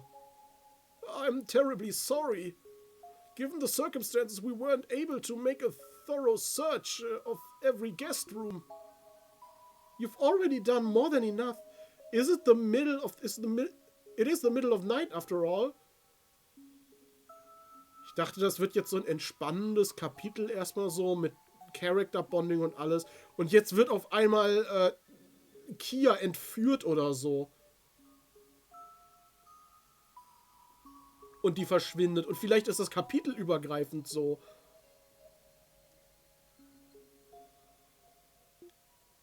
What the heck is Short Stuff's problem? Wandering off who knows where, half asleep. This is growing more and more concerning. Where could she have gone? Ich muss bei Short Stuff aus irgendeinem Grund immer an Tita denken. Weil Agate hat ihn ja immer so genannt. Searching via the Aeon system has also yielded no results. I have no idea where she could be. Zeit, komm. My!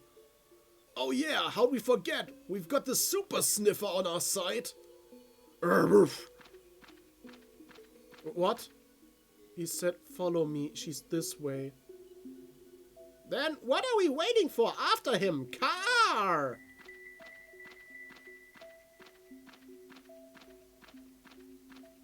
Ich fände es halt auch toll, wie die um 2 Uhr morgens komplett angezogen sind und keiner von denen noch irgendwie im Schlafanzug rumläuft. Ich meine, ganz wichtig, die müssen jetzt nach Kia suchen, aber es war vorher noch genug Zeit, sich erstmal umzuziehen.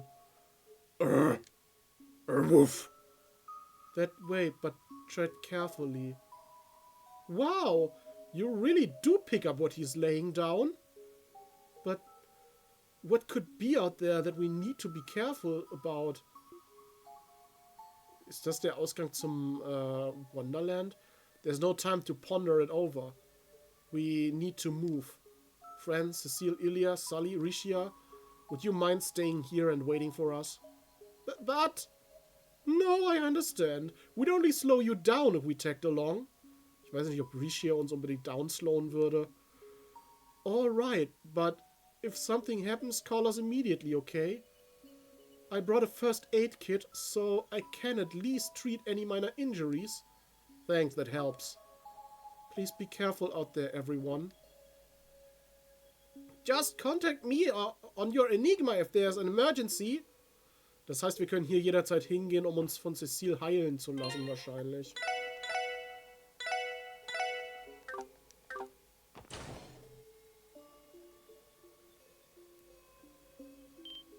Fool. Look at that. Oh, Campanella.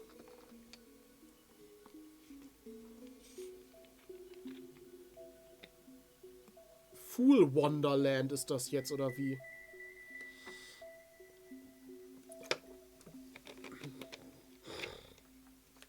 Kriegen wir jetzt einen creepy Freizeitpark?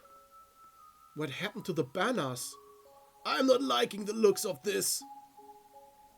Hieß es nicht mal, Campanella wäre nur ein Beobachter. Das wirkt jetzt nicht sehr beobachtend für mich. When did this even happen? Car! I doubt it's one of the park's nighttime attractions. Definitely not.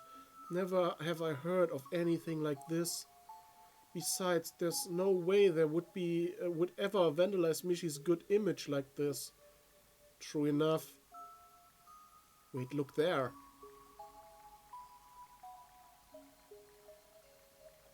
Fool's Wonderland.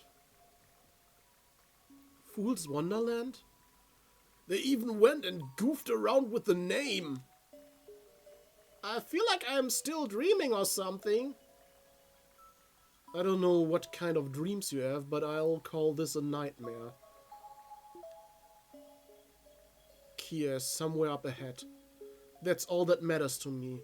We're going in no matter what. Right. Let's get to steppin'.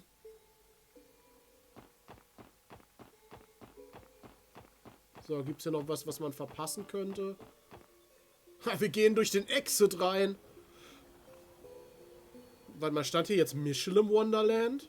Ja, das passt aber nicht. Das ist Fool's Wonderland.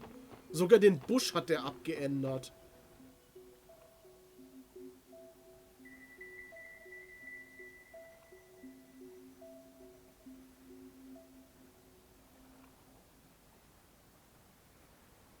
Someone around here has a pretty tacky sense of taste.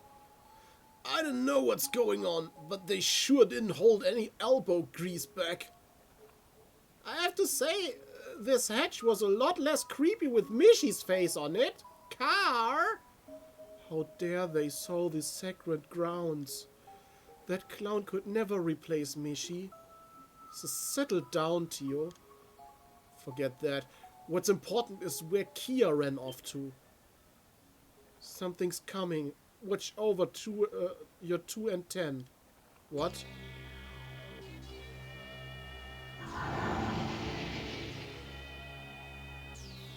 Ah! What are they? Car! They don't look like special effects from the horror coaster, that's for sure. Whatever they are, they're hostile. Stop them. Here they come.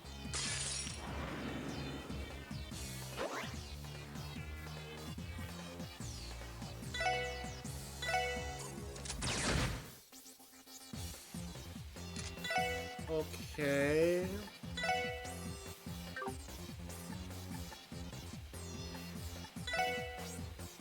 Kann es sein, dass die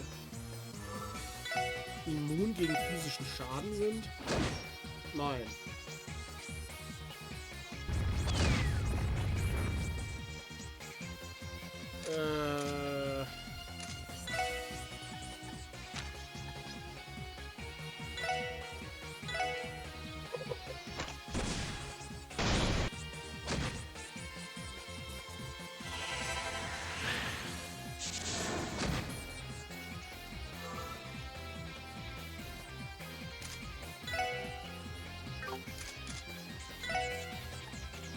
Du kannst hier Energy Circle machen.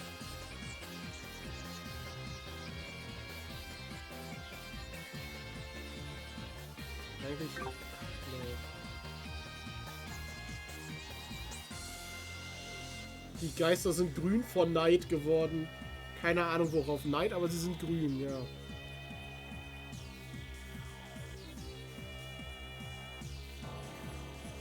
Okay, einer ist immun gegen physisch, der andere absorbiert Elemente.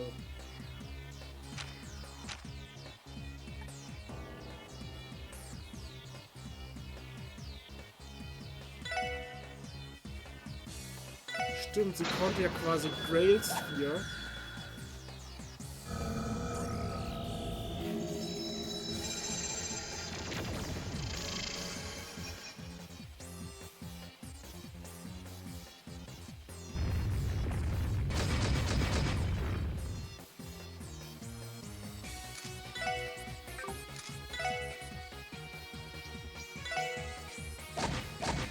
Der hier war nicht immun.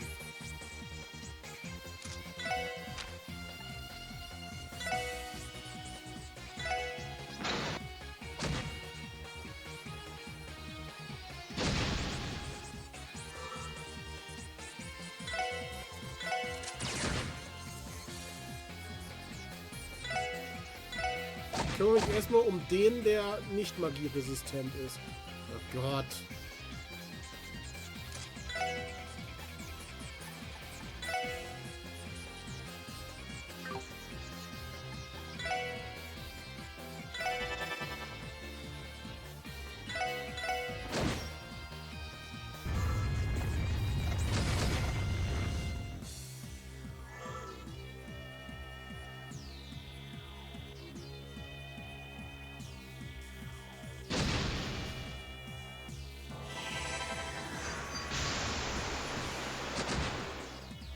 Ja, der ist aber auch dagegen.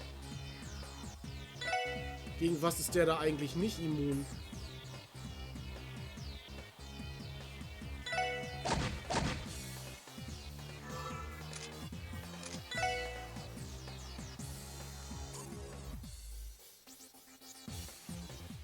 Dem konnte ich noch gar keinen Schaden machen bis jetzt.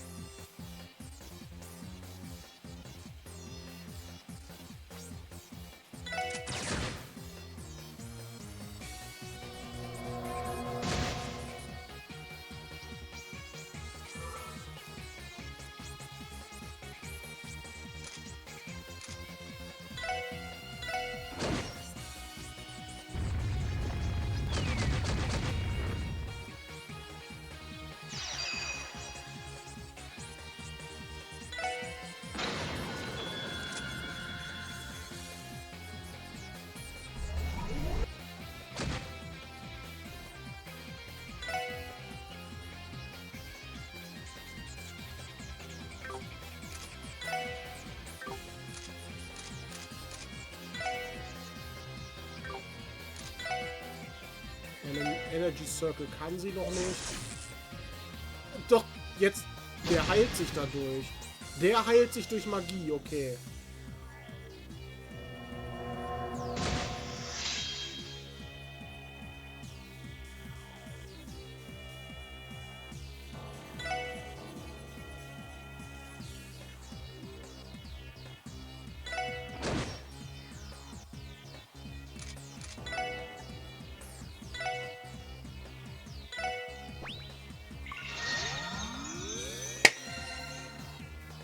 Ich hat voll erschreckt.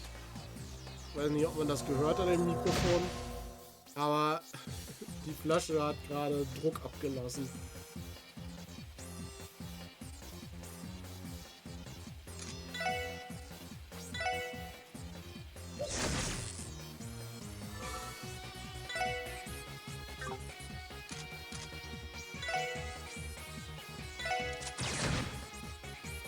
Sie macht so wenig Schaden.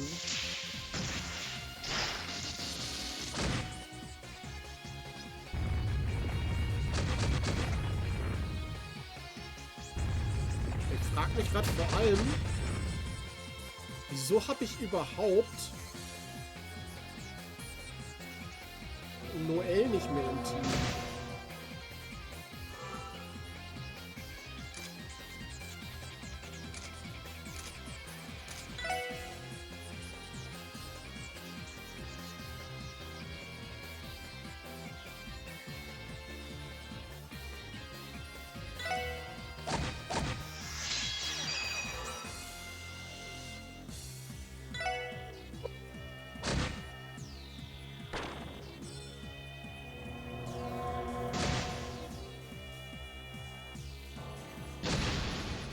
Alter, ich sterbe hier gerade voll.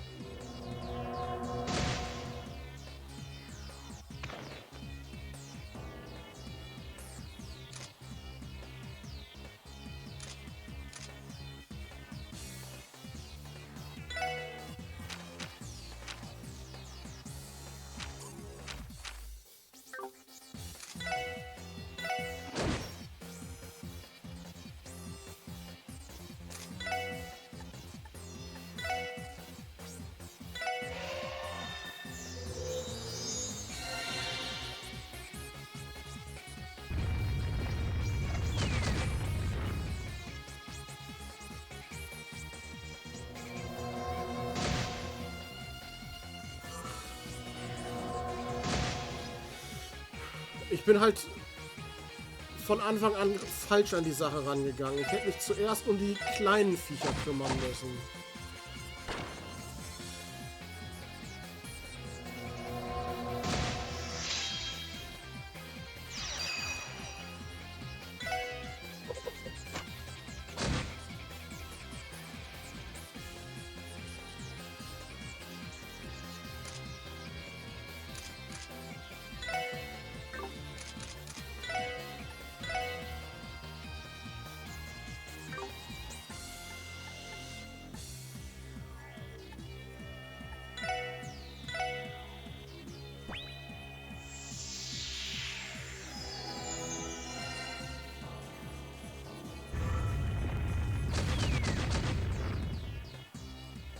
Komm, warte, ich lass mich jetzt einfach mal töten. Ich fange das gleich nochmal mit vollem Leben an.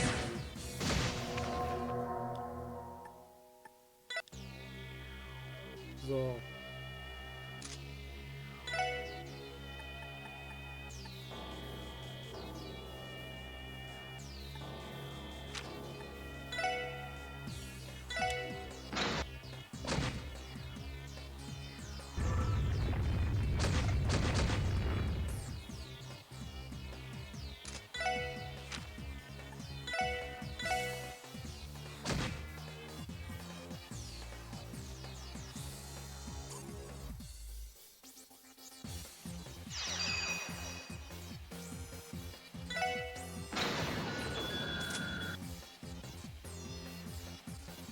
Warum hat ihn das denn jetzt geheilt?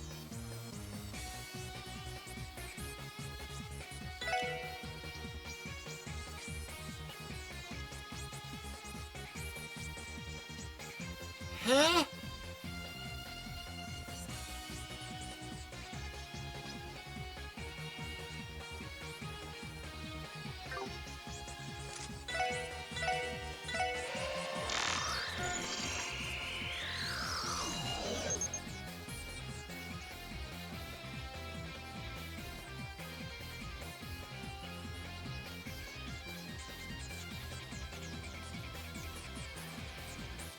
A mass of souls drawn from dreams that can absorb incoming arts. Ja, aber das gerade war ja keine Art. Oder zählt von Ellie.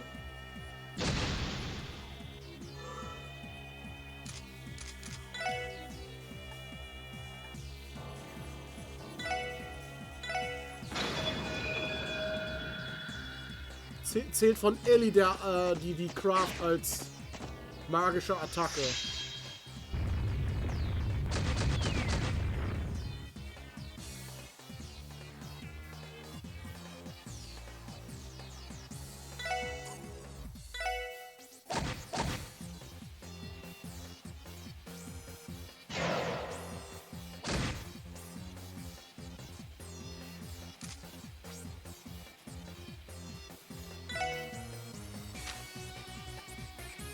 Das ist eine Magic Attack.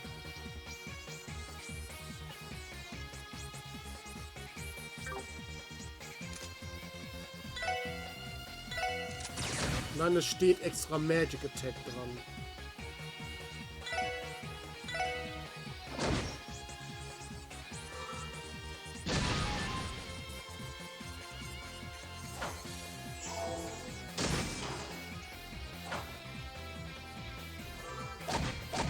Danke, Leute, dass du deine eigenen Verbündeten angreifst. Das ist echt nett von dir.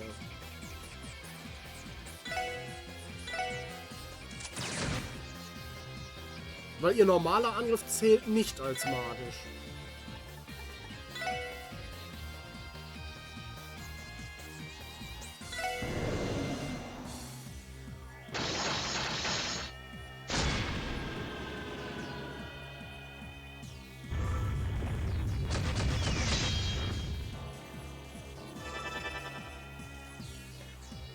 Warum muss eigentlich Tio ständig schlafen?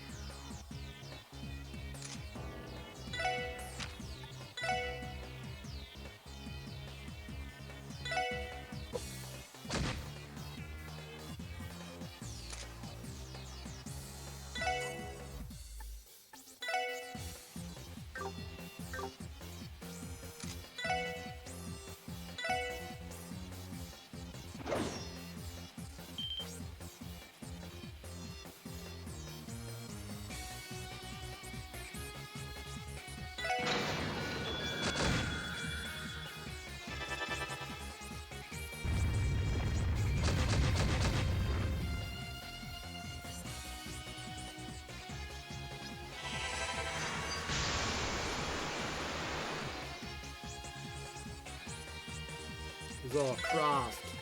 Energy Circle. Warum stehen alle meine Fuzzis so weit auseinander?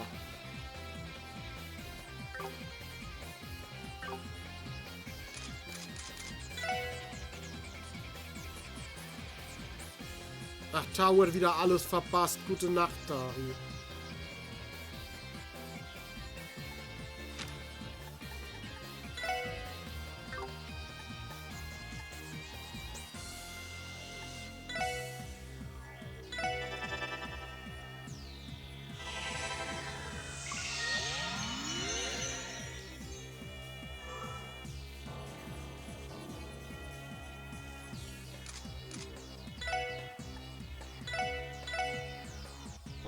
Einmal Tio, bevor die drauf geht.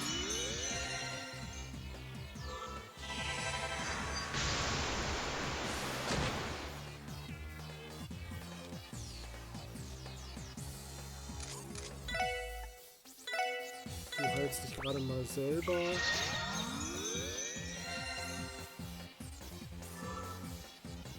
Ey, dass die auch immer mehr Verstärkung dazu holen.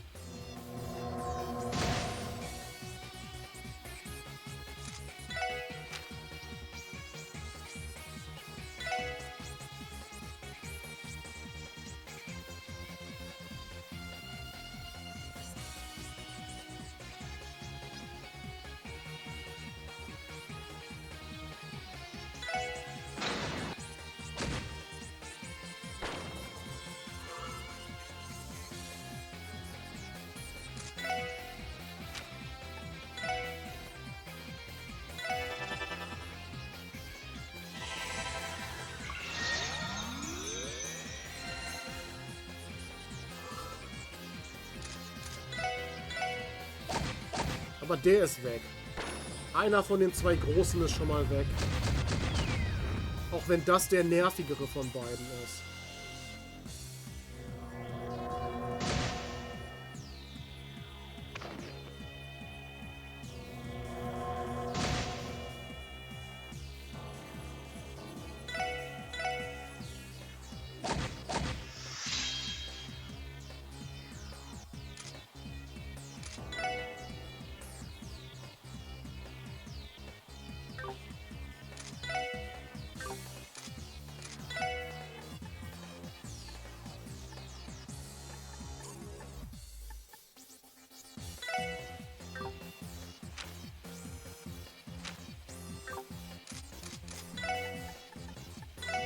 Du holst gerade Ellie zurück.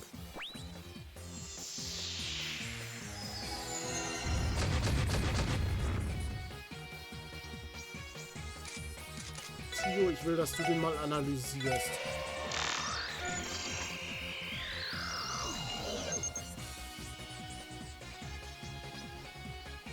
Okay. Element Efficiency Gelb 200. Also Space, wenn ich das richtig sehe. Oder, ja, das ist Space, ne? Time ist das Schwarze. Oder war das? Egal. Sehe ich das richtig, dass der gegen... oder soll das Erde sein?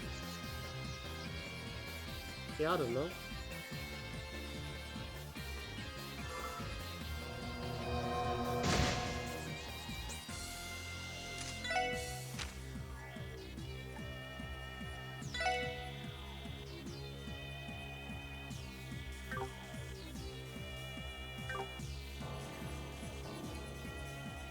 Konnte man irgendwie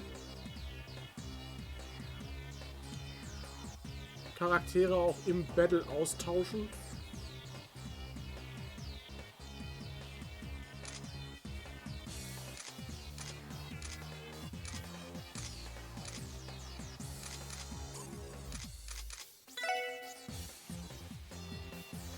Ne, das ging nicht, ne? Mich ärgert es halt, dass ich Ellie dabei habe, weil die ist absolut nutzlos.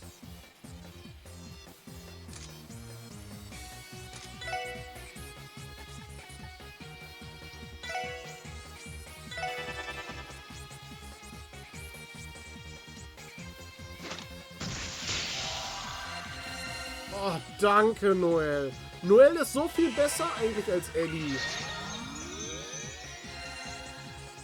Warum ist Ellie überhaupt gerade in meinem Team?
Aber wir kriegen immerhin etwas Fortschritt.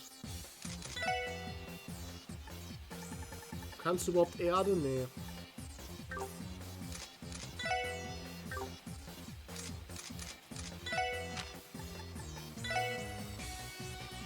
Aber Tio ist die einzige, die Flächenheilung drauf hat.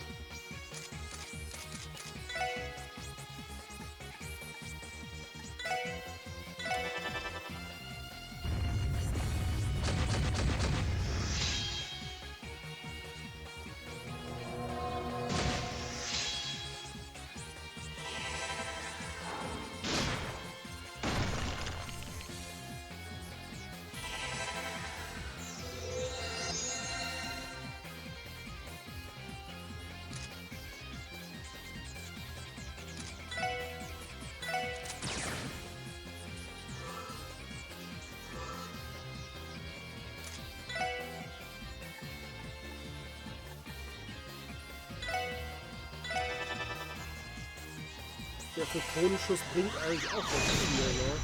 Das Ding ist fast down.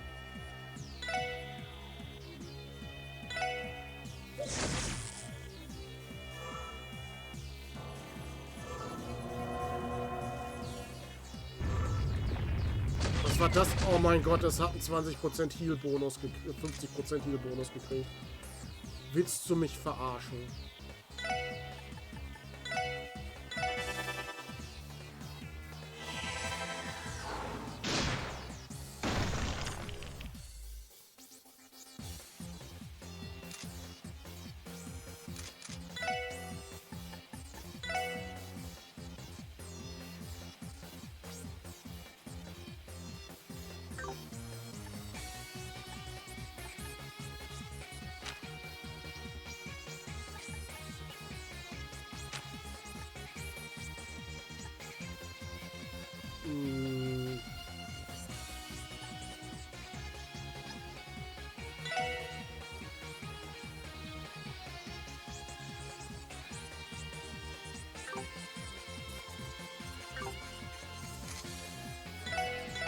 Ellie ist gerade so nutzlos.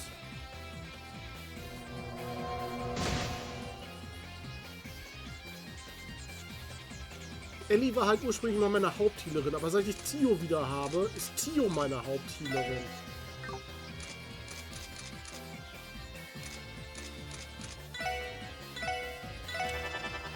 Und dadurch ist das halt absolut sinnlos geworden, noch Ellie weiter im Team zu haben.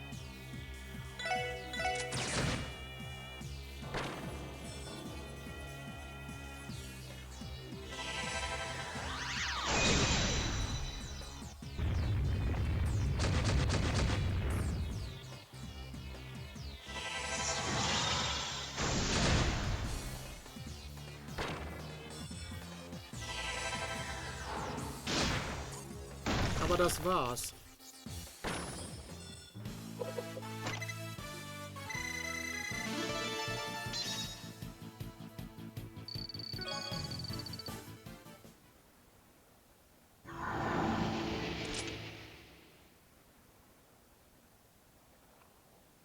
Ja, den Kampf hatten wir in Sky auch schon mal.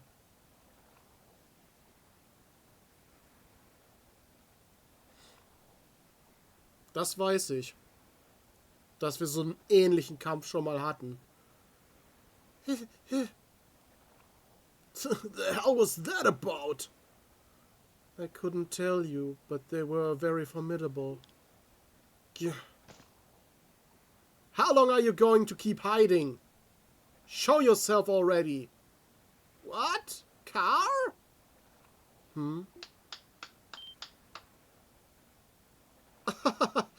You didn't notice me.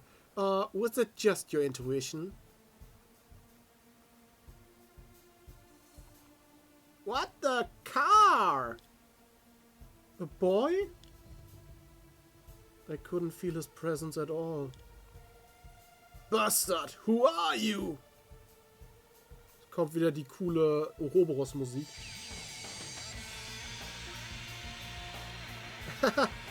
Where are your manners?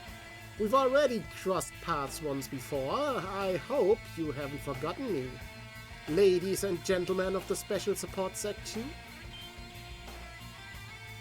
It can't be. He's the hacker who trapped all of you in Jonah's room at the B sector. As well as the person who supplied the terrorists with data on Orcus Tower. The first time we encountered each other was in front of the Doll Studio, right? Bingo!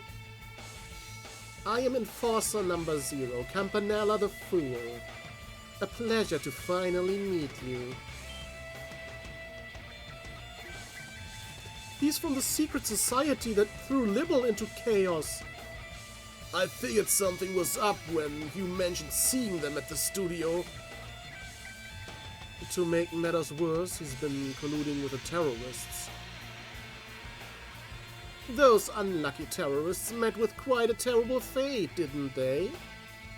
They didn't fly into town thinking they'd catch the ire of Eiyuu and the Red Constellation, that's for sure.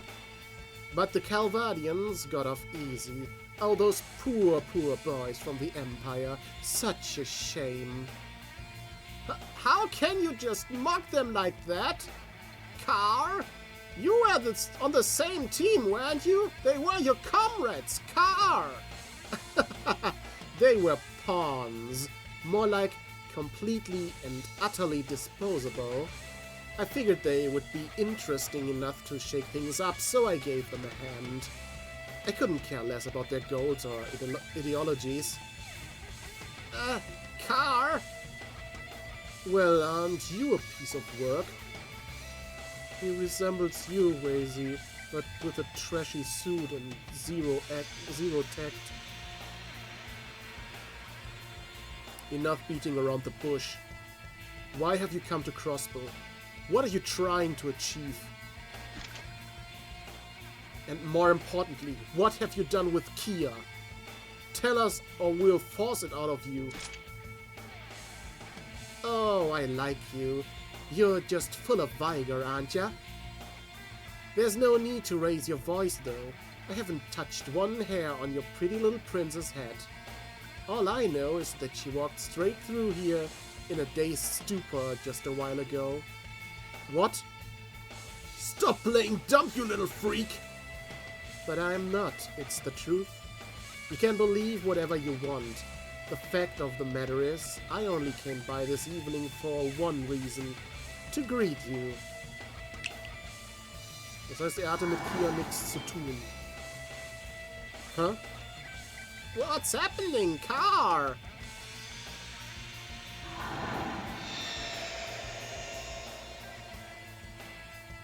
Hat alles wieder umgeändert.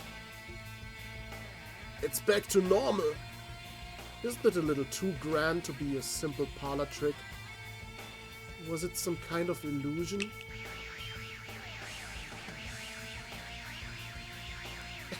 If you'll excuse me, I hope we meet again soon. Oh, and just so you know, your little princess was on her way to the castle up ahead. I'd suggest you make your way over before she walks herself into an horrible accident. See you next time.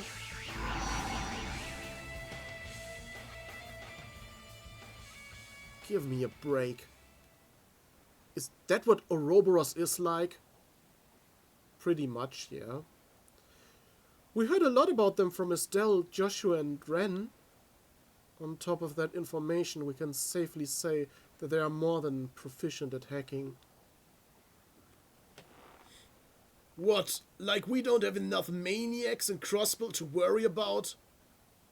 I just don't understand why. Why Crossbow over anywhere else? Car! Naja, überall sonst sind sie ja auch. Regardless of what their gambit here is. We'll need to set it aside for now. Searching for Kia seems like a more pressing matter, wouldn't you say? Right. He said she's at the castle up ahead. Let's go! Aber das erste, was ich jetzt erstmal machen möchte,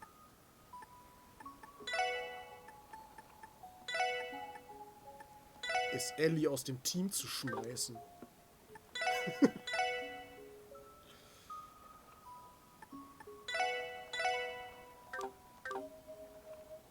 Ich habe jetzt Tio als Heiler. Here's over at the Castle of Mirrors. Okay.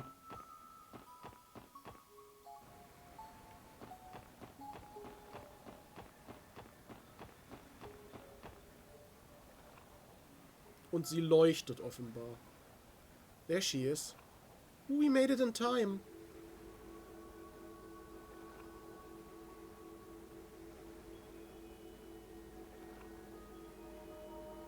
Why do I... Kia! Die sieht so besessen aus. Are you alright, Kia? Thank goodness you're not hurt, are you?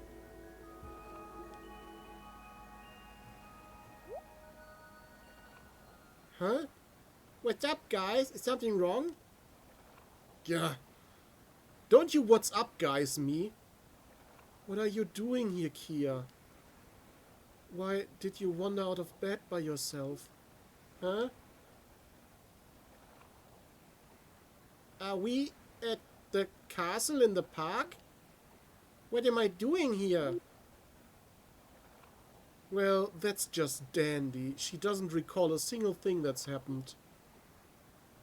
Das hat vielleicht was mit diesem Traum zu tun, den Lloyd hatte, ne? Do you think she was sleepwalking, Car? Arbeitet die auch im Atomkraftwerk? Ja, aber das ist ja kein grünes Leuchten. Sie hat blau geleuchtet. I don't know. I mean, yeah, people do that, but all the way across an entire theme park? Do you really not remember, Kido?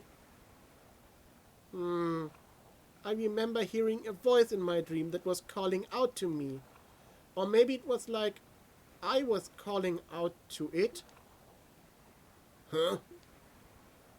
Well, if it really was just a dream, then no harm done. We're just glad that you're safe. Yeah, you said it. Come on, let's return to the hotel. Grün-blau sei nicht so kleinlich. Da bin ich aber kleinlich. We've got to get you back to the bed, okay, Kia? Okay. Lloyd and the others then took Kia back to the hotel and put her to bed. Shortly after, she contacted park security to explain what happened. Once things were ironed out, the SSS paid another visit to the scene, but failed to find anything that could explain Kia's strange behavior. Once dawn began to break, they finally returned to their rooms and slept until noon. After a long-needed rest, they checked out of the hotel and left Michelin with Maria Bell, who had arrived to pick them up.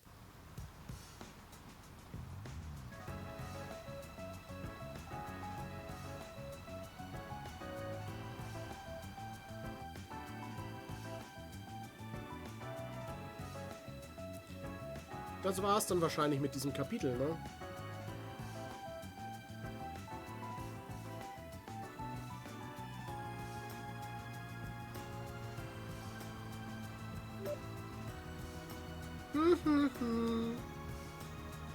You look like you're in a good mood, Kia. I know this trip was more hectic than we bargained for, but did you have fun? Yeah, of course. We should go on vacations with everyone like this all the time. Maybe for our next one, we can stay at America Village. Ich weiß nicht, ob das so spannend ist. Yeah, sounds like a good idea. I was expecting her to be more shaken up after that big scare last night. But seeing her now, it's like it never happened. Guess my worries were misplaced. Ich glaube, ihr habt euch alle viel mehr Sorgen gemacht als sie. What I should be focusing on instead is the society and whatever it is they're plotting. Lloyd, is something wrong? No, it's nothing. Actually, Kia, you didn't happen to see anyone suspicious last night, did you? Like, say, a young man wearing a pink suit? No, I don't think so. But I was super sleepy, so I'm not really sure. Right. Well, it's not that big a deal. Forget I said anything. So, this is where you two have been?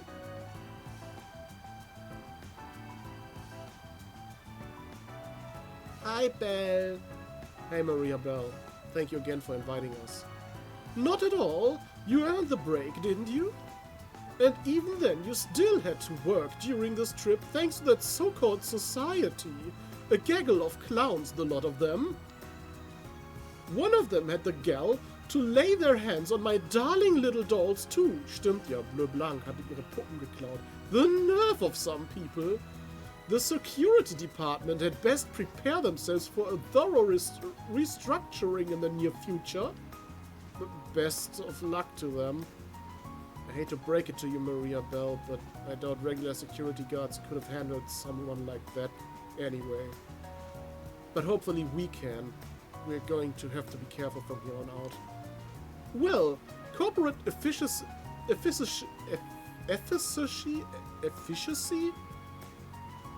Wie spricht man dieses Wort aus? Ich habe es noch nie gelesen. Efficacy? Efficacy. Well, corporate efficacy aside, I just had the loveliest little idea. But I wanted to run it by the both of you first. What do you say to take a commemorative photo together with the entire group? Oh, that is a good idea. Is that like the group picture we took with everyone a while back? So spricht man das bestimmt aus, ja. Yeah, it's a good way to preserve the memories you made with everyone. That way, when you look at the photo, you'll have something to remember the trip by. Cool, then let's take one! It's decided. Up here on the deck would make for a better backdrop than in the cabin, wouldn't you say? Good point. The weather is perfect too. I'll go gather the others. Please do. And if you don't mind, could you inform the stewardess as well? Commemorative photos are part of the ship's service. She'll take the photos for us free of charge. For sure.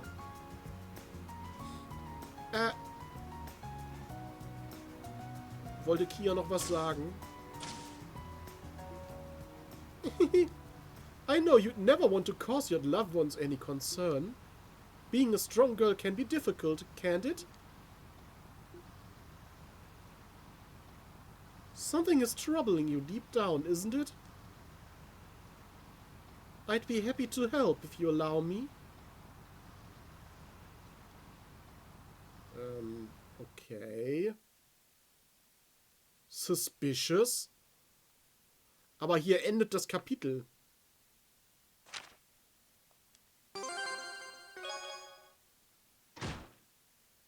Ich bin mit einer Lustmedaille oder so ausgezeichnet worden.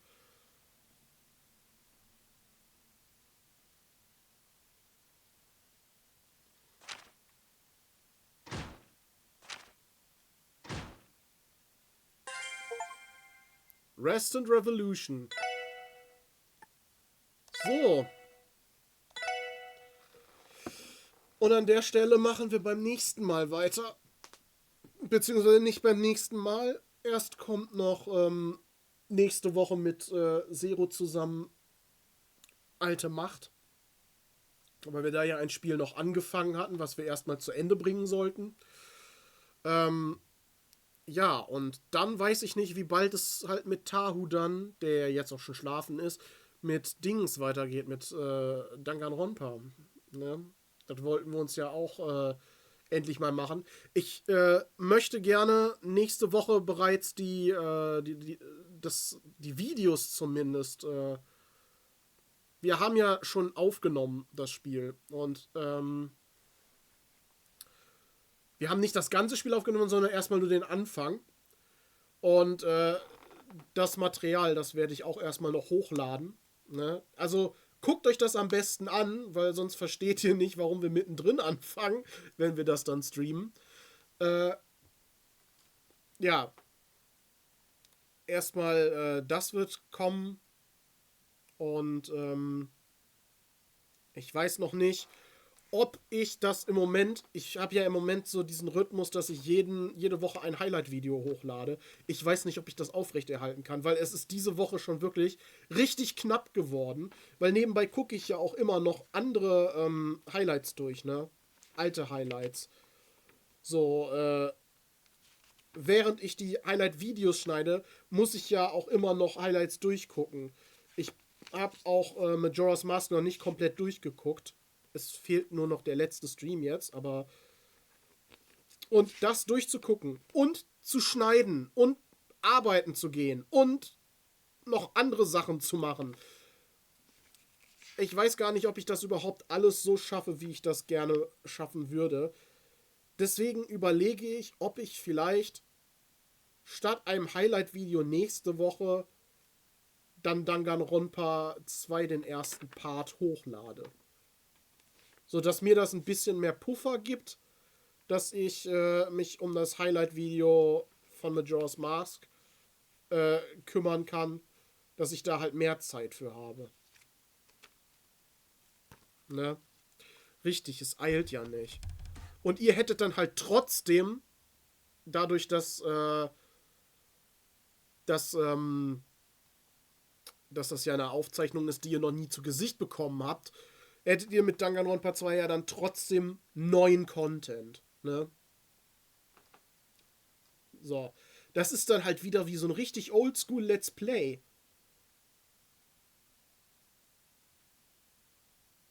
Ne? Richtig oldschool Let's Play-Style dann wieder. So. Gut, ich guck dann mal gerade.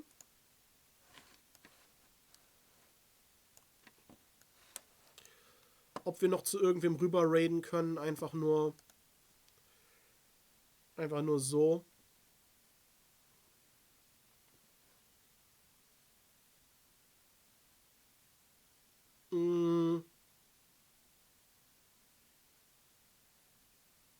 Ich raid einfach mal wieder zur Traumtänzerin rüber, glaube ich.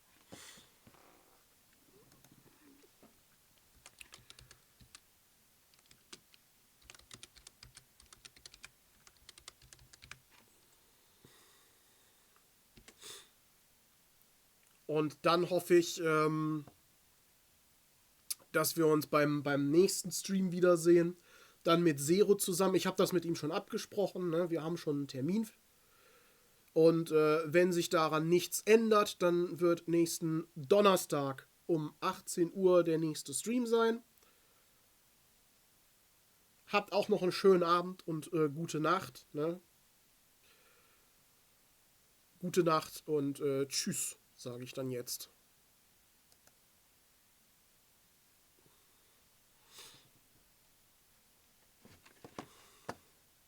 Ja, hastig hingekritzelten Notizen unter zunehmend verwirrenden Diagrammen.